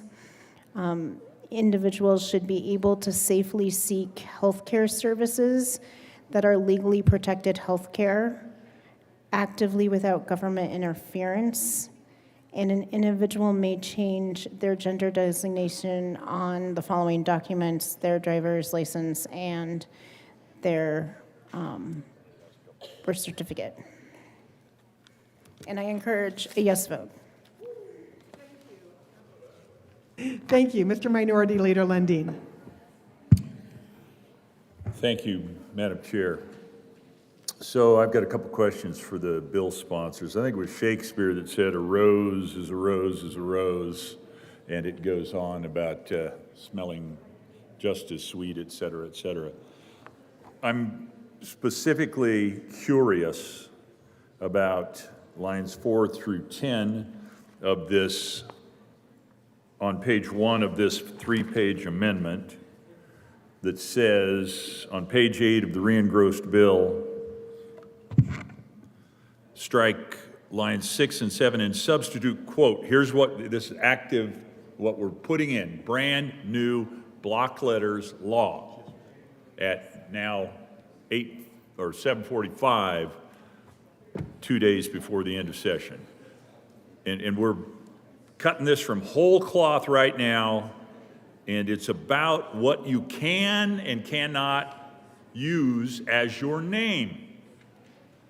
It says, requests to be known as in connection to the individual's disability, race, creed, color, religion, sex, sexual orientation, gender identity, gender expression, marital status, familial status, national origin, or ancestry. And then there's a qualifier here. So long as the name does not contain offensive language, one qualifier, let's go Brandon, wouldn't be allowed. And the individual is not requesting the name for frivolous purposes. So if I were to apply this law to myself, and I wanted my name to be changed to the following: Paul, normally abled, white guy; Christian, white guy; cisgendered, cisgendered, Harold, I better put my middle name in there somewhere. Harold's my middle name, named after both of my grandfathers. Cisgendered again, gender expression, cisgendered, married, son, father, grandfather, partially Swedish, kind of Heinz 57, a lot Irish. Don't frustrate him too much. He gets hangry. Lundeen, I'm complying. Now, the argument is, oh, you can't do that, Senator Lundeen. That's frivolous. Well, where do you draw the line? We've got so much vagueness in this bill already that I'm going to talk about when we get to the Anti-Discrimination Act. Now we're putting into the law, you can put all sorts of designations about how you see yourself into the law as well. I would say the qualification, as long as it's not requesting the name for frivolous purposes, I'd say the whole section here is frivolous. A name's a name. It's how we identify each other simply, directly, for the purposes of conducting business and engaging in society. Super challenging for me to change the idea that a rose is no longer a rose is a rose is a rose. The name now needs qualifications. We have to add qualifications, and we're going to allow individuals to add qualifications for 1, 2, 3, 4, 5, 6, 7, 8, 9, 10, 11, 12, 13 different potential labels. If you give one person one of the 13, you got to give the next person another of the 13, and you got to give the next person after that the third of the 13. I'm challenging this on, are we serious or not? Senator Winter. Thank you, Madam Chair. I am very serious, and these are protected classes under the Colorado Anti-Discrimination Act. This was not a list that was frivolously made up. It's already in statute. That's serious. The Colorado Anti-Discrimination Act is serious. And I would contend that the name that you just came up for yourself would be frivolous. And to a previous amendment, we had some senators that were arguing that in this bill, trans folks were getting special accommodations that others weren't getting, so we were actually discriminating, and now we're actually including everyone, and there is a reason to do this. So for religious reasons, some people might want to use a different name. So for example, an indigenous person might want to use their spirit name. As I shared, a person with a disability might need to use a different name that's easier to pronounce. A person that has a difficult name to pronounce might want to go by something else. And your name is deeply serious. It's how you walk through the world. And just as the good senator from Castle Rock talked about her name and how important that was, and how important that's been in her life, what we are saying is your name is deeply serious. We are including everyone, and this are protected classes from the Colorado Anti-Discrimination Act. Mr. Minority Leader Lundeen. Thank you very much. I take the Anti-Discrimination Act very seriously. I do not take this offer of an amendment to a seriously considered piece of legislation seriously. I understand that people may want to embellish. This is essentially an opportunity to embellish for the world their name. I'm old-fashioned. I mean, golly, I'm antique. And I'm an anachronism. We used to call that nicknames. They called me Bean for a period of time. Bean, B-E-A-N. I like jelly beans. And so they called me Bean. I was a swimmer. two-a-days in high school. Swam for 2 hours before school, 2 hours after school, and I had about a 3% body fat. They called me No Hips. That was my nickname. This is essentially putting into Colorado law the codification of nicknames. And I get it. Some people take it very seriously. Our names are who we are. They in some ways define us, and we can become a definition of that. As I mentioned when I was running the litany of what my name could possibly be, I mentioned my middle name's Harold. That's ancestral, but it's not Harold Alta Edison Lundeen and Harold Glenn Rogers Paul Harold. It's just Harold. So they gave me that name, and I carried forward the ancestral name in that way. And I hate to stop the debate on an important, very important, controversial piece of meaningful policy, but I'm having a hard time taking this particular element of this particular amendment seriously. And that's an opinion, I guess. We are allowed to have our opinions. I try to talk about policy. I try to talk about economics. I try to talk about moving the people of Colorado forward. I talk about honoring each other. I talk about all sorts of things, but occasionally, and in this moment, it is my opinion that this is frivolous and should be dismissed on its face. Thank you, Madam Chair. Is there further discussion on L035? Senator Kirkmeyer. Thank you, Madam Chair. All right. I'm going to try and help you all out here and show you how this interacts with the rest of the bill. Because, silly me, I asked what all reasons that a student might adopt to choose a name, what all meant. And now we have an amendment. So, Amendment L05 amends the corrected re-engrossed bill. So not the pre-amended bill, not the judiciary report yet, but the corrected re-engrossed bill. Hopefully you all got one of those. And it says to go to page 8. Well, first of all, you have to change the numbers around. But here's the guts of it for the first part, for the first 10 lines of this amendment. You go to page 8, and you go to the definitions of chosen name.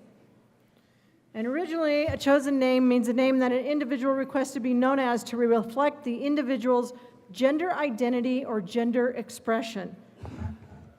And don't worry, we're going to get a definition for gender expression too.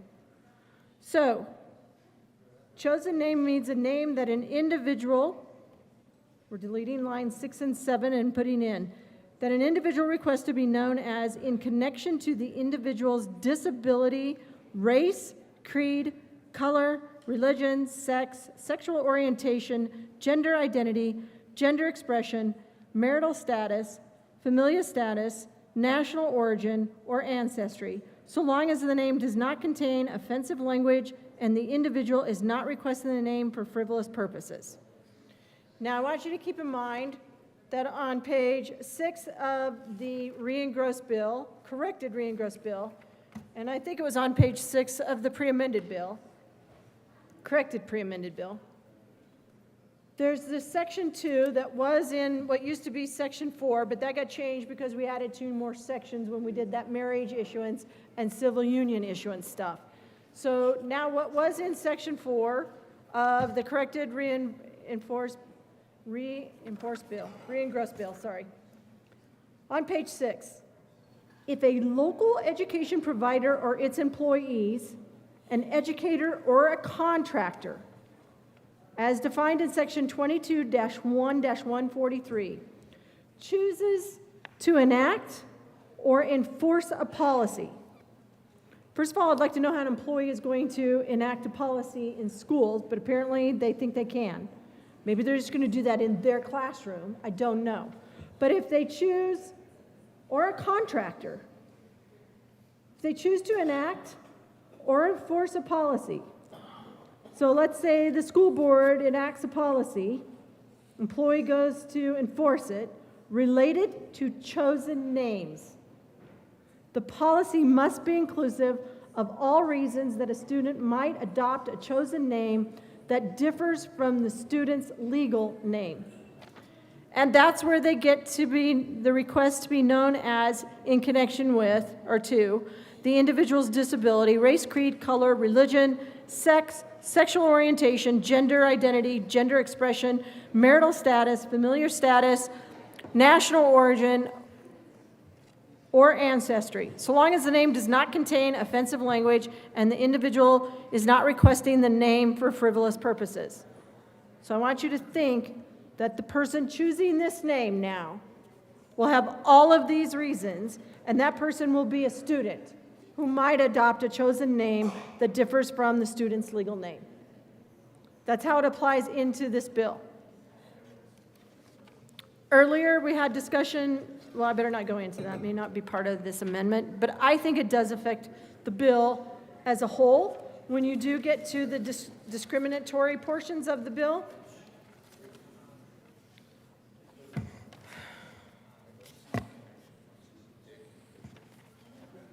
I was looking at the pre-amended bill, now we have to go into a different one.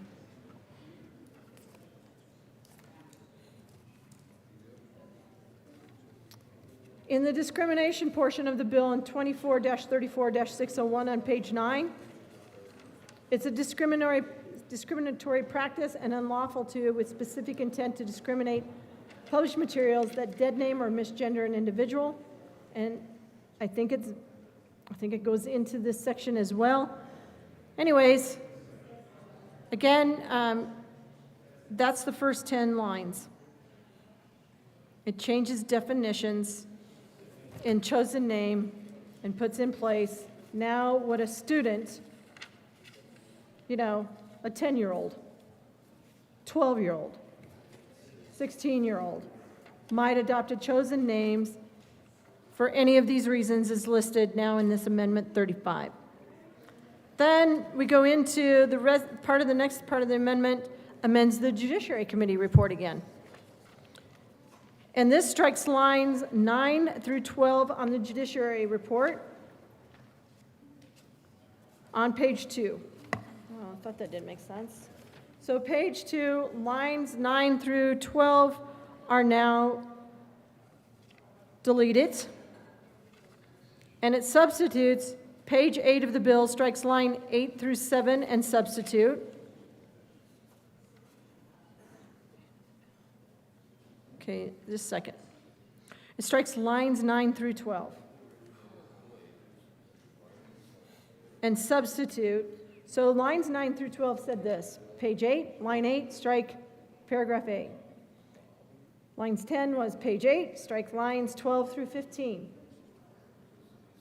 Line 11 said page 8. Line 16, strike paragraph 8. And line 12 said page 8, strikes line 21 through 27. And so we're striking all of that out of the Judiciary report, and we are substituting page 8 of the bill, strike lines 8 through 27. I'm assuming that's the corrected re-engrossed bill, but I could be wrong. And substitute paragraph 9, gender expression. So are we moving out misgendering and dead naming? Okay, so thank you to the good senator from Centennial, who, make sure I got that right, yeah, Centennial, who shook his head yes. We are striking on page 8 of the bill, strike lines 8 through 27. So 8 through 27 is striking dead name, the definition for dead name. And if I'm incorrect, I would certainly hope that the good senator from Centennial would let me know. But we will strike the definition of dead name. We will, let's see.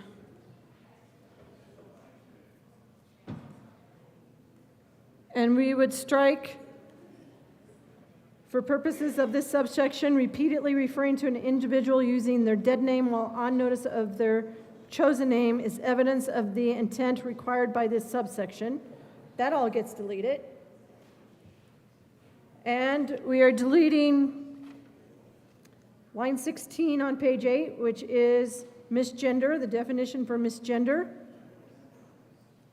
And we're also deleting B, so that was A, 14.5A. We're deleting 14.5B, repeatedly referring to an individual using pronouns that conflicts with the individual's gender identity.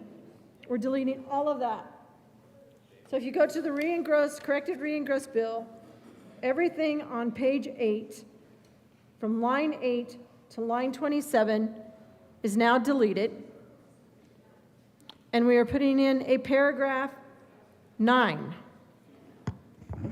that is a definition for gender expression. And apparently, gender expression is defined already in statute, because this is not in cap. This portion's not in cap. Gender expression means an individual's way of reflecting and expressing the individual's gender to the outside world, typically demonstrated through appearance, dress, and behavior. Oh, we crossed out and. Typically demonstrated through appearance, dress, behavior, chosen name, and how the individual chooses to be addressed.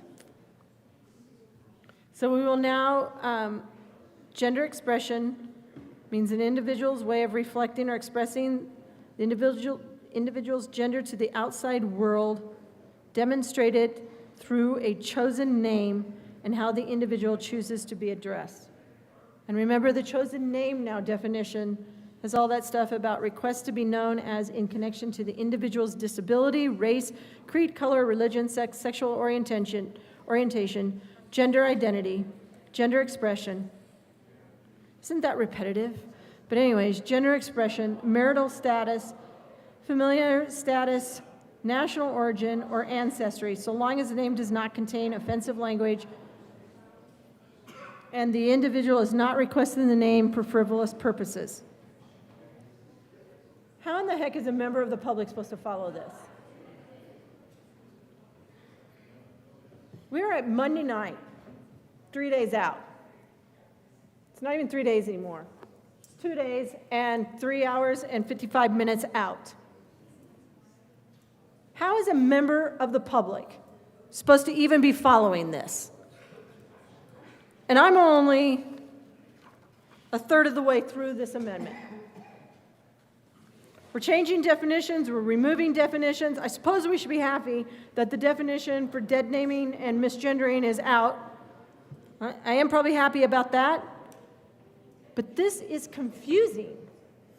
We're going to judiciary reports, we're going to re-engross corrected bills, moving things around, deleting definitions, adding in all this other language about how you can choose your name and what you can choose your name based on, but you can't be frivolous. After you go through 13 potential labels. I'm really sorry I even asked what all reasons might mean. Guess they took me seriously when I was asking that. All right, here's what else it says. Line 18 of the amendment says, page 2 of the report, so that would be the judiciary report, strike line 14 and substitute. So page 2 of the report, strike line 14 and substitute. So line 14 is section 7 in the Colorado Revised Statutes. So it says just strike line 14 and substitute section 9 in the Colorado Revised Statutes. Add 24-34-300.5 and 24-34-300.7 as follows. Short title. The short title of parts 3 to 8 of this article is the Colorado Anti-Discrimination Act, or CADA. So we're putting in a short title into the bill.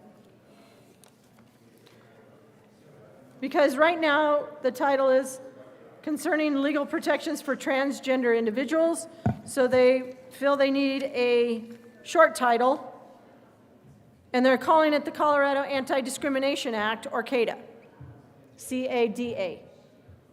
And they're doing that because I feel like we were right. This bill was introduced on a Friday afternoon around 5 o'clock, put into committee on Tuesday. Members of the public didn't have time to really talk about it then. Since that time, since April 1st, how's that for irony?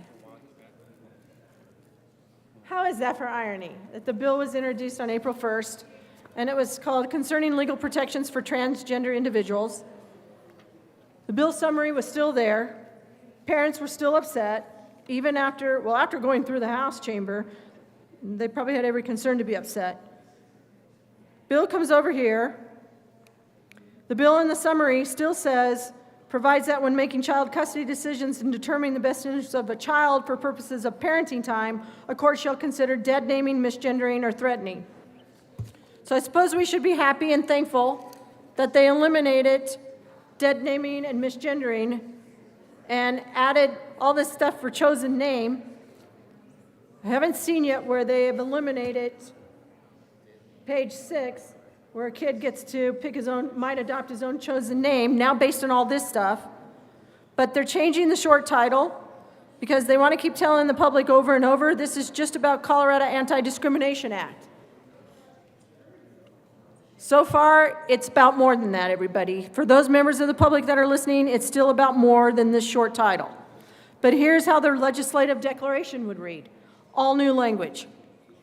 The General Assembly finds and declares that each Coloradoan has the right to access fair employment, housing opportunities, public accommodations, and advertising that is free from discrimination regardless of their membership in a protected class, as those classes are listed in sections 24-34-402, 24-34-502, 24-34-601, and 24-34-701. CADA, the Colorado Anti-Discrimination Act, prohibits discrimination based on these protected classes and ensures that every Coloradoan is able to enjoy freedom from discrimination. The General Assembly further finds and declares that, I'm on to the second page of this amendment. Thank goodness we got rid of that three-day letter. The General Assembly further finds and declares that Colorado has a long history of supporting freedom of choice for Coloradoans. This includes the choice to make decisions related to safely seeking healthcare services, including legally protected healthcare activities. Of course, they had to get this one in. Including legally protected healthcare activities as defined in section 12-30-121. Paragraph 1, paragraph D, that support mental, physical, and emotional well-being for Coloradoans, their children, and their family members. It is the public policy of Colorado to ensure that these important decisions can be made without unnecessary governmental interference. That would be the last line of the legislative declaration. It is the public policy of Colorado to ensure these important decisions can be made without unnecessary governmental interference. I suppose we need a definition of unnecessary in this sentence.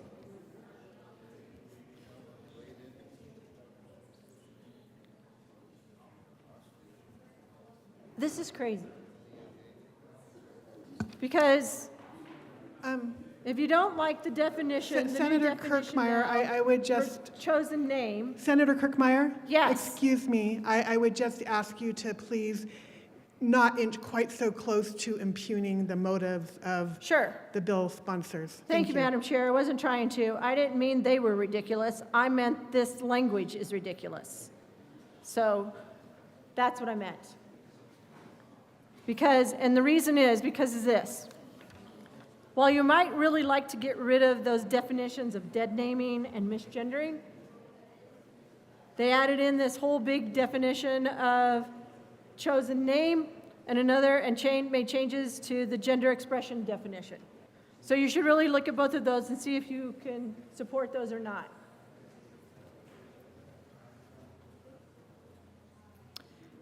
Okay, the next part of this amendment, page 2 of the report. Strike lines 15 through 19. Oh, 15 through 29. So on page 2 of the report, we might as well just struck the whole page 2.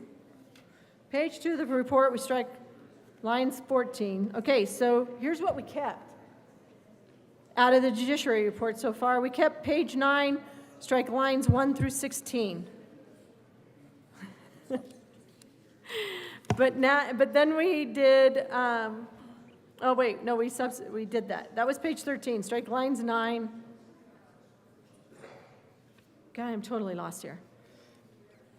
Okay, so let me go back. Page 2 of the report, strike lines 15 through 29. So 15 through 29 is the rest of section 7. And it takes you all the way down to section 8. So we have, through this amendment, section 7 has been removed. That's section 7. Okay, so we strike section 7. We put in a new section 9. Here's the next part.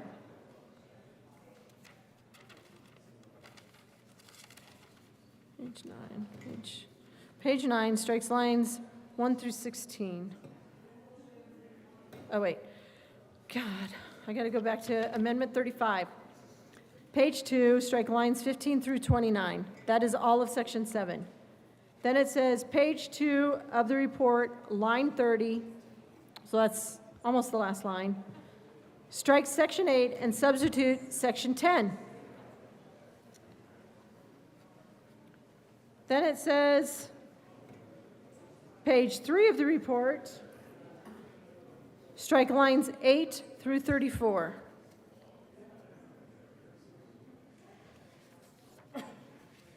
So page 3 of the report, lines strike 8 through 34. Well, that's almost the whole page here on page 3, but it's not quite the whole page. What it does is now it strikes Section 9, Section 10, and Section 11. Is that correct? I just need to know if we are now striking, in the judiciary report, we're striking Section 9, Section 10, and Section 11. Yeah. So we have to strike, in the judiciary report, we have to strike Sections 9, 10, and 11. With the previous amendment. Because we changed those out with the previous amendment. Anybody confused yet? So what we did in the judiciary report. I'm sorry, with this amendment. Yeah. But what happened in the judiciary report was this. Section 9 was added in, and it repealed paragraph 2, subparagraph A, subparagraph Roman numeral 3, which was the application for license or instruction permit, which repealed the department may only amend a sex designation for an individual's driver's license one time upon the individual's request. Any further requests from the individual for the additional sex designation changes require the submission of a court order indicating that the sex designation change is required. That was Section 9.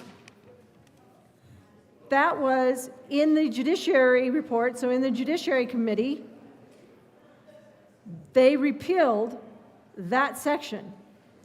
This new amendment, L35, now strikes that Section 9 that repealed that section of law. So I'm assuming that means that section of law is back in. It is no longer repealed.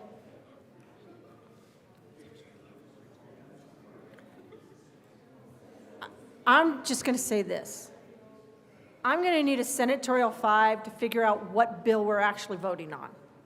Because it would be really helpful if we could get a pre-amended bill or something that shows us what's in and what's out. Because at this point,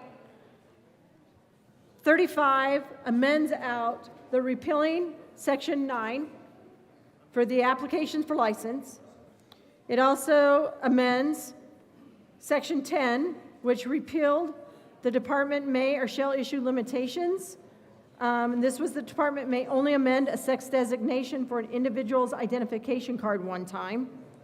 So while that section of law was repealed in the Judiciary Committee, it is now being put back in to law. It's not being repealed any longer. I'm sorry, Senator Kirkmeyer, did you wish to call a senatorial 5 or not? No, I'm going to try and get through this amendment first, and then I'm Great. going to see if I need to call a senatorial 5 so that I can figure out where everything goes in the bill. Because I have a pre-amended version, I have a re-engrossed version, corrected re-engrossed version. I have an amendment that impacts the re-engrossed version, which deleted things there and changed definitions in the re-engrossed version. Then we have an amendment that goes on further to strikes sections 8, 9, it strikes section 8, well, let's see. No, it strikes section 9, which in the judiciary report repealed the applications for license or instruction permit, where it said you could only, in current law, it says you may only amend a sex designation for an individual driver's license one time. They repealed that, they struck that from law in the Judiciary Committee, and now on the Senate floor in Amendment 35, they're saying that no longer would be stricken from law.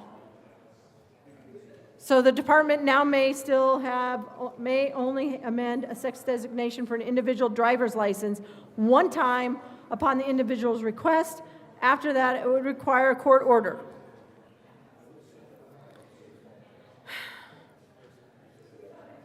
Oh, it struck that. But then, I should have kept reading. Because here's what happens. It now creates a new Section 11. The amendment, Amendment L35, creates a new Section 11. Because remember, we added other sections in. We had all those other sections in. Creates a new Section 11, and here's what it reads.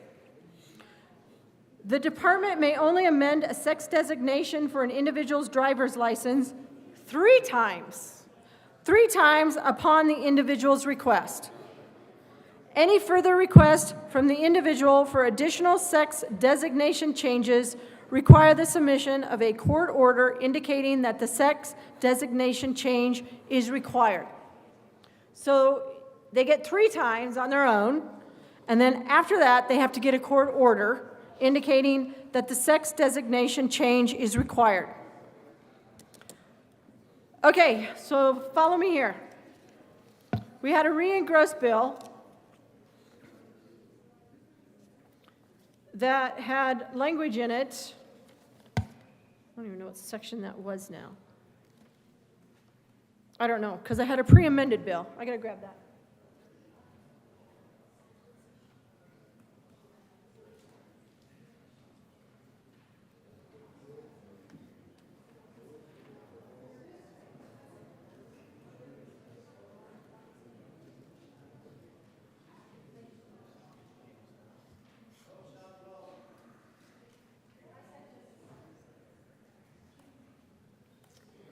And all my papers are still at the well. Okay.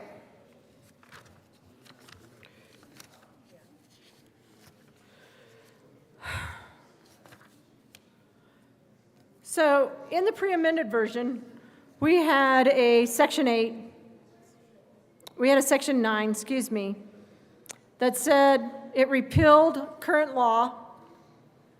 So current law, the department may only amend a sex designation for an individual's driver's license one time upon the individual's request. Any further request from the individual for additional sex designation changes requires the submission of a court order indicating that the sex designation change is required. That's what was in the pre-amended version, right? Because that came from the Judiciary Committee. Then L35 says, nope,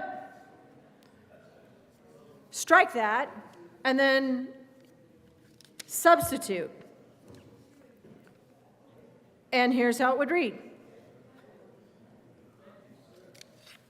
The department may only amend a sex designation for an individual's driver's license 3 times upon the individual's request. Any further requests from the individual for additional sex designation changes require the submission of a court order indicating that the sex designation change is required. So I want you to think about this. An individual. In my case, I'm going to say daughter because I had 2 daughters. My daughter, when she was 16 years of age, if she was 16 at this point in her life, and this becomes law, could go in, not once, but could go in 3 times. 3 times upon the individual's request. So they could go to motor vehicle. Of course, they'd have to get an appointment. They'd have to go there and sit around and wait all day. Probably serve them right, but they'd have to go and wait all day. But they'd have to go in, and they could request, just request. Your 16-year-old could just go in and request 3 different times to have their sex designation changed.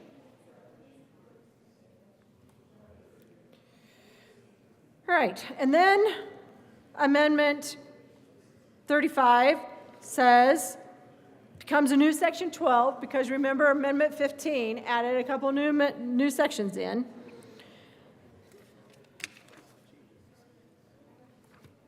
A new Section 12, which impacts the old Section 10 in the pre-amended version. So in Section 10 of the pre-amended version, this is the department may or shall issue limitations and rules. Remember? And in the pre-amended version, this current law was struck. And current law was the department may only amend a sex designation for individual's identification card 1 time upon the individual's request. Any further requests from the individual for additional sex designation changes require the submission of a court order indicating that the sex designation change is required. Court order. But in L35, we're saying nope. The department, so remember first, they removed the language that was repealed, that they had stricken in the judicial department, in the Judiciary Committee. And now 1135 adds in a new Section 12, which says the department may only amend a sex designation for an individual's identification card 3 times. So we upped it. 1 time to 3 times upon the individual's request. Any further requests from the individual for additional sex designation changes require the submission of a court order indicating that the sex designation change is required. Okay, then Amendment L35, here tonight on the floor. Added in a new Section 13. Yep.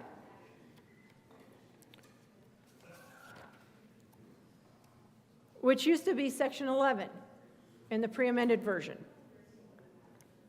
So Judiciary Report said we're going to strike current law, just take out the part that the department may only amend a sex designation for an individual's identification document 1 time upon the individual's request, and any further requests from the individual for additional sex designation changes require the submission of a court order indicating that the sex designation change is required. I'm sure you're going to be shocked, but the new Section 13, which replaces the old Section 11 in the pre-amended bill, now it says It would change law from 1 time to 3 times. So the department may only amend a sex designation for an individual's identification document 3 times. 3 times upon the individual's request. Any further requests from the individual for additional sex designation changes require the submission of a court order indicating that the sex designation change is required. And then we left in the severability clause. The severability clause stays in. Page 9 of the bill, strike line 17 and substitute.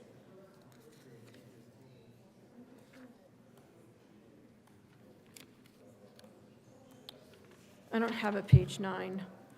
Page 9 of the bill, and then it puts in the effective date.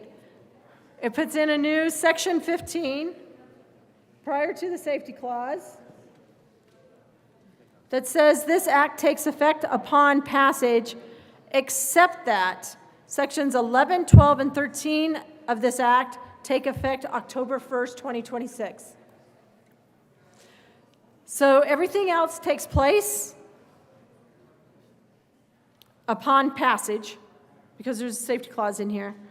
The act takes effect upon passage, except sections 11, 12, and 13. So those are the ones that change it from put the law back in, but say instead of 1 time, now they get 3 times upon an individual's request to change their license, driver's license for a sex designation, to change an individual's identification card 3 times for an individual's request, and 3 times for an individual's identification document. That takes place on October 1st, 2026.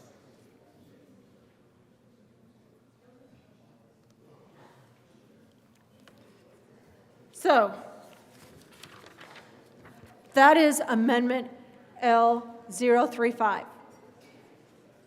So just to recap, the first thing that it does is it changes the definition for chosen name. Instead of means a name that an individual requests to be known as to reflect the individual's gender identity or gender expression, it now means chosen name means a name that an individual requests to be known as in connection to the individual's disability, race, creed, color, religion, sex, sexual orientation, gender identity, gender expression, marital status, familial status, national origin, or ancestry, so long as the name does not contain offensive language and the individual is not requesting the name for frivolous purposes. Then, the amendment deletes the definitions dead name and the purposes of that section repeatedly referring to an individual using their dead name while on notice of their chosen name is evidence of the intent required by this subsection. And then it deletes the definition misgender. And paragraph B but talks about the purpose, repeatedly referring to an individual, goes on and on. That gets deleted. Adds in a new definition for gender expression. Well, not a new definition. There is a definition in law. Adds to the definition of gender expression so that the definition would read like this. Gender expression means an individual's way of reflecting and expressing the individual's gender to the outside world, typically demonstrated through appearance, dress, behavior, chosen name, and how the individual chooses to be addressed. Then the amendment puts in a new short title for the bill because it was confusing, at least to me, when the bill for an act, the title reads concerning legal protections for transgender individuals, and then it has a whole bunch of stuff in here about schools. And the bill summary still is just the bill summary. But the legislative declaration change the short title of Parts 3 to 8. So not Part 2, the license to marry part, that had all those changes from L15. And, Section 3 was removed. Section 4 in the pre-amended bill, that was the policies related to chosen names. It's not going to impact that anymore. At least I don't think so, but it may. I don't know. I'll have to see what the whole bill does together. But anyways, the legislative declaration, the General Assembly finds and declares that each Coloradoan has the right to access fair employment, but it goes on to call this the short title of Parts 3 to 8 of this article. It's called the Colorado Anti-Discrimination Act now. CADA prohibits discrimination based on these protected classes, and it lists 4 different sections in law.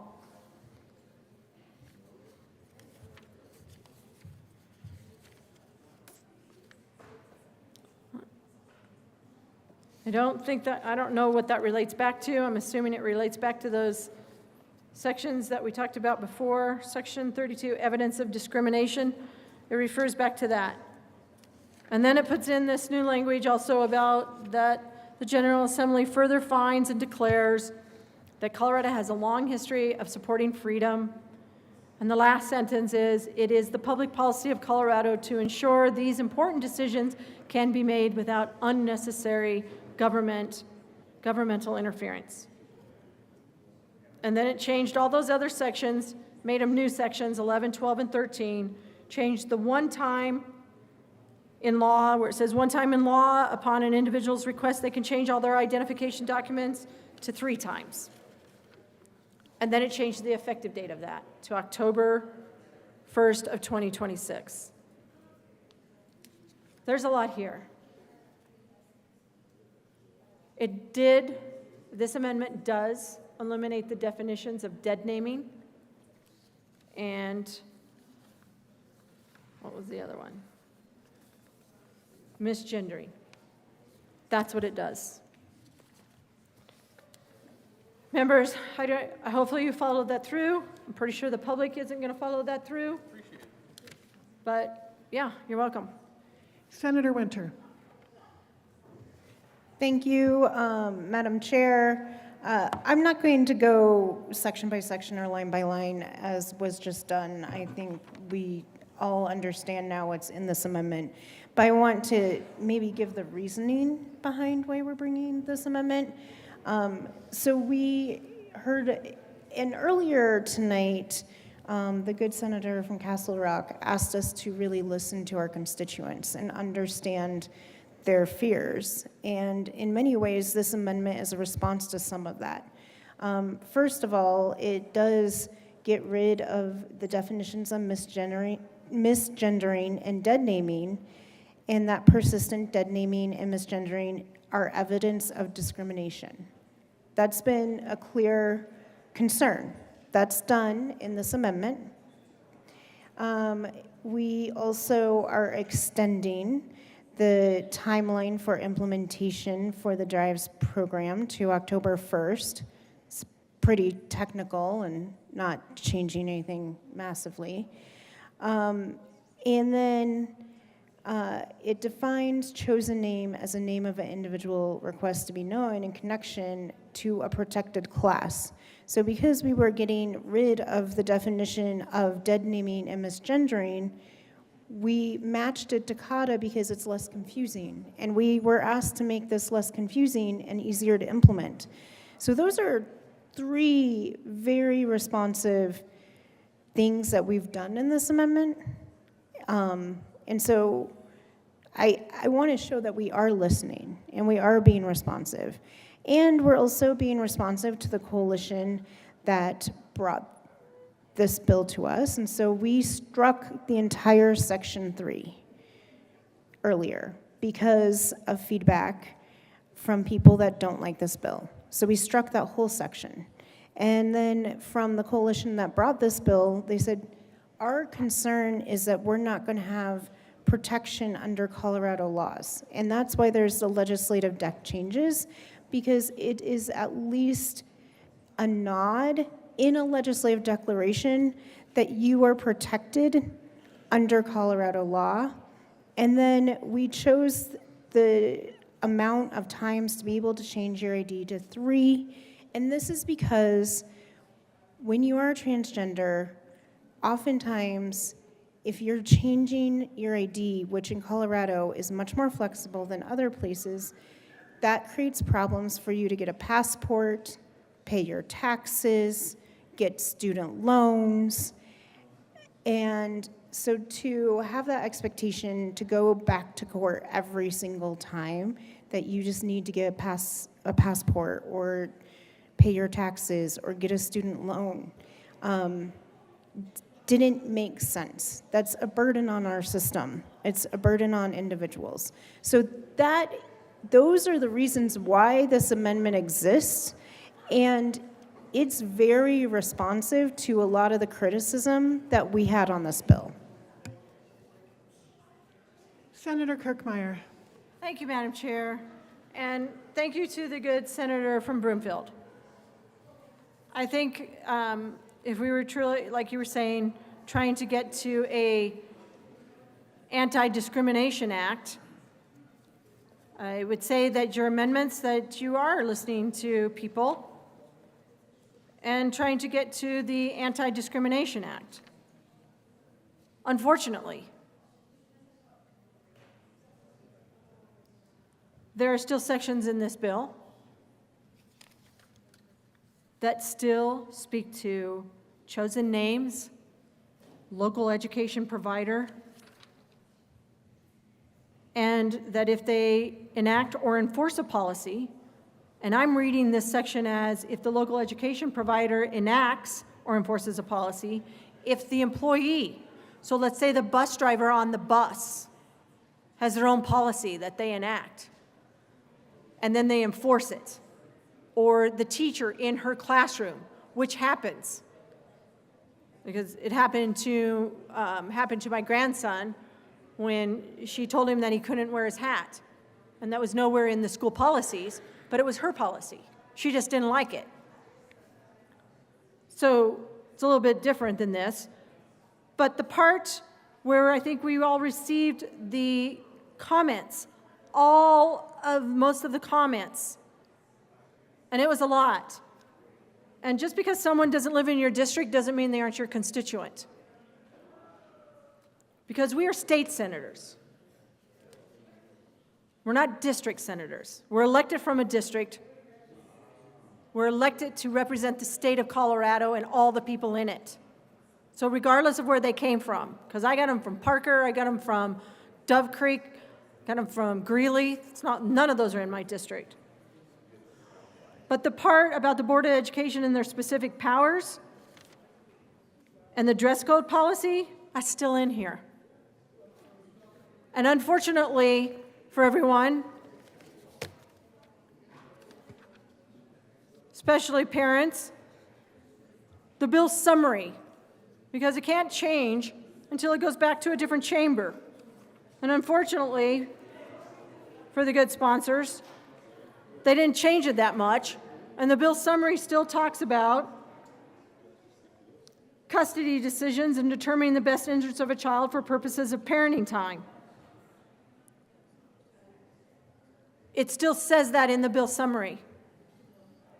I just spent an inordinate amount of time going through L035, trying to figure out how it relates back to L015, back to the Judiciary Report, what happened in the Judiciary Committee, back to the corrected re-engrossed bill and the pre-amended bill to try and figure out what the amendments on the Senate floor were doing. And while I have not been here as long as others, I'm pretty darn sure that members of the public probably did not follow what I was saying and having a hard time figuring it out. But what they do know is, and what I want them to know is policies related to chosen names and local education providers still in the bill, unless another amendment's coming. Comments are reasons that talk about that a student might adopt a name that differs from their legal name, still in the bill, just so no one's confused. The dress code policy that allows students to choose, still in the bill. A definition for chosen name, still in the bill and changed now.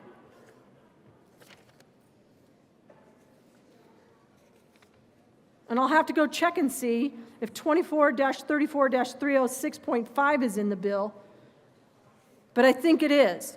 But I'm going to go sit down and try and figure that out, because as I was up here reading it, I couldn't really get that figured out, but I think it might be deleted, but I'm not really sure. So I'm probably going to go over and ask the drafter, and if I don't get done in time before another amendment comes up, I'm going to ask for senatorial 5. Thank you, Senator Carson. Thank you, Madam Chair. I want to speak against this amendment. The original language, I believe, was to show respect for people who legitimately want to change their name due to gender transition or other reasons, and that seems perfectly acceptable if the normal procedures are followed. There are procedures in Colorado to change your name, legally change your name, and I certainly respect that. But it seems to me by moving beyond that original reason, you're really straying from and disrespecting the original purpose of the bill. I do appreciate the reference to the Colorado Anti-Discrimination Act because, I made the point in the Judiciary Committee and also here earlier that I believe that the concerns about discrimination around gender identity, gender expression, that we have a very comprehensive law to provide those protections, to protect folks against discrimination for those categories. So I don't see the need for 1312. But be that as it may, I did want to say, just remind folks that to change your name legally in Colorado, that there's a very clear process for that. You simply file a petition with the county court or the district court in the county where you reside. The petition requires verification by affidavit and may involve a hearing. In most cases, it's not going to involve a hearing. The cost for that in county court is $88, in district court $238, and you can have this fee waived if you make the case that you don't have sufficient funds to pay for that. You can have that waived. So my point there is, there's a process. Anyone can change their name if they have, reason to do so, and so I wouldn't see the need for this. And adding all these other categories in here, earlier this evening, my colleague from Castle Rock read a letter from some of the members of the Douglas County Board of Education, just talking about the confusion all of these name change procedures can create for something like a school district. And I'll just read you again a couple of their comments, because I think adding in all these additional categories just makes the points that they've highlighted here even more glaring. So they've talked about undermining local control, the bill's requirements regarding chosen names and dress code policies undermine our district's ability to create policies that align with the needs and values of the Douglas County community we serve and represent. Creating ambiguity and compliance challenges for schools, the bill's requirements regarding chosen names and dress codes introduce operational complexities, for example, implementing chosen name policies across diverse school systems. So again, you're adding in more complexity here, more categories of name changes. And so they make the point that implementing chosen name policies across diverse school systems may conflict with existing record-keeping standards or parental notification policies, creating confusion for educators and administrators. And furthermore, the prohibition on gender-specific dress codes may limit schools' ability to maintain clear and equitable standards for student conduct and attire. So that's signed by 4 of the members of the school board in their individual capacities, expressing concerns about the complexity that these name change procedures are going to add for them. And so back to my original point that I think this strays really from the original purpose of the bill. I mean, the purpose of the bill is to protect transgender individuals. The title of the bill is Legal Protections for Transgender Individuals. And so, Madam Chair, I would request a ruling from the chair as to whether this amendment even fits within the title of the bill, because I don't think it does. There's been a request for a title ruling. We will take a senatorial 5.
Thank you. The chair rules that L035 does fall under the title of 1312. So do we have further discussion on L035? Senator Carson. Thank you for the ruling, Madam Chair. I certainly respect that ruling. I do continue to believe that this amendment should be defeated, and I think it really is a mistake to even be offered to this bill, because I think if it were to pass, I think the public, I think it would further complicate the whole message of this bill out in the public. And people would just look at this language and say, what in the world is trying to be accomplished here? So I really think it's a mistake to include this in, but that's my opinion. I'll leave that to the rest of the folks here as we further discuss. If anyone wants to discuss the amendment further, or we can, do we have any more discussion? Is there further discussion on L035? Seeing none, a division has been requested.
A division has been requested.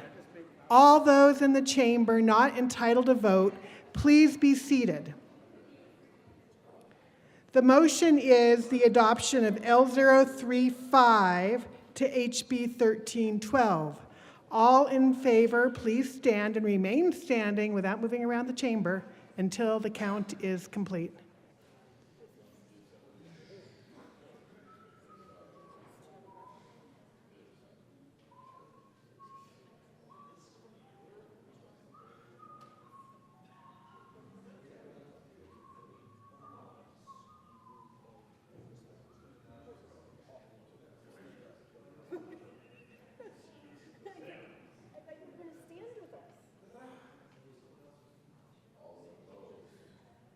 Please be seated.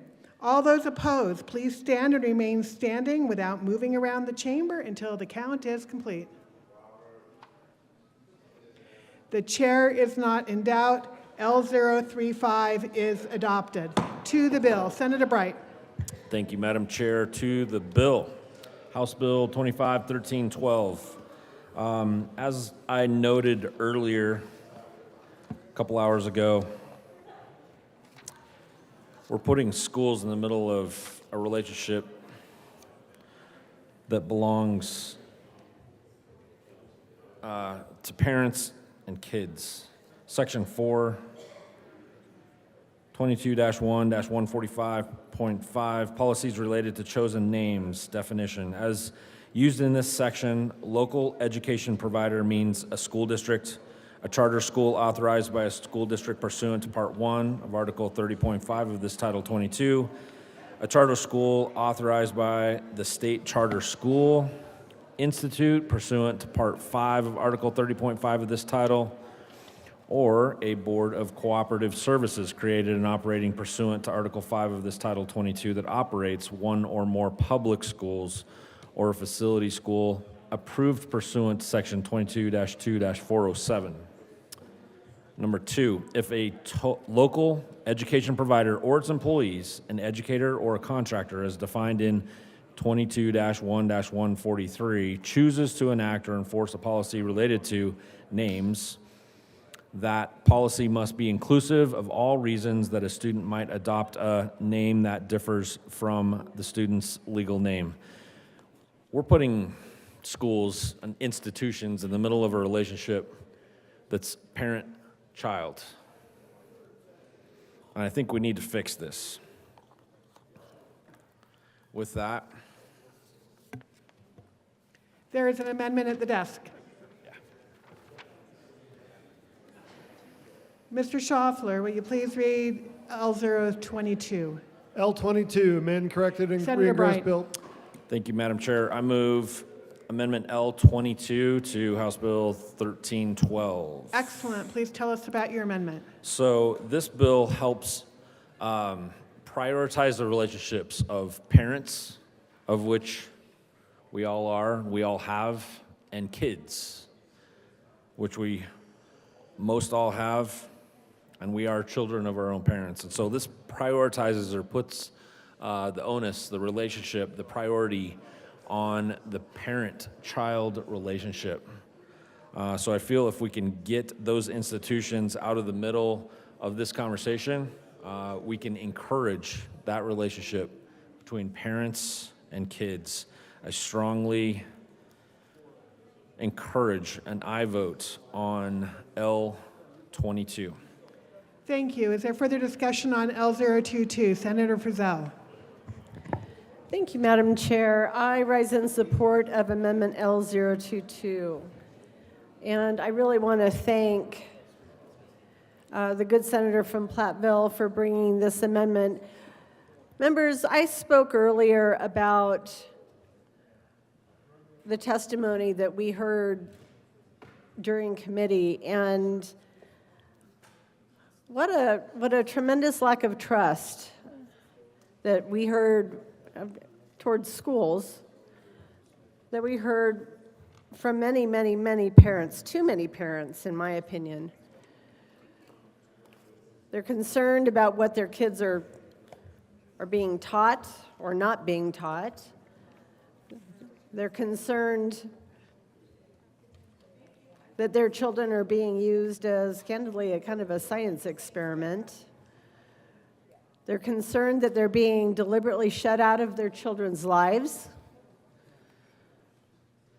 They're concerned that there's a systematic wall being built to separate them from their children by the very system that we all should be trusting. So, members, this is a good amendment because this is not the role of educators in the state of Colorado. It's not the role of educators anywhere. Their role is to teach our children and prepare them to lead for the future.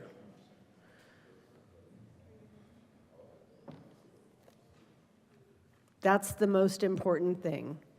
That is why schools exist. So I ask for, and I vote on this amendment, L022. Senator Kolker. Thank you, Madam Chair. I urge a no vote on this. This amendment just deletes the definition of local education provider and deletes the policy, basically, that is uniform for all students. So if they have a policy on chosen names, that policy must be inclusive of all reasons that a student might adopt a chosen name that differs from the student's legal name. So say a person's named Derek and they go by Doc. That policy falls within that. So choosing to enact or enforce a policy related to chosen names, that policy must be inclusive of all reasons a student might adopt a chosen name that differs from the student's legal name. Thank you. So I urge a no. To the amendment, Senator Liston. Thank you, Madam Chair. Members, I rise in support of Amendment L022 to House Bill 1312. I think this is a good and reasonable amendment. It does strike Section 4, as we've been discussing. But again, speaking as a parent myself and my daughter who did go to public school, I would want to know what she is thinking, what's going on, especially back when she was in high school. And I think it's very important to have a strong parental student relationship. And we want to know what our kids are doing, kind of how they're thinking, who their friends are, what's going on. I know I give due credit to my wife, who, by the way, I think some of you might recall, was a guardian ad litem. She dealt with abused and neglected children in the court system. So she knows this far better than I do, probably far better than many of us, because she was in the court system advocating day in and day out for abused and neglected children. And she had to know and understand that parental-student relationship and what they were doing in school. She would have home visits. I remember that distinctly. She would have these home visits where she would go and to all parts of town, the good parts, the bad parts, you name it. That was part of her job, is to go and sit down with the parents and ask them questions, detailed questions, observe that relationship between the parent and the child. And then she would go back and write her reports and then go to the judge in the judicial system in El Paso County. And she did this for, a number of years, quite a few years. Senator Liston? Yes, Madam Chair. L22 is regarding Section 4. Can you please direct your comments to L22? Yes, Madam Chair, that's what I'm trying to do. L22 is in regards to the corrected re-engross Section 4, which is related to local education providers. Please direct your comments accordingly. Sure. Okay, well, members, my wife would work with local education providers. She would work with these school district 11, school district 49, or school district 8, school district 20, in El Paso County, School District 2. She would work with all of these school districts, and she would work with the counselors in District 11, District 49, District 8, all over the county, all these school districts, so that the child and that parental relationship, so that she could understand it. And when she would go to the judge and say, in fact, I can remember a couple of the judges' names. And she would advocate for the child based upon her observations in the school, in these various school districts. Are they being treated fairly? What is the strength in that relationship between the parent and the child? Is the child being abused? Is the child being neglected? These are very important things that Amendment 22 is addressing. It's extremely important that the parents, and sometimes it's not even, the parents would be in a divorce or a broken relationship. One parent would be saying things to the child about the other parent and vice versa. So the child was kind of like a ping pong ball being batted back and forth between one parent and the other. And Senator Liston, back to L22, please. I am speaking to L22. You said to speak about the school district, and that's exactly what my wife was doing on behalf of the judicial system. So anyways, my wife would observe the students sometimes in the schools and certainly after school to see what was happening. She would also take that child away privately after school and find out exactly how that child was thinking. So this parental relationship is extremely important, and I think that's the heart of what L022 is attempting to do, members, is not have the school determining what is happening to the child, but rather that parental relationship. And so I'm just giving you practical examples of what a guardian ad litem does. And they're still around today, obviously. They're a very important part of the equation for what is best between the child and the parent. And I think Amendment L022 hits the nail on the head, and I would respectfully ask for an aye vote on Amendment L022. Senator Kirkmeyer, to L22. Thank you, Madam Chair. It's been a long time since I was up here. I just need to get all my papers straightened out here.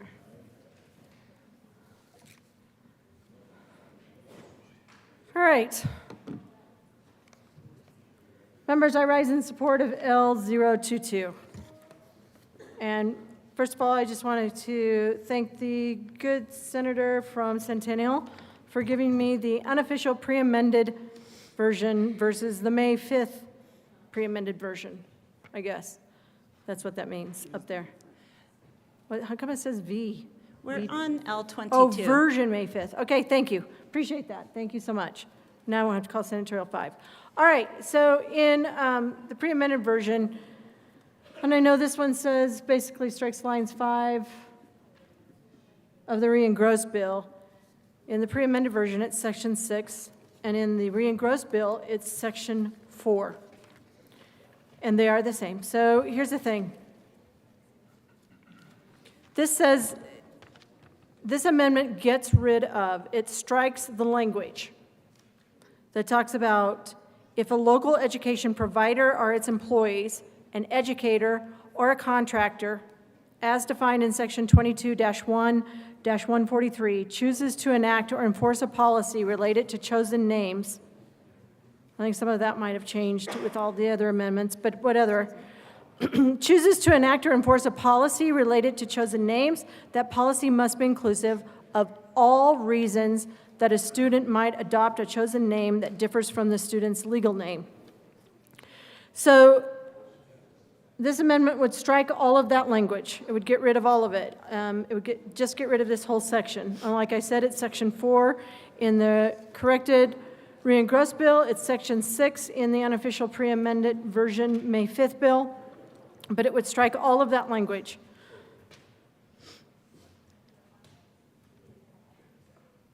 Members, we were told, and it's been through L35, that the idea behind this bill now is that it is going to be known as the Colorado Anti-Discrimination Act. And not, we were told, we should be listening to people. And I think the sponsors have been trying to listen to people. But all the people that I listened to, and all the people that sent us all those emails, with maybe the exception of about 20, were parents that said they just didn't like 1312. And it's because they felt offended by by some of these sections. And this is one of those sections.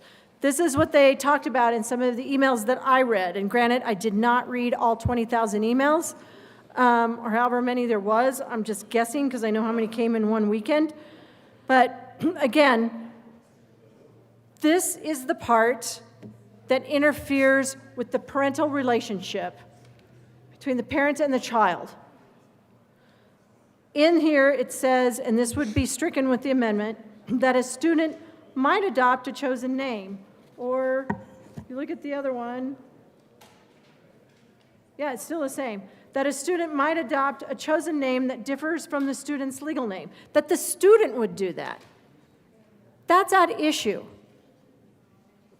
I know, one of the bill sponsors said, confusion can be had by the bill. Dang right. I agree with that statement. And now it's even more confusing because the bills have been amended. We've amended the judiciary report, we've amended the re-engrossed, corrected re-engrossed, we've amended, and we have a pre-amended bill. It is confusion, and confusion still exists. It's our job to clear it up. It's our job. Most people just don't understand. I heard that the goal of the bill is to protect the transgender community, is their goal. That's great. So their goal is not to interfere between a parental relationship with their child. This does that. This section that that is asking an L022 to repeal, to strike, this section does that. It interferes with the parent's right, their legal right, to decide their child's legal name. And now a child, student, but a child, someone less than 18 years of age, literally a 10-year-old. My 10-year-old grandson, if this were to pass, would be able to adopt his chosen name, and a chosen name that is in connection with, if he had a disability, of course his vision is bad, that is a disability, his race, his creed, his color, his religion, his sex. He could choose a name based on sexual orientation. He's 10. Gender identity, gender expression, he doesn't have a marital status. Familiar status, national origin, I'm not sure if he knows what that is, or his ancestry. Well, he knows who his grandparents are, and his great-grandparents, but I don't know beyond that. As long as it doesn't contain anything offensive. He'd probably go into his Minecraft game and find a new name. Or go to the Luigi and Mario show that's out, whatever new video that's out that they like to watch. Senator, we're on L22. I get it. And here's what L22 says. It would strike lines on page 5 of the re-engrossed bill. It would strike lines 22 through 27. And then it would strike on page 6, lines 1 through 12. Here's what those lines say. As used in this section, local education provider. Now, I'm not sure what that has to do with protecting the transgender community as their goal, but the local education provider means a school district, a charter school authorized by a school district pursuant to Part 1 of Article 30.5 of this Title 22, a charter school authorized by the State Charter School Institute pursuant to Part 5 of Article 30.5 of this Title 22, or a board of cooperative services created and operating pursuant to Article 5 of this Title 22 that operates one or more public schools or a facility school approved pursuant to Section 22-2-407. And then paragraph 2. If a local education provider, this would be stricken with the amendment. If a local education provider or its employees, an educator or a contractor, as defined in section 22-1-143.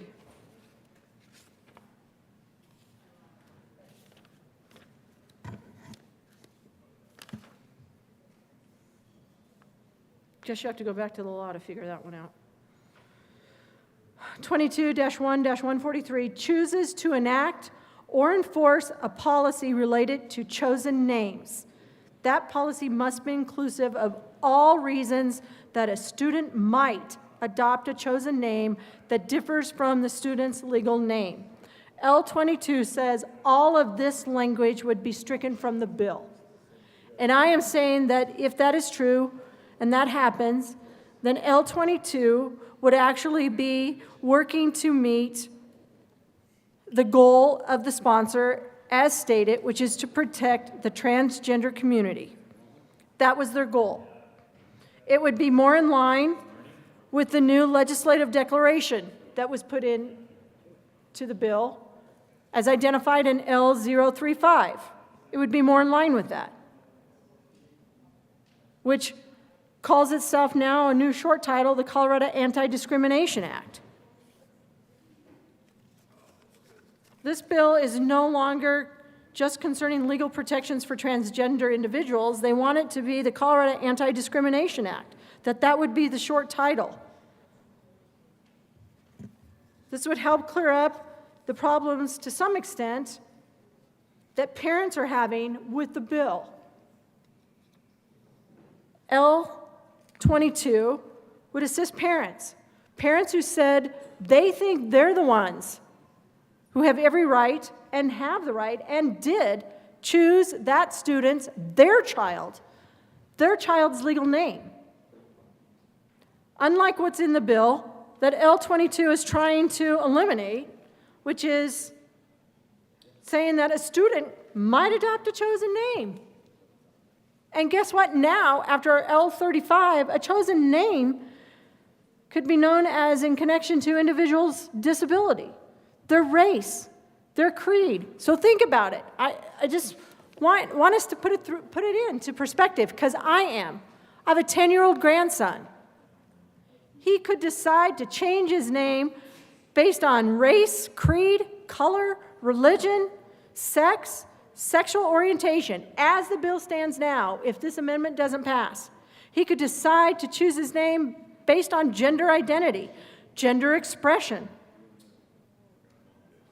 which means an individual's way of reflecting and expressing the individual's gender to the outside world, typically demonstrated through appearance, dress, behavior, chosen name, and how the individual chooses to be addressed.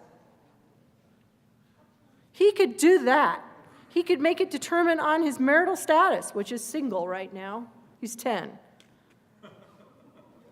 He could make a decision to change his name because L35 got adopted.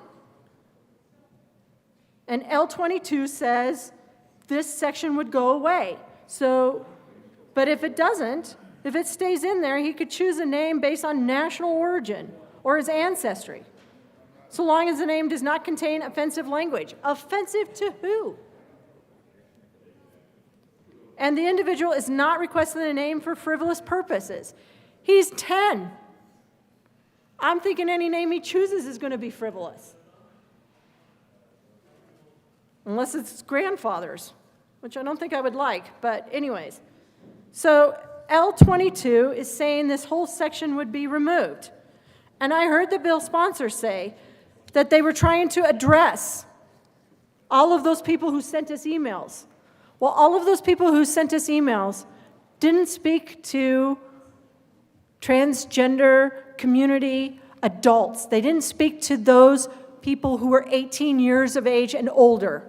They spoke about their children. Their children.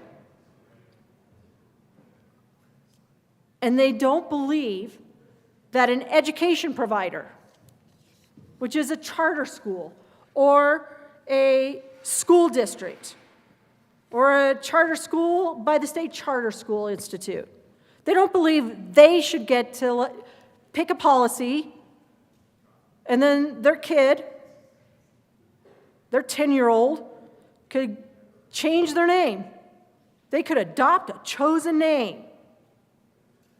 That's what the parents were upset over. This is part of what the parents were upset over.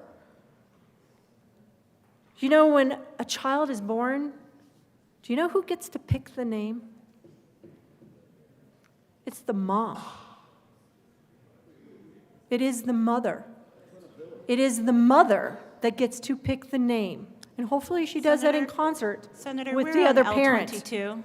Can you So- please speak to L22? I am speaking to L22. I'm speaking to why this is good, why this is what parents were asking for.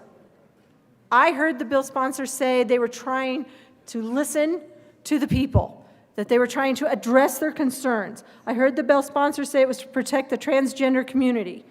This amendment would eliminate Section 4 in the corrected re-engrossed bill, or Section 6 in the pre-amended bill, unofficial pre-amended bill, May 5th version, that says an education provider, if they choose to enact or enforce a policy related to chosen names, that policy must be inclusive of all reasons that a student might adopt a chosen name that differs from the student's legal name. This is part of the bill that parents are upset about. This is it. You know, earlier we were told that family court is not in this law. Well, actually it is. It's just not in this bill. Parents have rights, and their child should not be able to adopt a name that is different from their legal name. They should not get to do that. L22 amends this portion out of the bill. Is there further discussion? And I would ask that you vote yes on L22 and listen to the parents. Listen to all of those emails, what they said in all of those emails. Acknowledge what parents were saying in all of those emails, because that's what Amendment L22 does. It acknowledges the parents' rights to determine what their child's name is. And this amendment would probably make them all feel a heck of a lot better.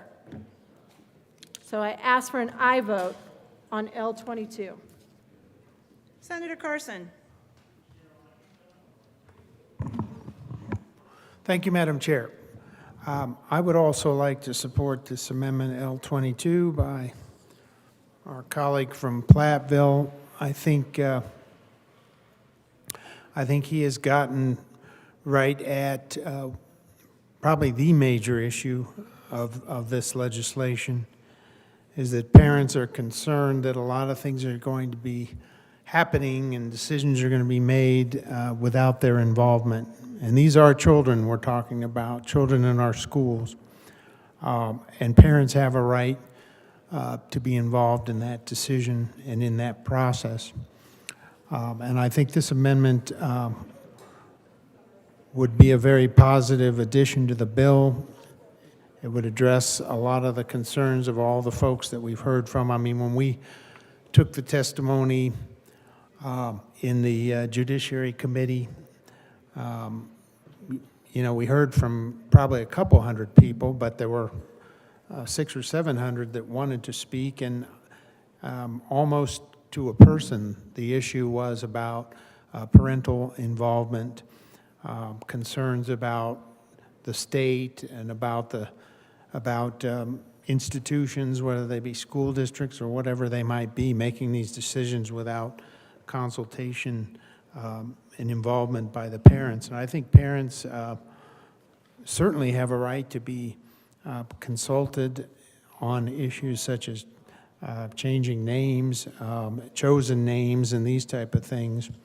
And as the senator from Castle Rock and I read a letter from members of the Douglas County School District talking about their concerns on behalf of various parents in the district, on this very issue of making sure that parents are consulted about issues of gender and chosen names and so forth for their children. So I support the amendment, L22, and urge its adoption. Thank you, colleagues, and I'll turn it over to the minority leader. Thank you very much, Madam Chair. Colleagues, I rise in support of Amendment 22 as well. This is one of the remaining crux issues in the bill. It intersects with that sense of loss. People have described individuals as fearful, and when you are at risk of losing connection with your child, of course, fearful is a logical place to be. The amendment's pretty straightforward. It goes to the corrected, re-engrossed bill, and we're in version like 7, and we've got 2 or 3 unofficial pre-amends floating around now. Just got one just a few minutes ago that is the up-to-date pre-amend, not available online. Folks, if you're trying to follow this online, you do not have access to that. It won't be available until later, but we're working with some documentation that shows Amendment 35 that's now been included. But this amendment goes to the re-engrossed. And it is all about the policies that schools are required to use, and you can find the existing policies in Section 22, or 22.1.145 of the Colorado statutes. This would strike language that says, as used in this section, this is the bill that we're working on now, new language, local education provider means school district, charter school, authorized by a school district pursuant to Part 1 of Article 30.5 of this Title 22, charter schools authorized by the State Charter School Institute, pursuant to Part 5, Article 30, et cetera, or Board of Cooperative Services created and operating pursuant to Article 5, Title 22. So that's all the schools. It also includes or one or more public schools, as traditionally known, or a facility school approved pursuant to Section 22.2.407. So basically, all of that is language that just says schools. This has to do with what we know to be public schools in Colorado.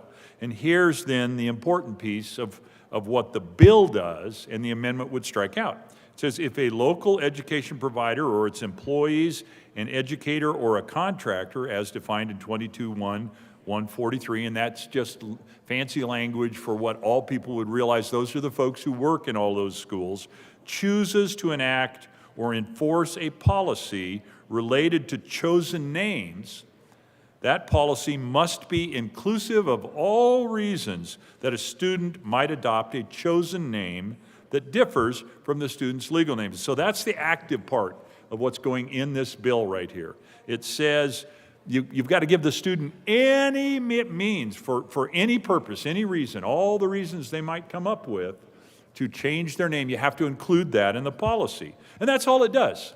Now we're striking that out. I say, well, why are you striking that out? Here's why we're striking that out. If you go into the statute and see what's going on already in the law books, you'll see where the division already exists between parents and their children in Colorado. And the districts, the schools, as we just described them, are challenged to be in between. And here's the existing law that just says you have to use this, you have to participate and obey by this if you're going to do this. And the new element is it can be a name for any purpose. The child, and again, I think we've heard several people speak to this, super prescient, super connected to the reality of this debate. This isn't about individuals, quite frankly, it isn't about most of the individuals that are transgender advocates that we see or hear in the building. They're adults. And they come to advocate for their perspective. Good on them. I'm grateful to see them. I'm grateful to meet and know and engage with them. We're talking about children and their parents and the fact that this bill wants to disconnect the children from their parents. Leader Lundin. Yes. I would Go ahead. invite you to restate that. So to be really clear, Amendment L22 to the re-engrossed bill. This thing keeps floating around on me here. It's getting all twisted up. I'm going to move it over here. Amendment 22 to the corrected re-engrossed bill would strike the language that I just read previously, which connects to the existing law. Let me just go back to the re-engrossed bill. Section 22.1.145.5, policies related to chosen names definition. And it refers us then to Article 22, which is the education statute, 22.1.145, use of a student's chosen name, definitions. As used in this section, unless the context otherwise requires, A, chosen name means any name that a student requests to be known as that differs from the student's legal name to reflect the student's gender identity. B, gender identity, a definition, means an individual's innate sense of the individual's own gender, which may or may not correspond with the individual's sex assigned at birth. I'm reading existing law here.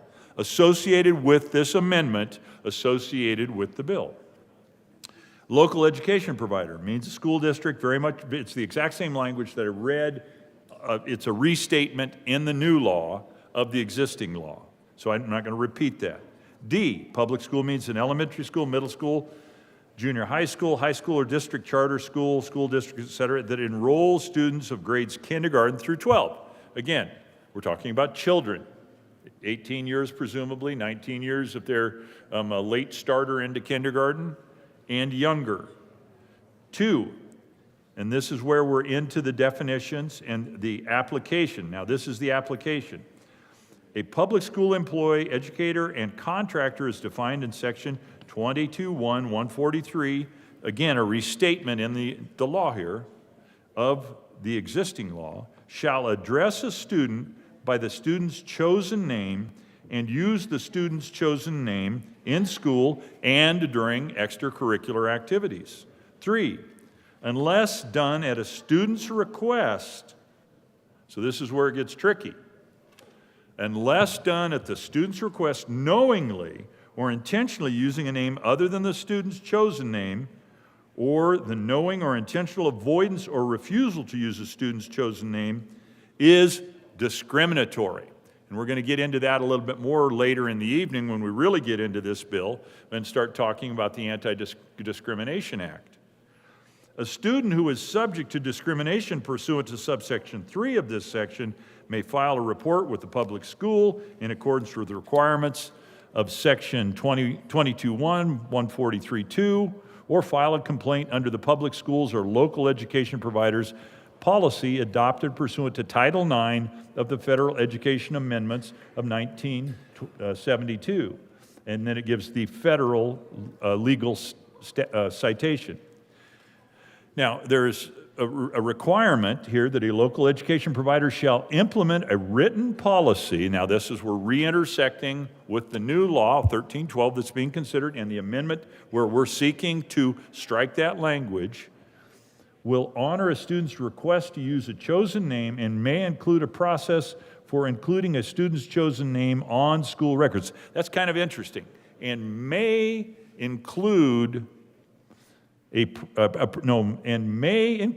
process for including a student's name on the school's records. Well, why is that important? Well, because the way this is written, you've noticed what's silent? We have no communication going on with the parents at all. This is all between the school and the student. The parents are left out.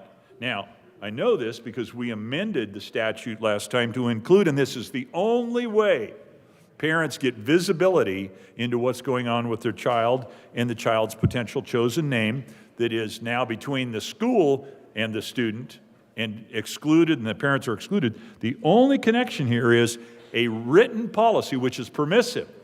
The districts are not required to have a written policy, but if they do, a written policy adopted pursuant to this subsection 5, what I just read, must comply with the Federal Family Education and Privacy Act, FERPA. You've all heard about that. That's how we Federally, we provide protection for students and their parents. So it's only through the federal law, the FERPA law, that if a parent makes a request, then they can actually find out what their child's chosen name is, or what the name that the school's using is, and that would be the only communication that the parent gets if they reach out and seek it. So, why the long winding tail? Well, because this particular amendment, 22, strikes out the language that connects us to the disconnect between parents and their children and what the child may be processing through. I mean, the child should process through whatever's going on. If they have gender dysphoria, then they should get all the love, all the support, all the encouragement that they can have. And I would argue that's the best way to find the broadest, the most open-minded, most generous way of interacting and engaging on this is through love. And that's what my family has always been to me. That's what my family meant to me growing up. It's what I believe my children experience. You'd have to chat with them. I believe that they would say yes. And I get the fact that that's not every child's experience. It's certainly not every adult's experience. Some people have had really challenging experiences with their parents. But generally, the best place to help support a child going through a challenging experience like gender dysphoria, no matter where it leads to. I'm agnostic in this moment as to where that goes. The best method of processing that, from my perspective, includes the love and support of family. And that's why this amendment is so critically important. Without this amendment, you take away that best support mechanism that child has. Now again, to be clear, this part of the bill doesn't have anything to do with adults. It's about the public school system. It's only about children and taking away that safety net, that most natural prop that almost all children have. Now, and I don't know what the math is.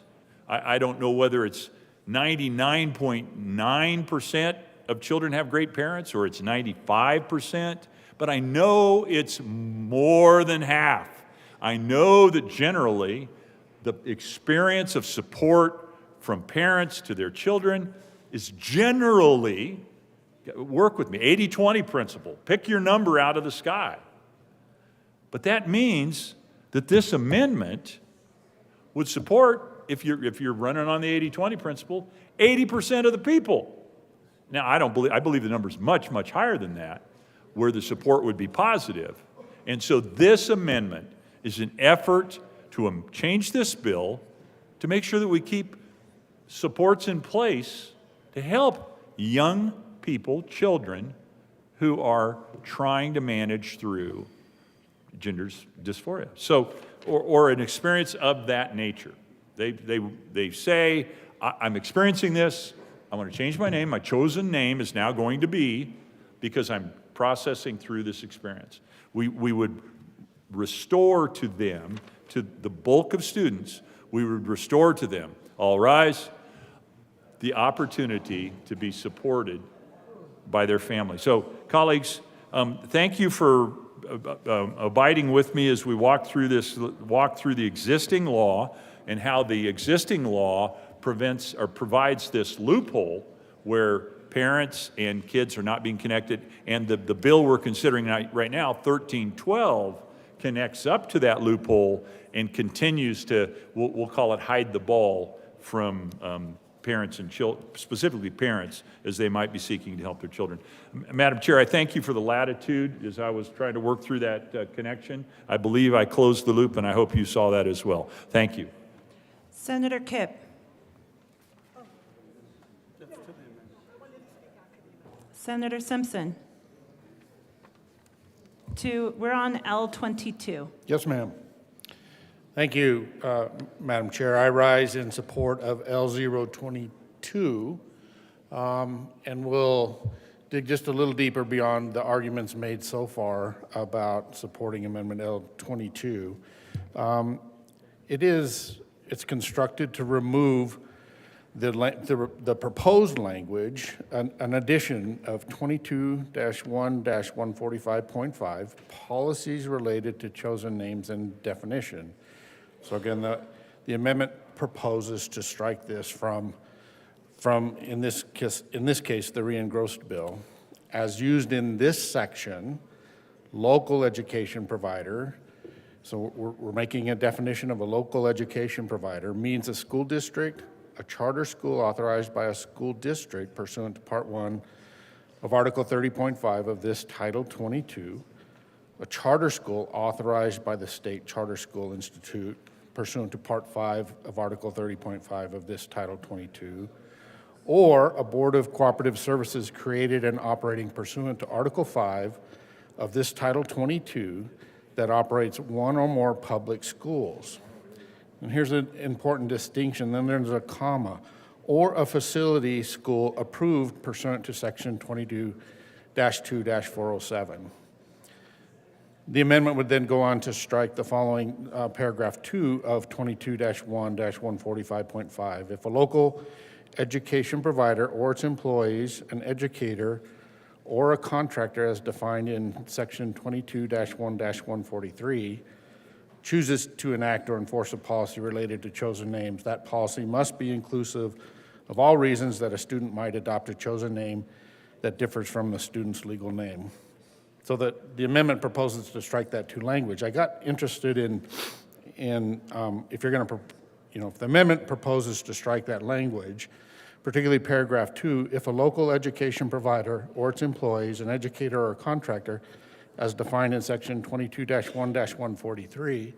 So I went to go read what is in 22-1-143, and was, in this particular case, in this sentence, when they say as defined in that section, are we talking about as defined being the local education provider, its employees, an educator, or a contractor, or just the contractor?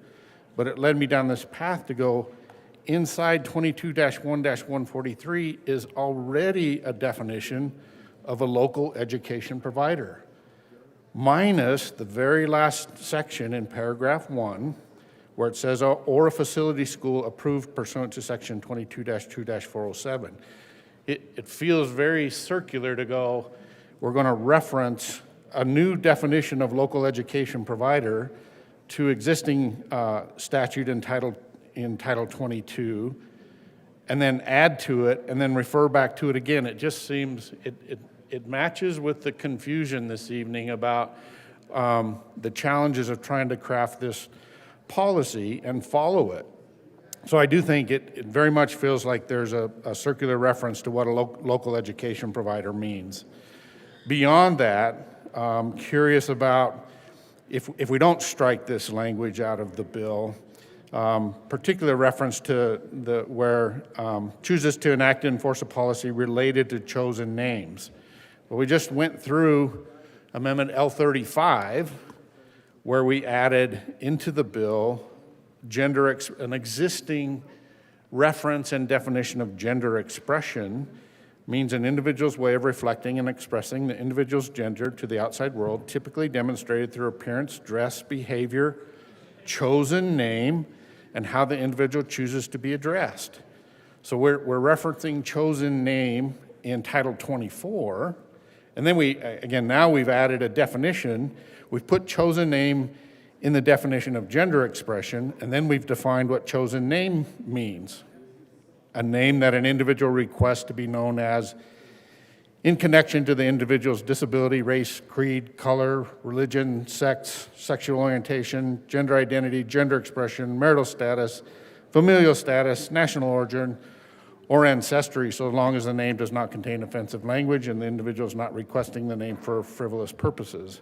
So I'm trying to, do we go back because there's not a definition of chosen name in Title 22, are we expected to reference, and in this instance where we're referring to chosen name in Title 22, does the new definition crafted in L35 in Title 24 apply here in Title 22?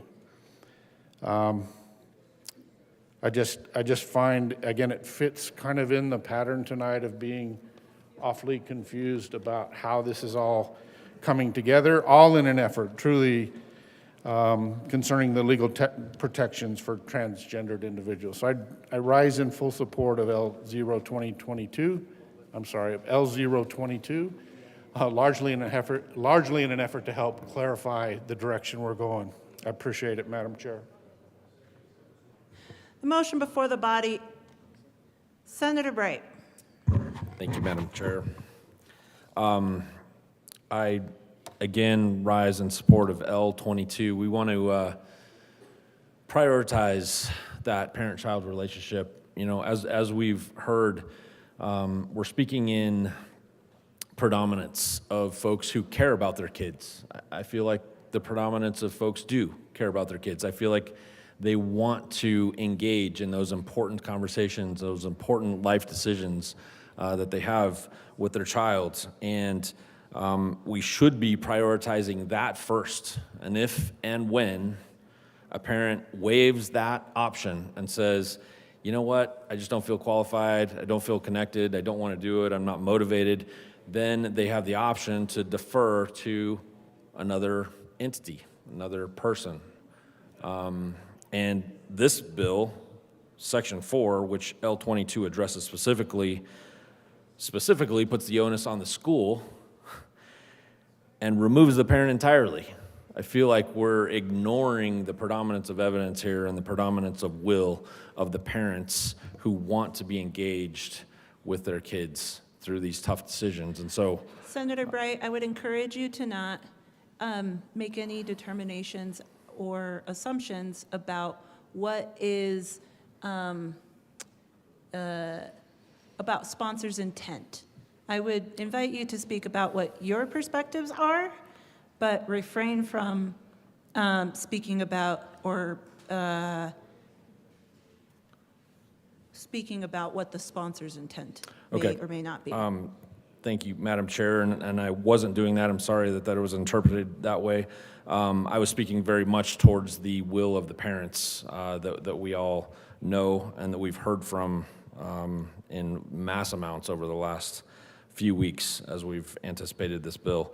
And so I feel like it's our duty, it's our job as law creators, as legislators to represent our constituents in that way. And so I would encourage a yes vote on L22 to prioritize parents in this very important topic.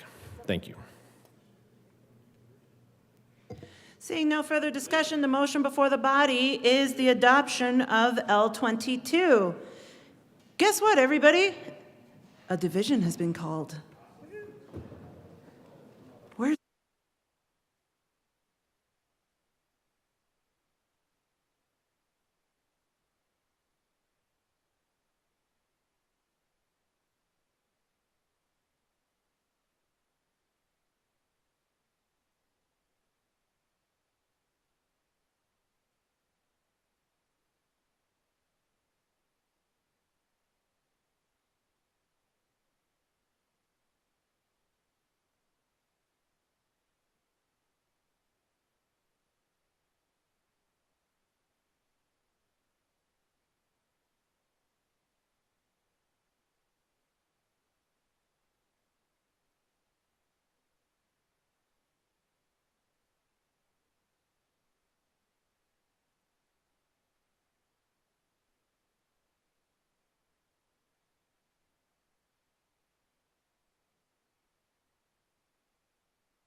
All right.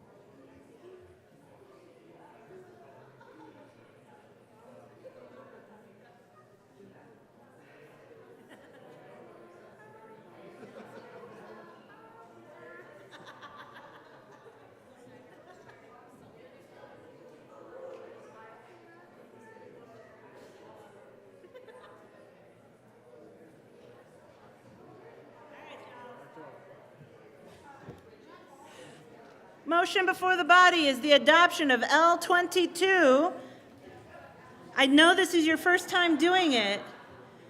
So all those in the chamber who are not entitled to vote, I'm going to invite y'all to have a seat. All those in favor of L22 to House Bill 1312, go on ahead and stand. And don't move and be counted.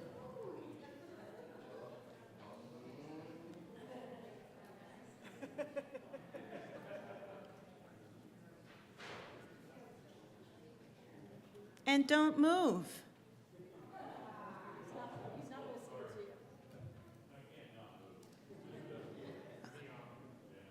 All right, please be seated. All those in opposition, please stand.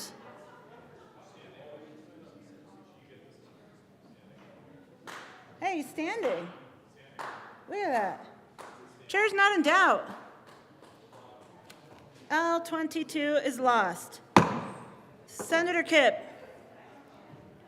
Thank you, Madam Chair. I just wanted to come and speak a little bit because this bill is really important to people in my community. I know that there's a lot of fear out there, and really I think it's fear of the unknown, right? People don't always understand what they're not familiar with. But folks in our transgender community are scared. They're scared because, frankly, they've been scapegoated and picked on and marginalized, especially with what's going on in our country and with the current federal administration. And that's why this bill is so important. This bill is called the Transgender Bill of Rights. We need to acknowledge that everybody needs rights. We need to acknowledge that people in my community have come up to me. I went to a picnic just yesterday up in my community, and people said to me, "Thank you.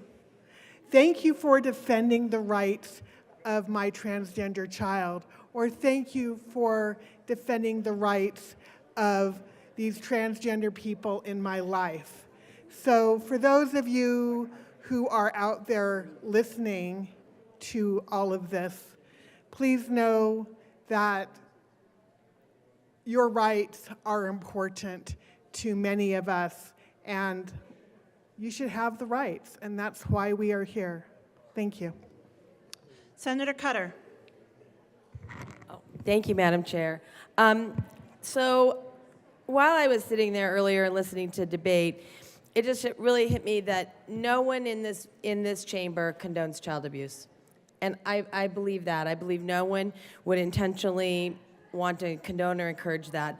But because being transgender has in reality been a part, and it's because it's hard to understand. I think it's hard for people to understand transgender people and why they would choose that. But being transgendered has in reality been a part of history throughout time. It's only relatively recently been discussed and brought into modern conversation, and people really don't have a great understanding of it.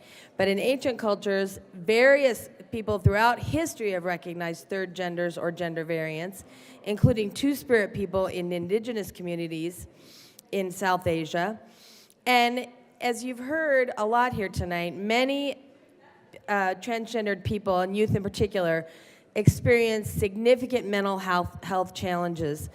In fact, 1 in 7 have been hospitalized for mental health reasons, and over half of parents report their transgender child was bullied in the past year, and many schools lack support for restroom and locker room use.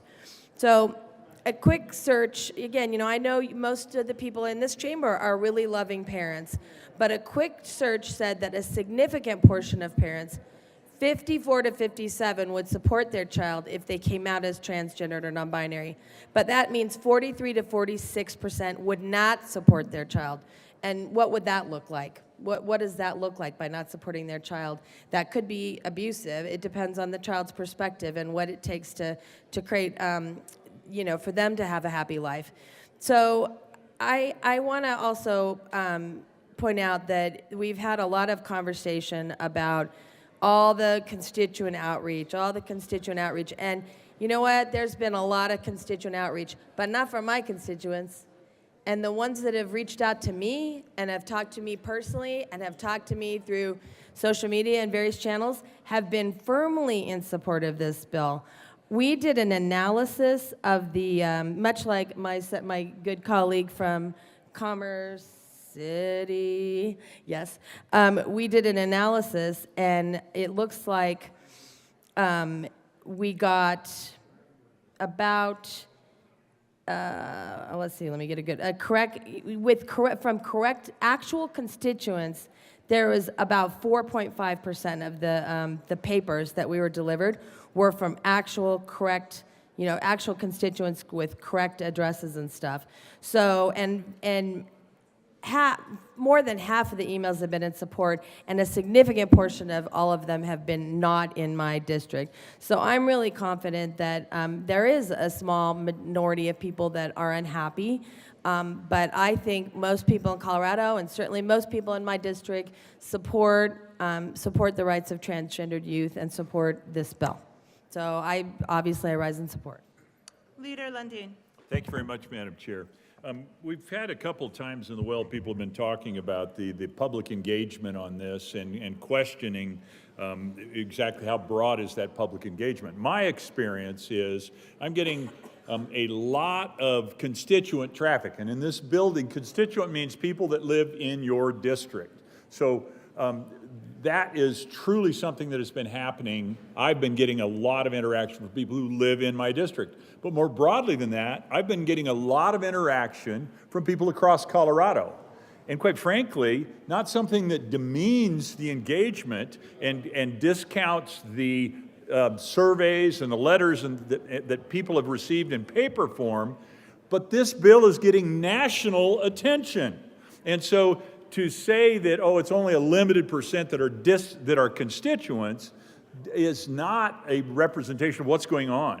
This bill is getting national attention, and I am getting some national emails, and we all got national surveys, some portion of which came in from outside the state of Colorado, outside our various Senate districts. But the reality is, those are all people that have a serious engagement, a serious set of thoughts about this, and I want them all to know, and inevitably, no matter what, there are always some stray emails that servers generate, whatever, but the reality is this is the most constituent / public engaged issue I've ever been engaged with or dealt with as a legislator in 11 years in this building, and predominantly, almost not exclusively, but certainly 80, 90% of the traffic has been concerns objections to, and a desire that 1312 not advance. So I just wanted to clean that up a little bit based on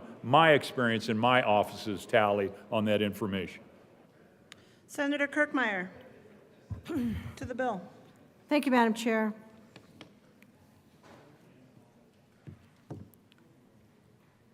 I received an email today at 4:47.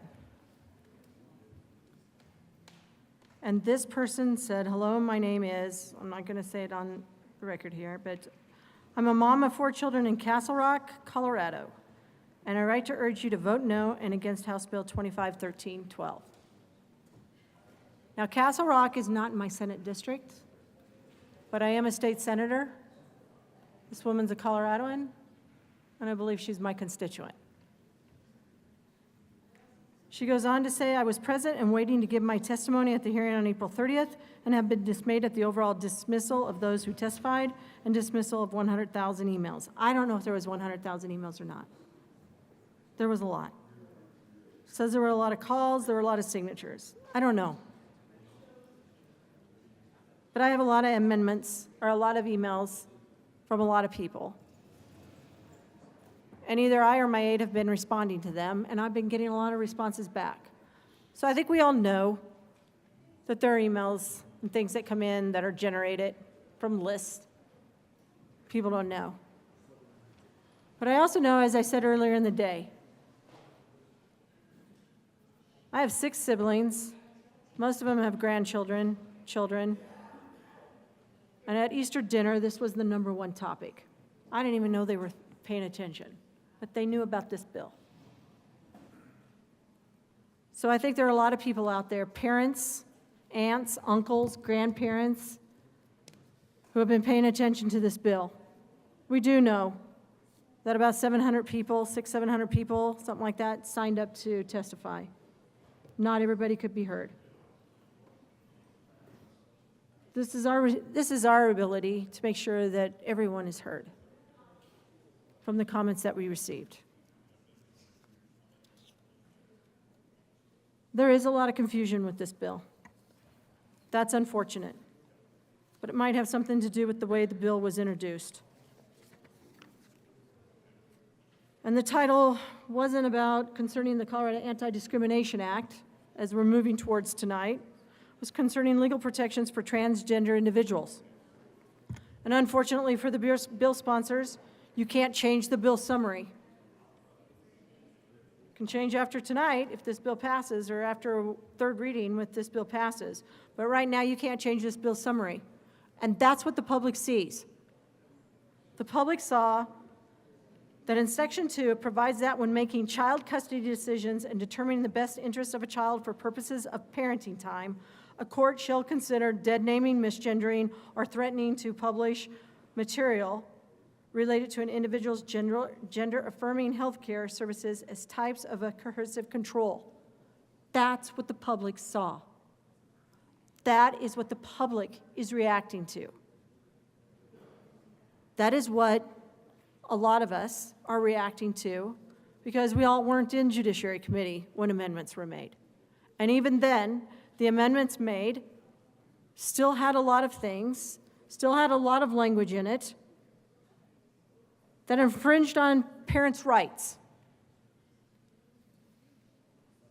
that went back to basically telling parents that if they didn't go along with it, they could lose parenting time. That's what was in the bill. And I appreciate the senators making amendments tonight and trying to make this about what their intent was. What their intent is to protect the transgender community.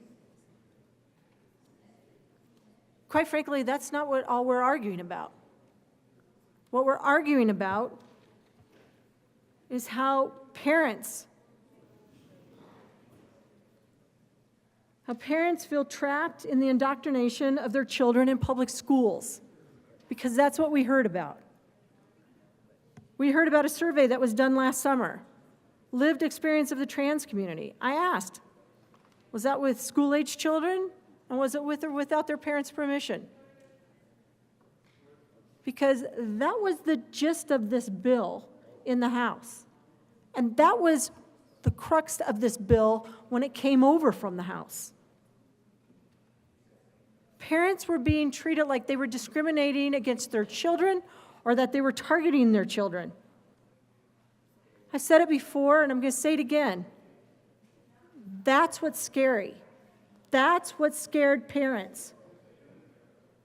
Losing parental rights, losing custody of your child, their child. That's what they were so scared about. Losing that family connection.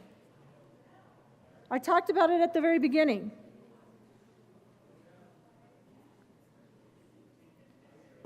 Parents are the first and basic educators of their children, and in particular with their moral upbringing and their beliefs.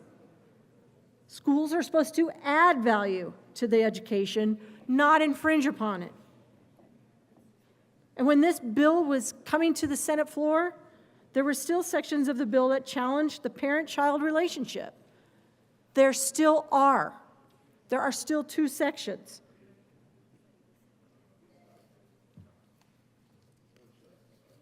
So the confusion is not because of us, the ones that were trying to amend this bill, that are trying to stand up for all those people who didn't get to have their voice heard at a public hearing. And there are a lot. I mean, we get a lot of emails on the gun rights stuff. Nothing compared to the number of emails we got on this bill. Not even in comparison. You know, we were told that by some legislators that this bill aligned with their values. That's great. Parents have the right to say it doesn't align with theirs, and they shouldn't have to come down here and argue it. They have that right. And you heard the good senator from Monument speak to what's in the law when we were talking about either Section 4 in the pre-amended bill or Section 6 in the amended bill as today, or Section 4 in the re-engrossed bill. Pick one. It's the section that we're talking about, that policies related to chosen names. And you heard the good senator from Monument talking about how there's basically no communication required with the parents. That there's only these written policies, and they have to go search those out and find out about it. Otherwise, a local education provider or its employees, an educator or a contractor can enact and enforce a policy related to names. And a student could adopt a name that differs from their legal name. We talked about federal law and privacy and how that's protected. We have talked about how courts have concluded that it is the parents who have the responsibility, their right, to direct the upbringing and education of their children. The court said this: children are not the mere creatures of the state. Those who nurture him and direct his destiny have the right, coupled with the high duty, to recognize and prepare him for additional obligations. That would be their parents.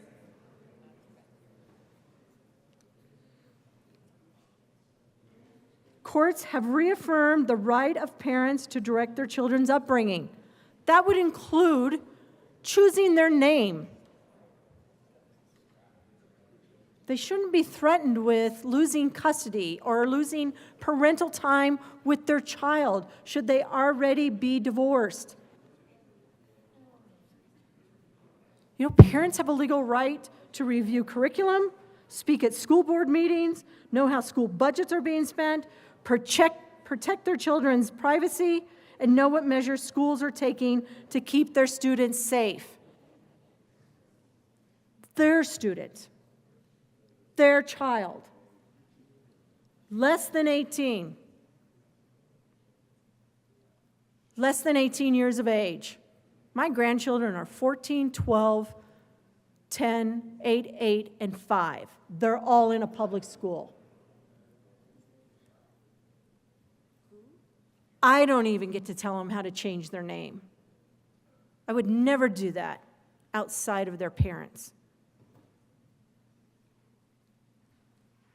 What's wrong is we are fighting about a bill that was introduced on a Friday afternoon at 5 o'clock and in its first committee by Tuesday, April 1st. No fooling. It was. Parents galvanized, and they went into action because they felt threatened. And unfortunately for the Senate sponsors, they are now trying to play catch up, trying to get back what they felt the intent of the bill was, what they wanted the bill to say.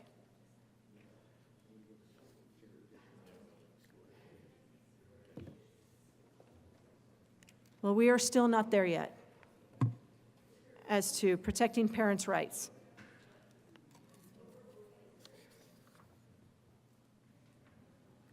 We are still not there yet.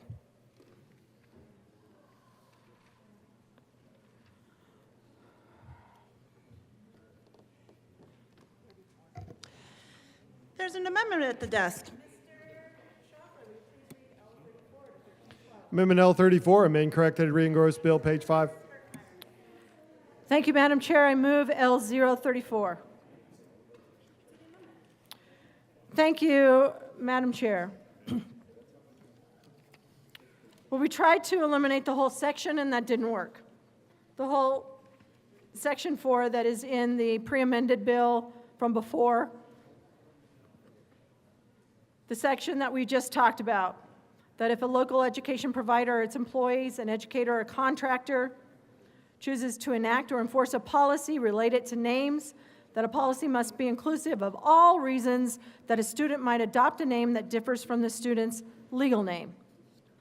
What this amendment does is puts the parents back in charge and puts the parents deciding with their children, having those discussions with their children, their student. This one says, notwithstanding sections 2 through 5 of this section, unless a parent or legal guardian of a student has submitted a signed statement verifying that the parent or legal guardian agrees to the student using a chosen name, a public school employee, educator, contractor, as defined in this section 22-1-143, shall not record the student's chosen name in school records. This says it's the parents. The parents have to give consent. Yeah, you know what? That school has to talk to the parents. That student, that child, needs to talk to their parents. The worst thing we can do as legislators is put in legislation, put into law, so the student can just adopt a name whenever they want, and sever that communication between the student and the parent. Allow the school not to inform the parent. This way, the parent has the ability to talk with their child, just like I had with my child. The parent to talk to them and say, you know, what's behind this? Why do you want to change your name? What am I missing? Where can I help you? The way it's set up now, that's all cut. That's gone. There's no communication with the parent. Children are just out choosing an adopted name. And they can adopt it. They can go with a different name, and the parents wouldn't even know. This way the parents would know. This way the parents can parent and do their job. talk to their child, find out what's really going on. Just like I did with my child when she wanted to change her name. Granted, it wasn't that big a deal, from Katie to KT. But it gave me insight to what was going on in her brain. She's 12 years old at the time. She just wanted to be a little bit different. Everybody was called Katie. She wanted to be called KT. That wasn't that big a deal. But in some cases, it could be a really big deal. And it could be about a problem that is festering with that child. And to keep that from the parents, to let that child be in school under a pseudo name, a different name that they chose, that's wrong. It's wrong that the parents aren't engaged by the school to deal with their child. I ask for an aye vote on L034. This is a common sense approach. I think this would make parents that we're listening to feel better, feel like they've gained back some control, and that they know they're responsible for their children. I ask for an aye vote. Further discussion? Senator Liston to 34. Thank you, Madam Chair. Well, members, I rise in support of Amendment 34 for House Bill 1312. This is a great amendment. I wish that I had thought of it myself, quite frankly, but it is. You know, we've been down here time after time talking about parental consent and the relationship between parents and their children. And this particular amendment, Amendment 34, really hits the nail on the head, that before a student can change their name, who should be involved? It should be the parents or the legal guardian. No doubt about it. I think if you did a random survey or a poll in Denver or in any city, or small or large, and you ask 100 people, probably 75 or 85% would say, sure, the parents should be involved. I have no doubts about that. You know, when you think about it, when a child, I say a child or a teenager, when they are involved in any school activity, you know, like high school or junior high, even elementary school,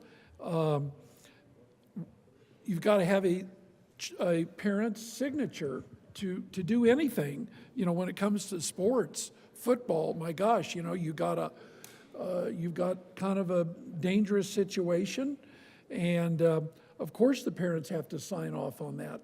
It just makes good sense. Basketball, wrestling. I was a swimmer. You know, believe me, there's an element of risk there. You got to know how to swim. Fortunately I did, but my parents, I know, had to sign off on that. When the students go on any type of field trip, you know, to go to the museum, to come to the Capitol, I can guarantee you that their parents, we had kids here today, their parents had to sign off on that. I'll bet you any amount, $100, $1,000, that their parents had to sign off on little Johnny or little Susie or whatever their name is, that they had to sign off on that. That's only correct. So any type of field trip that you can think of. Medical appointments, you know, all the medical appointments that kids have to go on before they can leave school or come to school. If there's a visiting nurse or visiting doctor, or the child has to go out of the school, the parents or the guardian are going to have to sign off on that. Absenteeism, you know, when the student doesn't come to school before they can sometimes get back in, or they have an excused absence, the parents have to sign off on that. So they have to know what they're doing. College visits, you know, a lot of times, you know, in the fall and in the winter, even right now, when the students are making college visits, whether they're a junior or a senior, more than likely the parents and the guardians are going to have to sign off on that. Academic records, if there's name changes, there can be, quite frankly, some real confusion. What classes that you took, what was your name when you took them, and college records when they go, just all kinds of. These are just some that I've just thought of. I know there's many others. So, members, I rise in support. This is a logical, fair, reasonable amendment to this, and I urge an aye vote on Amendment 034, and I ask for an aye vote. Thank you, Matt. Thank you, Mr. Chair. Senator Carson.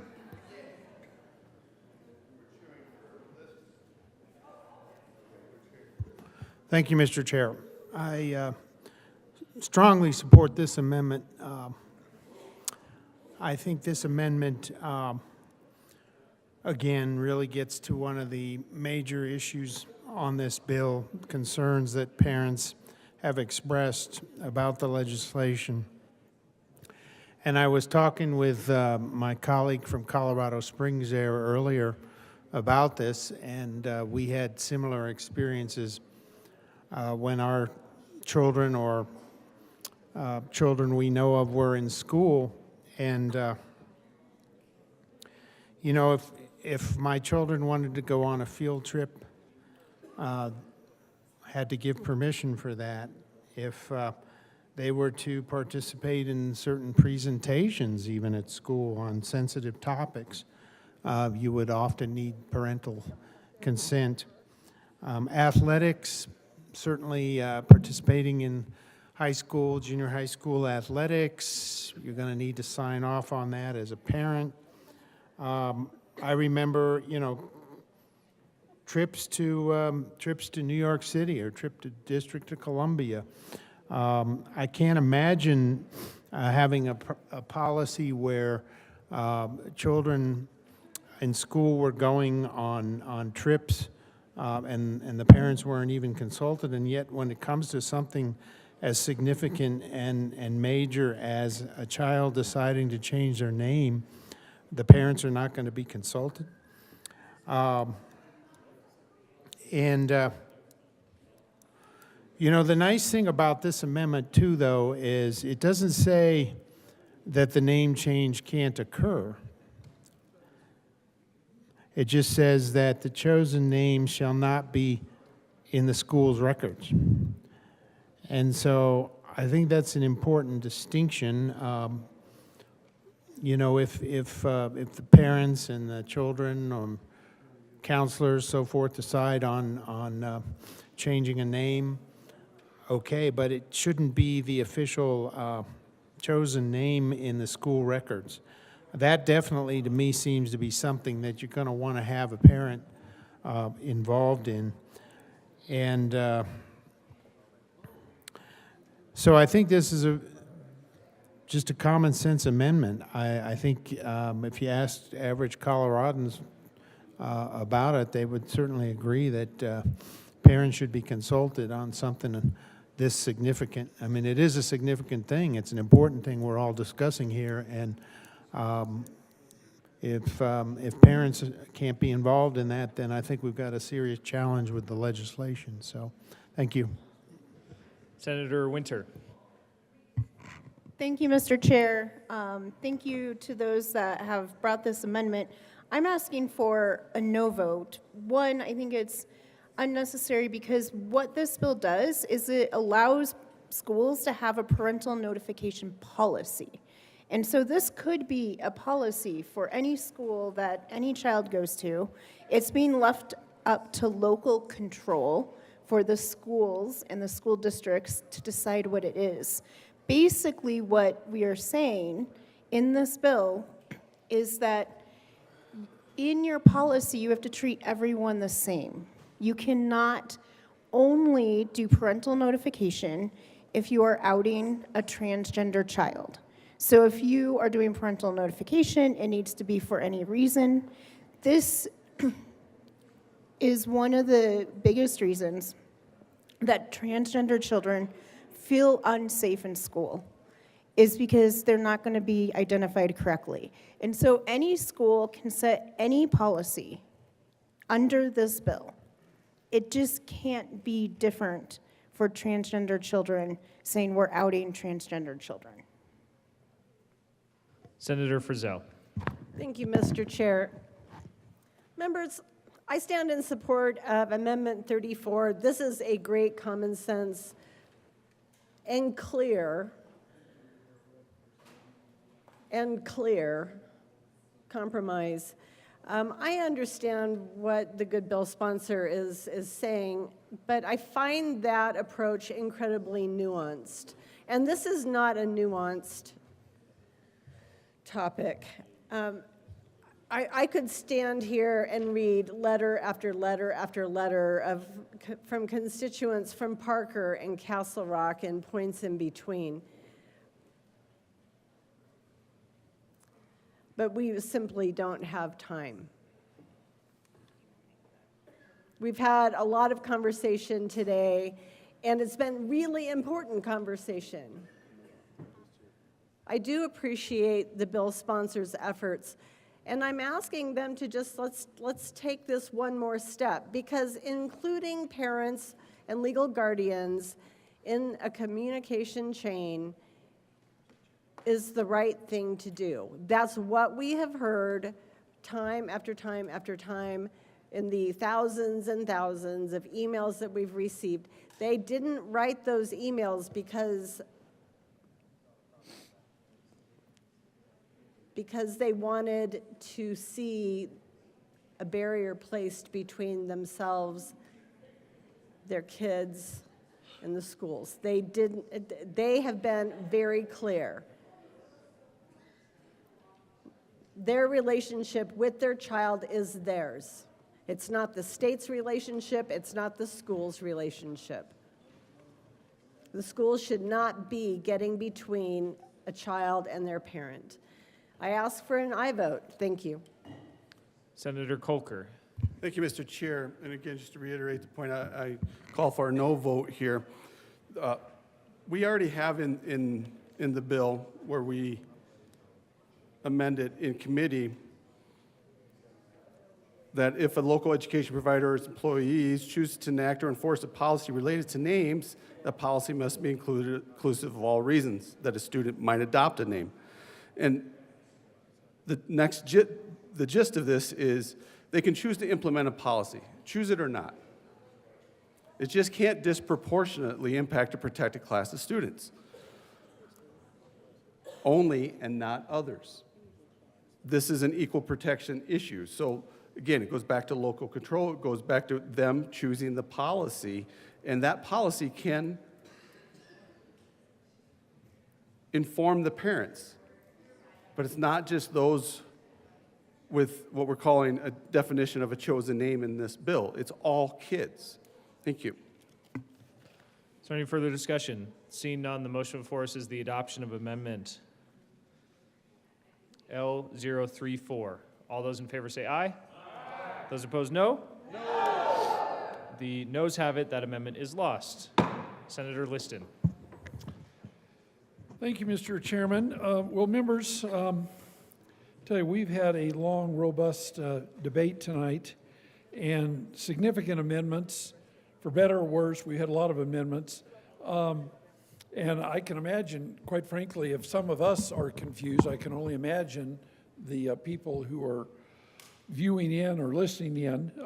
But Mr. Chair, just for the record, I want to, before I have an amendment, I want to read the legislative declaration under Amendment 35 that says, the General Assembly finds and declares that each Coloradan has the right to access fair employment, housing opportunities, public accommodations, and advertising that is free from discrimination regardless of their membership in a protected class, as those classes are listed in sections da-da-da-da-da-da. I won't read the numbers.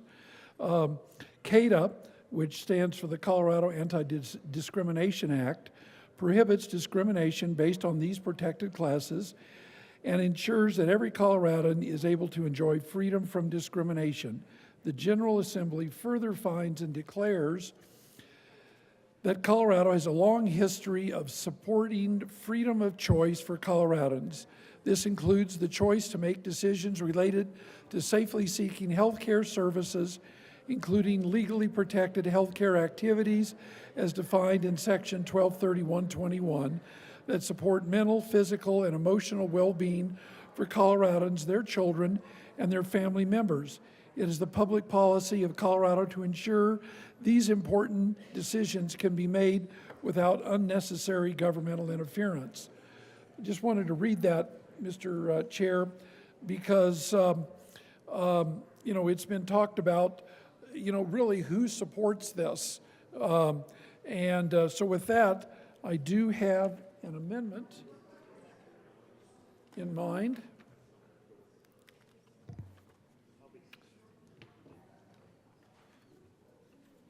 There is an amendment at the desk. Mr. Schaffler, will you please read L32? Amendment L32, amend corrected re-engross bill, page 9, strike line 17 through 21, and substitute. Senator Liston.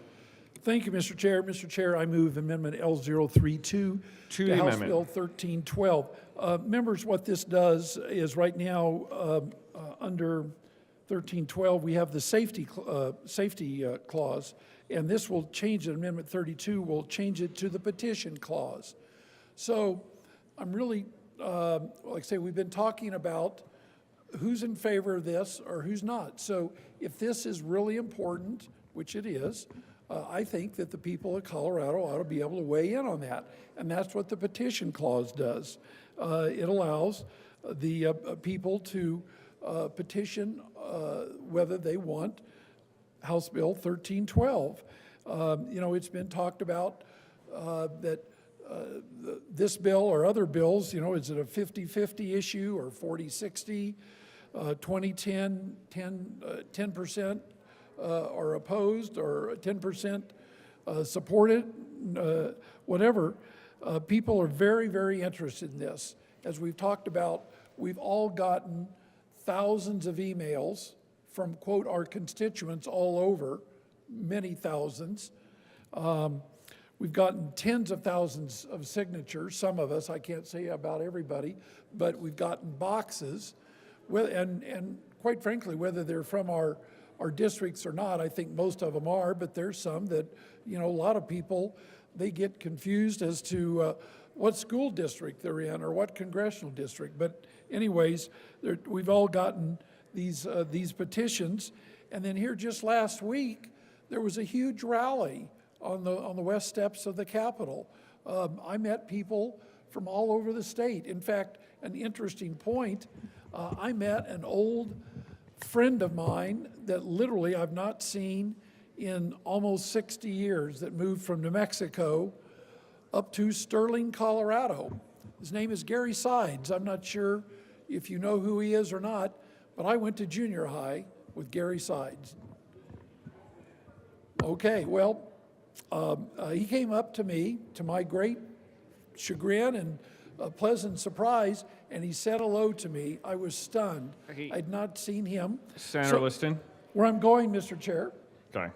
I'm pulling all this together, is that if people will come from Sterling or Durango or Eads, Colorado or Moffett, Colorado, which people did to this rally, then why shouldn't they have the ability to vote on this? That's what the petition clause is that if it's good enough for them to travel hundreds of miles to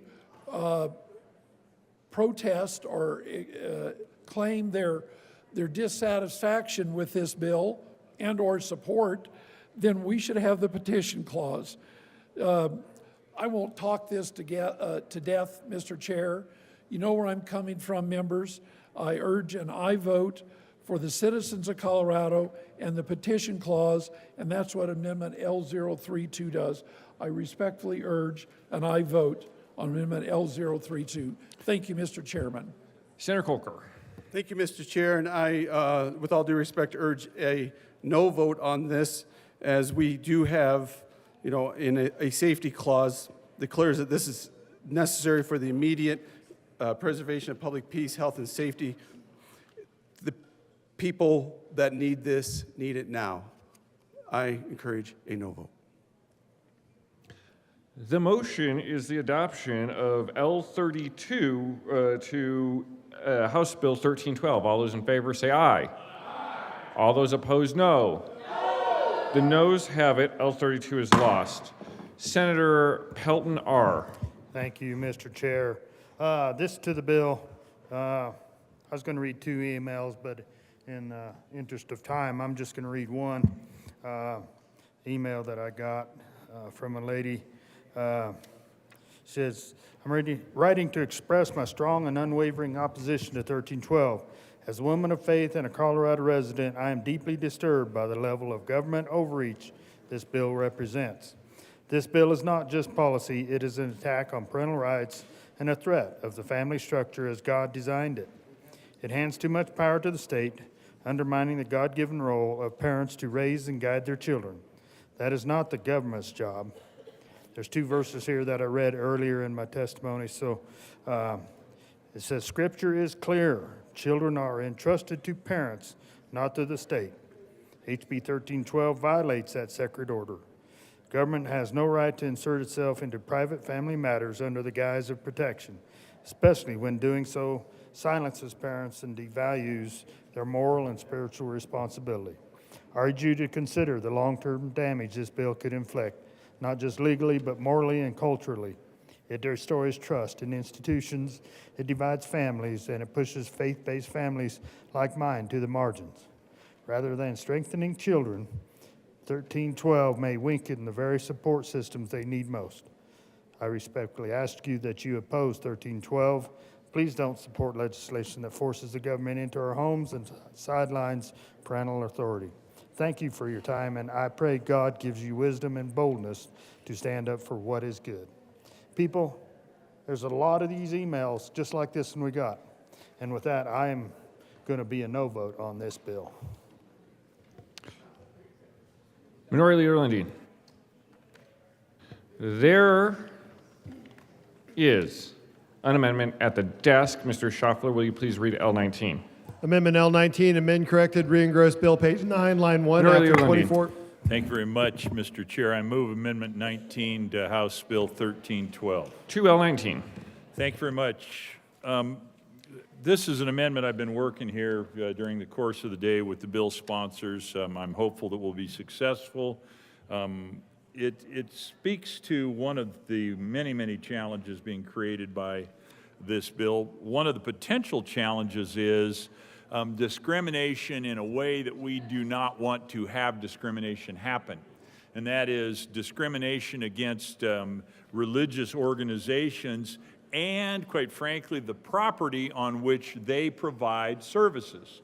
Think about this, a homeless shelter, something of that nature that might be associated with a religious group, and the unintended consequence may be that the property associated, but not specifically a sanctuary, not specifically a church, might in fact be intruded upon or excluded from the ability to use within the context of the faith tradition and the statement of faith of that particular organization. I think we can all agree that we would prefer to have a functioning homeless shelter taking care of many, many, many people and not have that shelter be forced to close down because, in fact, they are somehow found to be illegal in response to what this law would put in place, 1312 would put in place. So this amendment would resolve that situation. I urge your support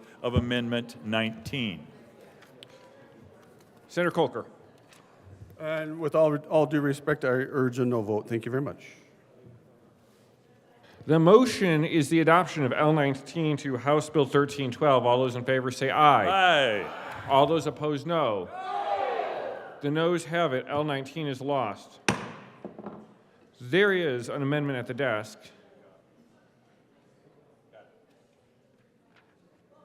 Mr. Schaffler, will you please read L37? Amendment L37, amend the winter floor amendment, House Bill 1312, L35, Minority page Leader 1, strikes Lundin. line. Thank you very much, Mr. Chair. I move Amendment L37 to House Bill 1312. To L37. Thank you, Mr. Chair. Colleagues, Section 7, which has been moved around twice during the course of the evening, and is now chosen names, or the chosen names section of the bill, creates a significant challenge. It creates a challenge because it gives greater expanded enforcement authority to the Colorado Civil Rights Division and Civil Rights Commission. Well, you would say, what could possibly be wrong with that? Well, the United States Supreme Court has kind of given us a little bit of a spotlight on how things have worked out where we let CCRD and CCRC take action. So what this amendment, Amendment 37, would do, and it's a little bit complicated, you got to follow along with me, we're going to amend the Winter Floor Amendment, which was known as Amendment 35, by striking the first 17 pages of that amendment. That's what was passed and put on the bill earlier. The way we get at it is amending that, and that takes out the language. I was in the well talking about chosen names and how individuals can add nicknames essentially into their name, something that describes how they perceive the world or they would like the world to perceive them. It strikes that language in particular. It also then goes on to strike page 8 of the re-engrossed bill, and that is language that is about chosen name, dead name, misgender, et cetera, which was all changed around by virtue of Amendment 35. But the net effect of this, if you get to the, and this is the latest, hot off the presses, about an hour and a half ago, the unofficial pre-amended version, May 5, pre-amended version of the bill. It's page 7, lines 1 through 13 is the net effect. It strikes out the language of this nature. Chosen names means names that an individual requests to be known as in connection to the individual's disability, race, creed, color, religion, sex, sexual orientation, gender identity, gender expression, marital status, familial status, national origin, or ancestry, so long as the name does not contain offensive language and the individual's not requesting the name for frivolous purposes. It goes on to say gender expression means an individual's way of reflecting and expressing the individual's gender and to the outside world, typically demonstrated through appearance, dress, behavior, chosen name, and how the individual chooses to be addressed. Well, that all has the net effect of putting this into the Colorado Anti-Discrimination Act. And who enforces the Colorado Anti-Discrimination Act? CCRD and CCRC. The challenge with that is we've had a couple really significant difficulties where it has been pointed out that instead of being an arbiter, an honest broker, it's an advocacy type organization. Section 7 needs to come out, as this amendment would take it out, because it empowers the CCRD and CCRC, which have been criticized by bias in favor of the very people that they should be protecting across all classes, all protected classes, and not just a specific set of individuals. The United States Supreme Court ruling in Masterpiece Cake Shop versus the Colorado Civil Rights Commission in 2018 found that the CCRC displayed hostility towards religious beliefs, suggesting a lack of neutrality in handling cases involving competing rights. For instance, LGBT rights versus religious freedoms. And so putting the power to manage this in the hands of someone who has not demonstrated the ability to find the pathway forward in a way that was ultimately turned down, was said, no, don't do it that way, by the United States Supreme Court, is a challenge. And this bill, without this amendment, gives greater power to those folks, entrusting those bodies with enforcing a new subjective law. And we've argued all night about how elements of this law are subjective in nature. And when you give that particular group new authority over subjective standards, it risks unfair treatment of respondents, especially when there is religious or ideological objections to using chosen names or pronouns. So, yes, we want to create a positive policy. We want to find the correct balance. But we've already discovered that we do not seem to have at CCRC, CCRD, the ability to find that balance. Critics like me will argue that this history, prioritizing LGBT rights above others, could lead to disproportionate enforcement. And so that's why I bring this. We've got the history from the U.S. Supreme Court ruling. It was a 7-2 decision in the Masterpiece Cake Shop, highlighting specifically the difficulty. And here's the words that the Supreme Court handed to us in their decision: impermissible hostility. That is what they perceive from this group that we're giving greater power to. So, I urge your support of amendment, I think we were at 37, is that the correct number? It is. Thank you, Mr. Chairman. Amendment 37, because we should not be handing off greater authority to this particular group over this, and I found the amendment right here. It is 37. Thank you, Mr. Chair. Urge your support of that, colleagues. Senator Winter. Thank you, Mr. Chair. I ask for a no vote on this. The organization is the Colorado Civil Rights Division, and when we're talking about a bill to protect transgender folks, there's no better place to put much of these protections than within our Civil Rights Division. Minority Leader Lundin. I would that it were so. The challenge is we've seen this movie before, and it did not have a positive ending. I urge your support of Amendment 37. The motion is the adoption of L37 to House Bill 1312. All those in favor say aye. Aye. All those opposed, no. No. The noes have it. L37 is lost.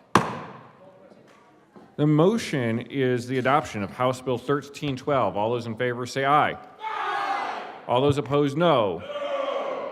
The ayes have it. House Bill 1312 is adopted. Majority Leader Rodriguez. Thank you, Mr. Chair. I move to lay over House Bill 1169 until Thursday, May the 8th. The motion is to lay over House Bill 1169 until Thursday, May 8th. All those in favor say aye. Aye. All those opposed, no. No. The ayes have it, and the bill is laid over. Majority Leader Rodriguez. Thank you, Mr. Chair. I move to lay over House Bill 1291 until tomorrow, May the 6th. The motion is to lay over House Bill 1291 until Tuesday, May 6th. All those in favor say aye. All those opposed, no. The aye and the no have it. The bill will be laid over until tomorrow, May 6th. Mr. Schaffler, will you please read the title to House Bill 1267? I didn't know either. House Bill 1267 by Representatives Pascal and McCormick and Senators Winter and Amabile, concerning support for statewide energy strategies and in connection therewith modifying the electric vehicle grant fund within the Colorado Energy Office, allowing the community access enterprise to reduce the retail delivery fee it imposes, regulating retail electric vehicle charging, and making an appropriation. Senator Winter. Thank you, Mr. Chair. We move House Bill 1267 along with the Transportation and Energy Committee report. To the Transportation and Energy Committee report. In the Transportation Energy report, we did an update. Yes, okay. We did an update on the infrastructure of electric vehicle charging, and I encourage yes vote. The motion is the adoption of the Transportation and Energy Committee report to House Bill 1267. All those in favor say aye. Aye. All those opposed, no. The ayes have it. The committee report is adopted. To the bill. Senator Amabile. Thank you, Mr. Chair. So the bill is really about trying to update and modernize our EV charging infrastructure, and I ask for a yes vote. The motion is the adoption of House Bill 1267. All those in favor say aye. Aye. All those opposed, no. The ayes have it. 1267 is adopted. Mr. Schaffler, will you please read the title to House Bill 1192? House Bill 1192 by Representative Hartsick and Bacon and Senators Bridges and Frizzell, concerning financial literacy requirements as a condition of high school graduation in public schools and in connection therewith making an appropriation. Senator Frizzell. Thank you, Mr. Chair. I'd like to move House Bill 251192 and the Education Committee report. To the committee report. Great report. Ask for an aye. The motion is the adoption of the Education Committee report to House Bill 1192. All those in favor say aye. Aye. All those opposed, no. The ayes have it. The committee report is adopted. To the bill, Senator. The motion is the adoption of House Bill 1192. All those in favor say aye. Aye. All those opposed, no. The ayes have it. 1192 is adopted. Mr. Schaffler, will you please read the title to House Bill 1322? House Bill 1322 by Representatives Carter and Espinosa and Senators Exum and Roberts concerning a homeowner's insurance carrier's duty to comply with the policyholder's request for a copy of their insurance policy. Senator Exum. Thank you, Mr. Chair. We move House Bill 1322. The motion is the adoption of House Bill 1322. All those in favor say aye. Aye. All those opposed, no. The ayes have it. 1322 is adopted. Mr. Schaffler, will you please read the title to House Bill 1292? House Bill 1292 by Representative Basnicker and Joseph and Senator Winter concerning the process to allow a transmission developer to locate high-voltage transmission lines within a state highway right-of-way. Senator Winter. Thank you, thank you, Mr. Chair. I move House Bill 1292 and the associated Transportation and Energy. To the Transportation and Energy Committee report. We updated the voltage in the committee, and I asked for a yes vote. The motion is the adoption of the Transportation and Energy Committee report to House Bill 1292. All those in favor say aye. Aye. All those opposed, no. The ayes have it. The committee report is adopted. To the bill. Thank you, Mr. Chair. This is a simple bill that is basically setting up a process for our right-of-way that CDOT has, so state-owned asset can be used to help us expand transmission, and I ask for a yes vote. The motion is the adoption of House Bill 1292. All those in favor say aye. Aye. All those opposed, no. The ayes have it. House Bill 1292 is adopted. Majority Leader Rodriguez. Thank you, Mr. Chair. I move the committee rise and report. The motion is for the committee to rise and report. All those in favor say aye. All those opposed, no. No. The ayes have it. The committee will rise and report.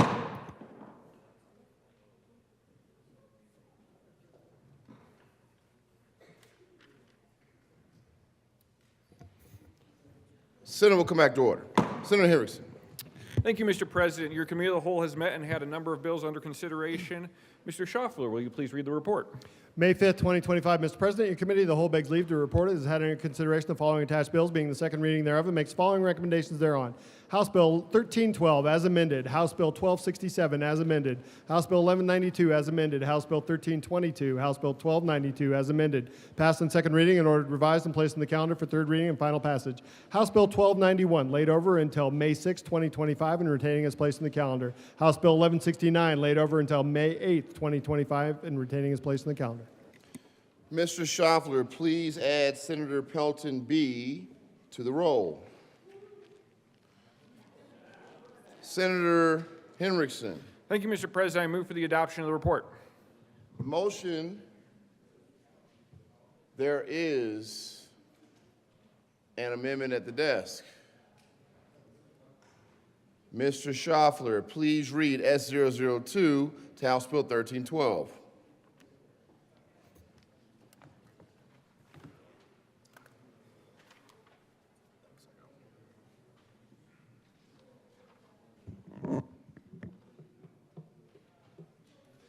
Amendment S002, Senator Bright moved to amend the report of the Committee of the Whole to show that the following Bright floor amendment L22 to House Bill 1312 did pass.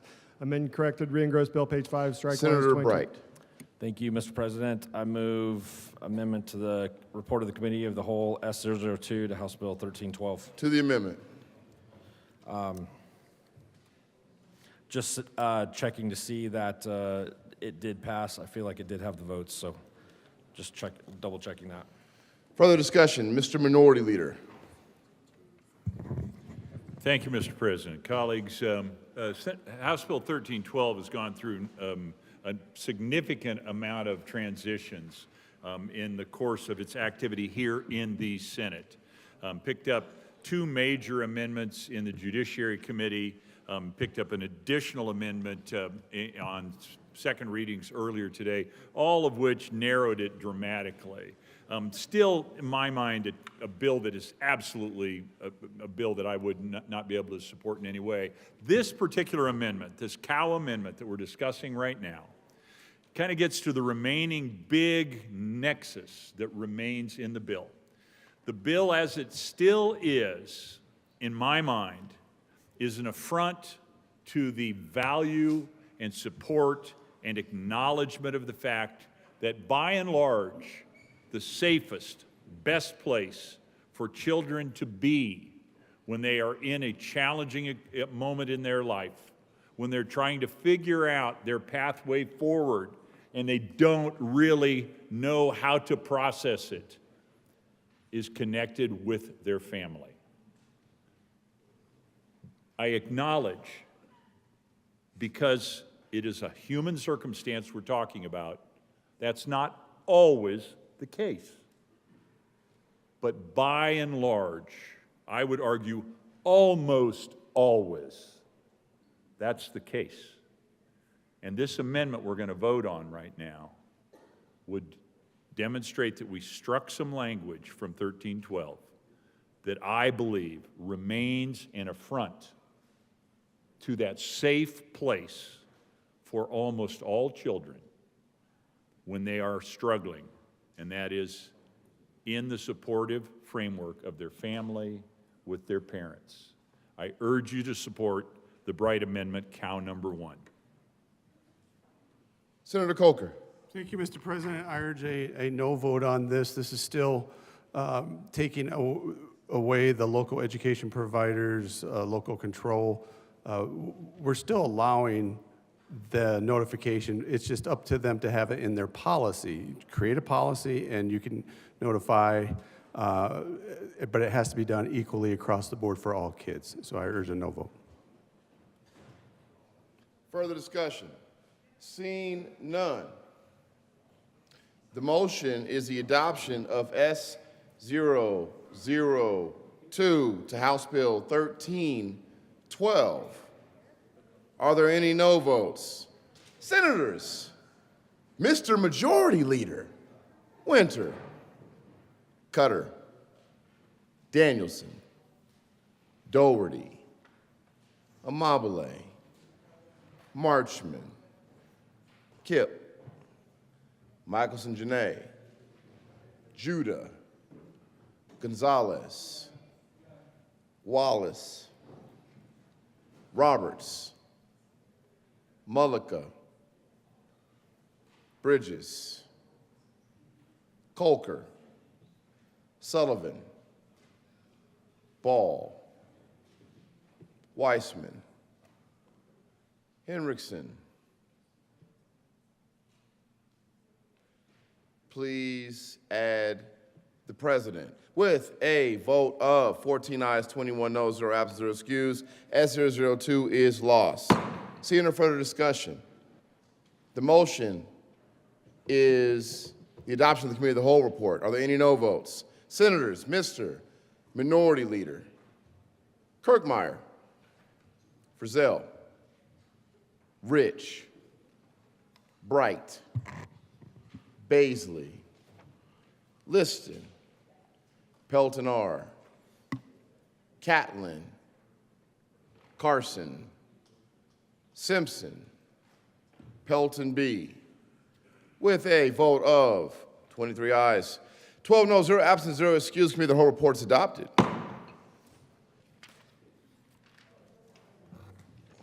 House Bill 1312 is amended, 1267 is amended, 1192 is amended, 1322, 1292 is amended, passed second reading, order revised, place calendar, third reading, and final passage. House Bill 1291 laid over until 5/6/2025, retains place on the calendar. House Bill 1169 laid over until 5/8/2025, and retaining its place on the calendar. Majority Leader Rodriguez. Thank you, Mr. President. I move that the third reading of Bill's calendar lay over until Tuesday, May the 6th, 2025. The motion is laid over third reading of the Bill's calendar Tuesday, May 6, 2025. All those in favor say aye. Opposed, no. The ayes have it, and that third reading of the Bill's calendar will lay over until Tuesday, May 6, 2025, although there was a strong no. Consideration of House Amendments to Senate Bills. Majority Leader Rodriguez. Thank you, Mr. President. I move that we proceed out of order for consideration of House amendments to Senate Bill 286. You've heard the motion. All those in favor say aye. Opposed, no. The ayes have it. The Senate will proceed out of order for consideration of House amendments to Senate Bill 286. Mr. Schaffler, please read the title of Senate Bill 286. Senate Bill 286 by Senators Hendrickson and Snyder and Representative Byrd concerning money collected by the state in relation to petroleum products. Senator Hendrickson. Thank you, Mr. President. I move that the Senate recede from its position on Senate Bill 286 and concur with the House amendments to the bill. Tell us why, Senator Hendrickson. Thank you, Mr. President. Earlier today, we voted to go to conference committee because among the issues that this is pertaining to this bill was a ruling that just came down yesterday from the courts on policies that we were hoping to enact that would add some more benefit to the bill. When we were on second readings, I described this as an ounce of good policy when we could have had a pound, and we're looking to get a few more ounces out of that. But through discussions with stakeholders, it's clear that that's going to be a next year bill, so stay tuned. What's left is that the House made an amendment around the notification procedures of the gas stations in the non-attainment area that are subject to the penalties in the bill that we passed a week ago, and so I again ask for an aye vote on concurring with the House amendments. Seeing no further discussion, the motion is the Senate is to recede from the Senate's position on Senate Bill 286. Are there any no votes? With a vote of 35 ayes, 0 noes, 0 absent, and 0 excused, that motion is adopted. The Senate recedes from its position on Senate Bill 286 and concurs with House amendments on the bill. Senator Hendrickson. Thank you, Mr. President. I move for the repassage of Senate Bill 286. The motion is the repassage of Senate Bill 286. Are there any no votes? Senators Rich, Frizzell, Kirkmeyer, Pelton B., Bright, Mr. Minority Leader, Carson, Pelton R., Baisley. With a vote of 26 ayes, 9 noes, 0 absent, 0 excused, Senate Bill 286 is repassed. Co-sponsors.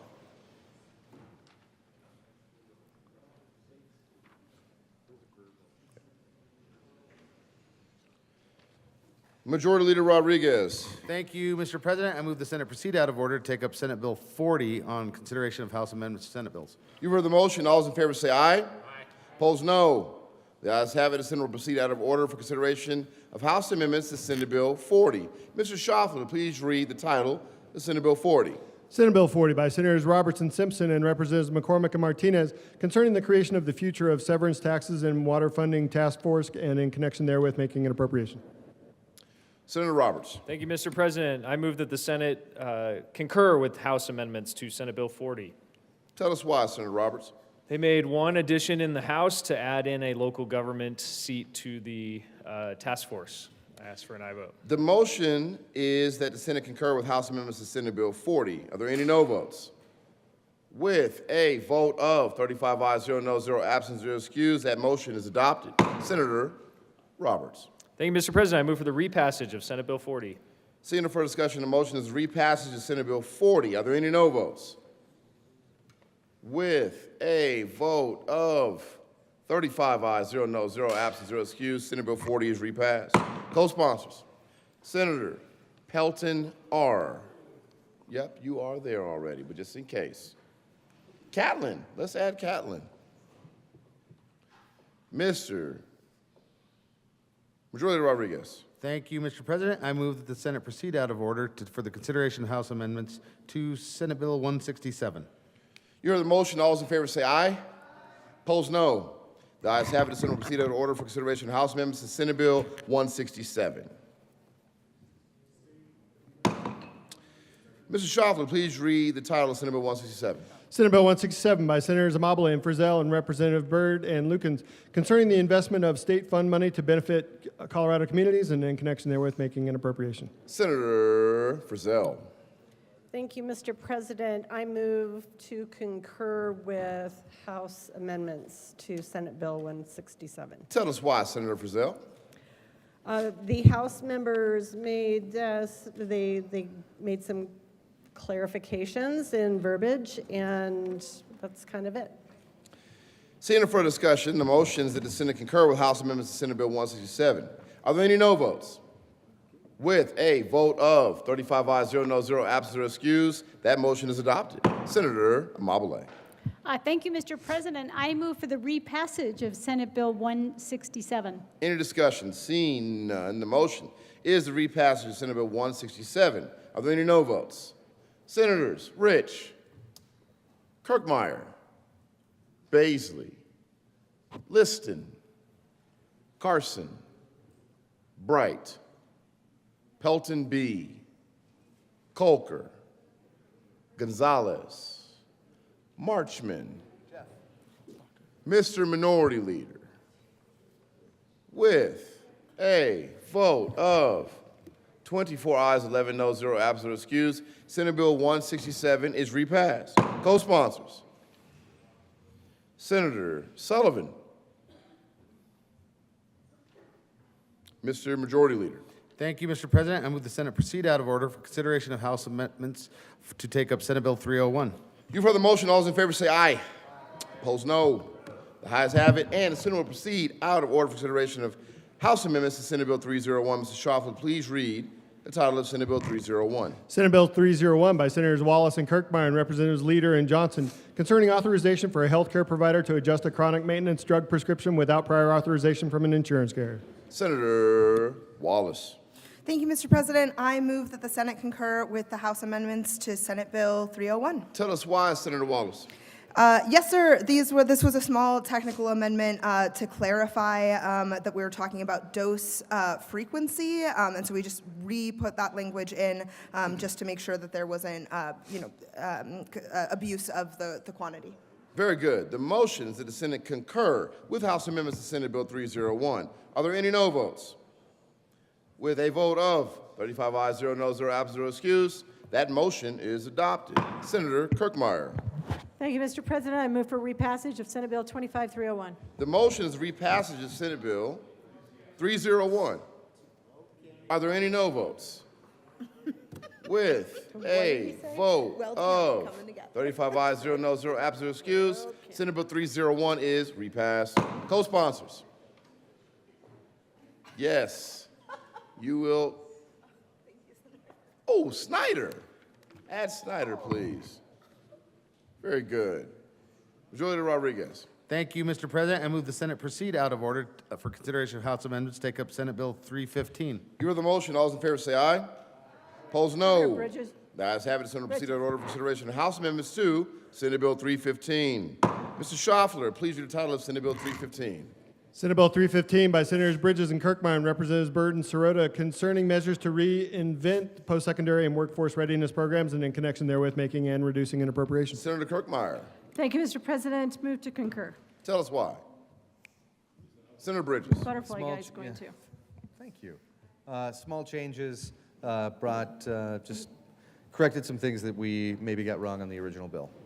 Very good. The motion is that the Senate concur with House amendments to Senate Bill 315. Are there any no votes?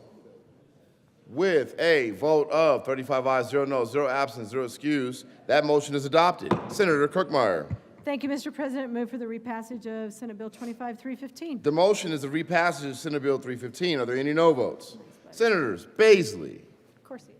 Carson, with a vote of 33 ayes, 2 noes, 0 absent, 0 excused, Senate Bill 315 is repassed. Co-sponsors. Majority Leader Rodriguez. Thank you, Mr. President. I move that the balance of the consideration of House amendments to Senate bill calendar lay over until Tuesday, May the 6th, 2025. The motion is that the balance to consideration of House amendments to Senate bills lay over until tomorrow, May 6th, 2025.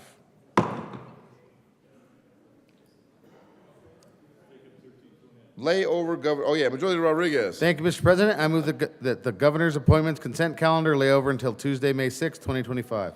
The motion is laid over the governor's appointments consent calendar to Tuesday, May 6, 2025. All those in favor say aye. Opposed, no. The ayes have it. The governor's appointments consent calendar laid over until Tuesday, May 6, 2025. Message from the House. The House has passed on third reading and transmitted to the Revisor of Statutes Senate Bill 310, amended as printed in House Journal May 3rd, 2025, and amended on third reading as printed in House Journal May 5th, 2025. The House has passed on third reading and transmitted to the Revisor of Statutes Senate Bill 27, Senate Bill 75, amended as printed in House Journal May 3rd, 2025. The House has voted to concur in Senate amendments to House Bill 1021 and House Bill 1146 and has repassed the bills as so amended. In response to a request from the Senate, the Speaker has appointed Representative Clifford, Chair, Garcia, and Soper as the House conferees on the First Conference Committee on Senate Bill 155. In response to a request from the Senate, the Speaker has appointed Representative Froelich, Chair, Lindstedt, and Moog as the House conferees on the First Conference Committee on Senate Bill 161. The House has granted authorization to go beyond the scope of the differences between the House and Senate. In response to a request from the Senate, the Speaker has appointed Representative Taggart, Chair, Morrow, and Lukens as the House conferees on the First Conference Committee of Senate Bill 37. The House has granted authorization to go beyond the scope of differences between the House and Senate. The House has passed on third reading and returns herewith Senate Bill 34, Senate Bill 189, Senate Bill 272, Senate Bill 17, Senate Bill 302, Senate Bill 281, Senate Bill 320, Senate Bill 319, Senate Bill 316. Message from the Revisor. We herewith transmit without comment as amended Senate Bill 27, 75, and 310. Message from the Governor. Honorable members of the Colorado Senate, pursuant to the authority vested in the office of the Governor of the State of Colorado, I have the honor to inform you that I have approved and filed with the Secretary of State the following acts. Senate Bill 191, Cardiac Emergency Plans for School Sports, approved on Monday, May 5th, 2025 at 12:45 p.m. Approved on Monday, May 5th, 2025 at 2 p.m. Senate Bill 164, Opioid Antagonist Availability and State Board of Health. Senate Bill 166, Healthcare Workplace Violence Incentive Payments. Senate Bill 125, Rule Review Bill. Senate Bill 177, Sunset Continue Early Childhood Leadership Commission. Senate Bill 9, Recognition of Tribal Court Orders. Senate Bill 194, Sunset Dental Practice Act. Senate Bill 152, Healthcare Practitioner Identification Requirements. Sincerely, Jared Polis, Governor. Sincerely. Announcements. Senator Kipp. Members of the Senate Finance Committee, our work is not quite done. We need to meet at 8:30 tomorrow morning in SCR 357 to hear one more bill for action only. We'll be hearing 1302. Be there. Have fun. One more bill, yeah. Yay. Senator Pelton, or I can't imagine what this might be. Really? Really? You can't imagine? Tomorrow, the last Bible study of the session. Downstairs, 7:15. Come get something to eat, feed your belly, and feed your soul while you're there. Come on, somebody. We preaching now. Further announcements. Majority Leader, I have an announcement. If your name is Senadora Gonzalez and you have an amazing water bottle, please come get it from the dais. Majority Rodriguez. Thanks, colleagues.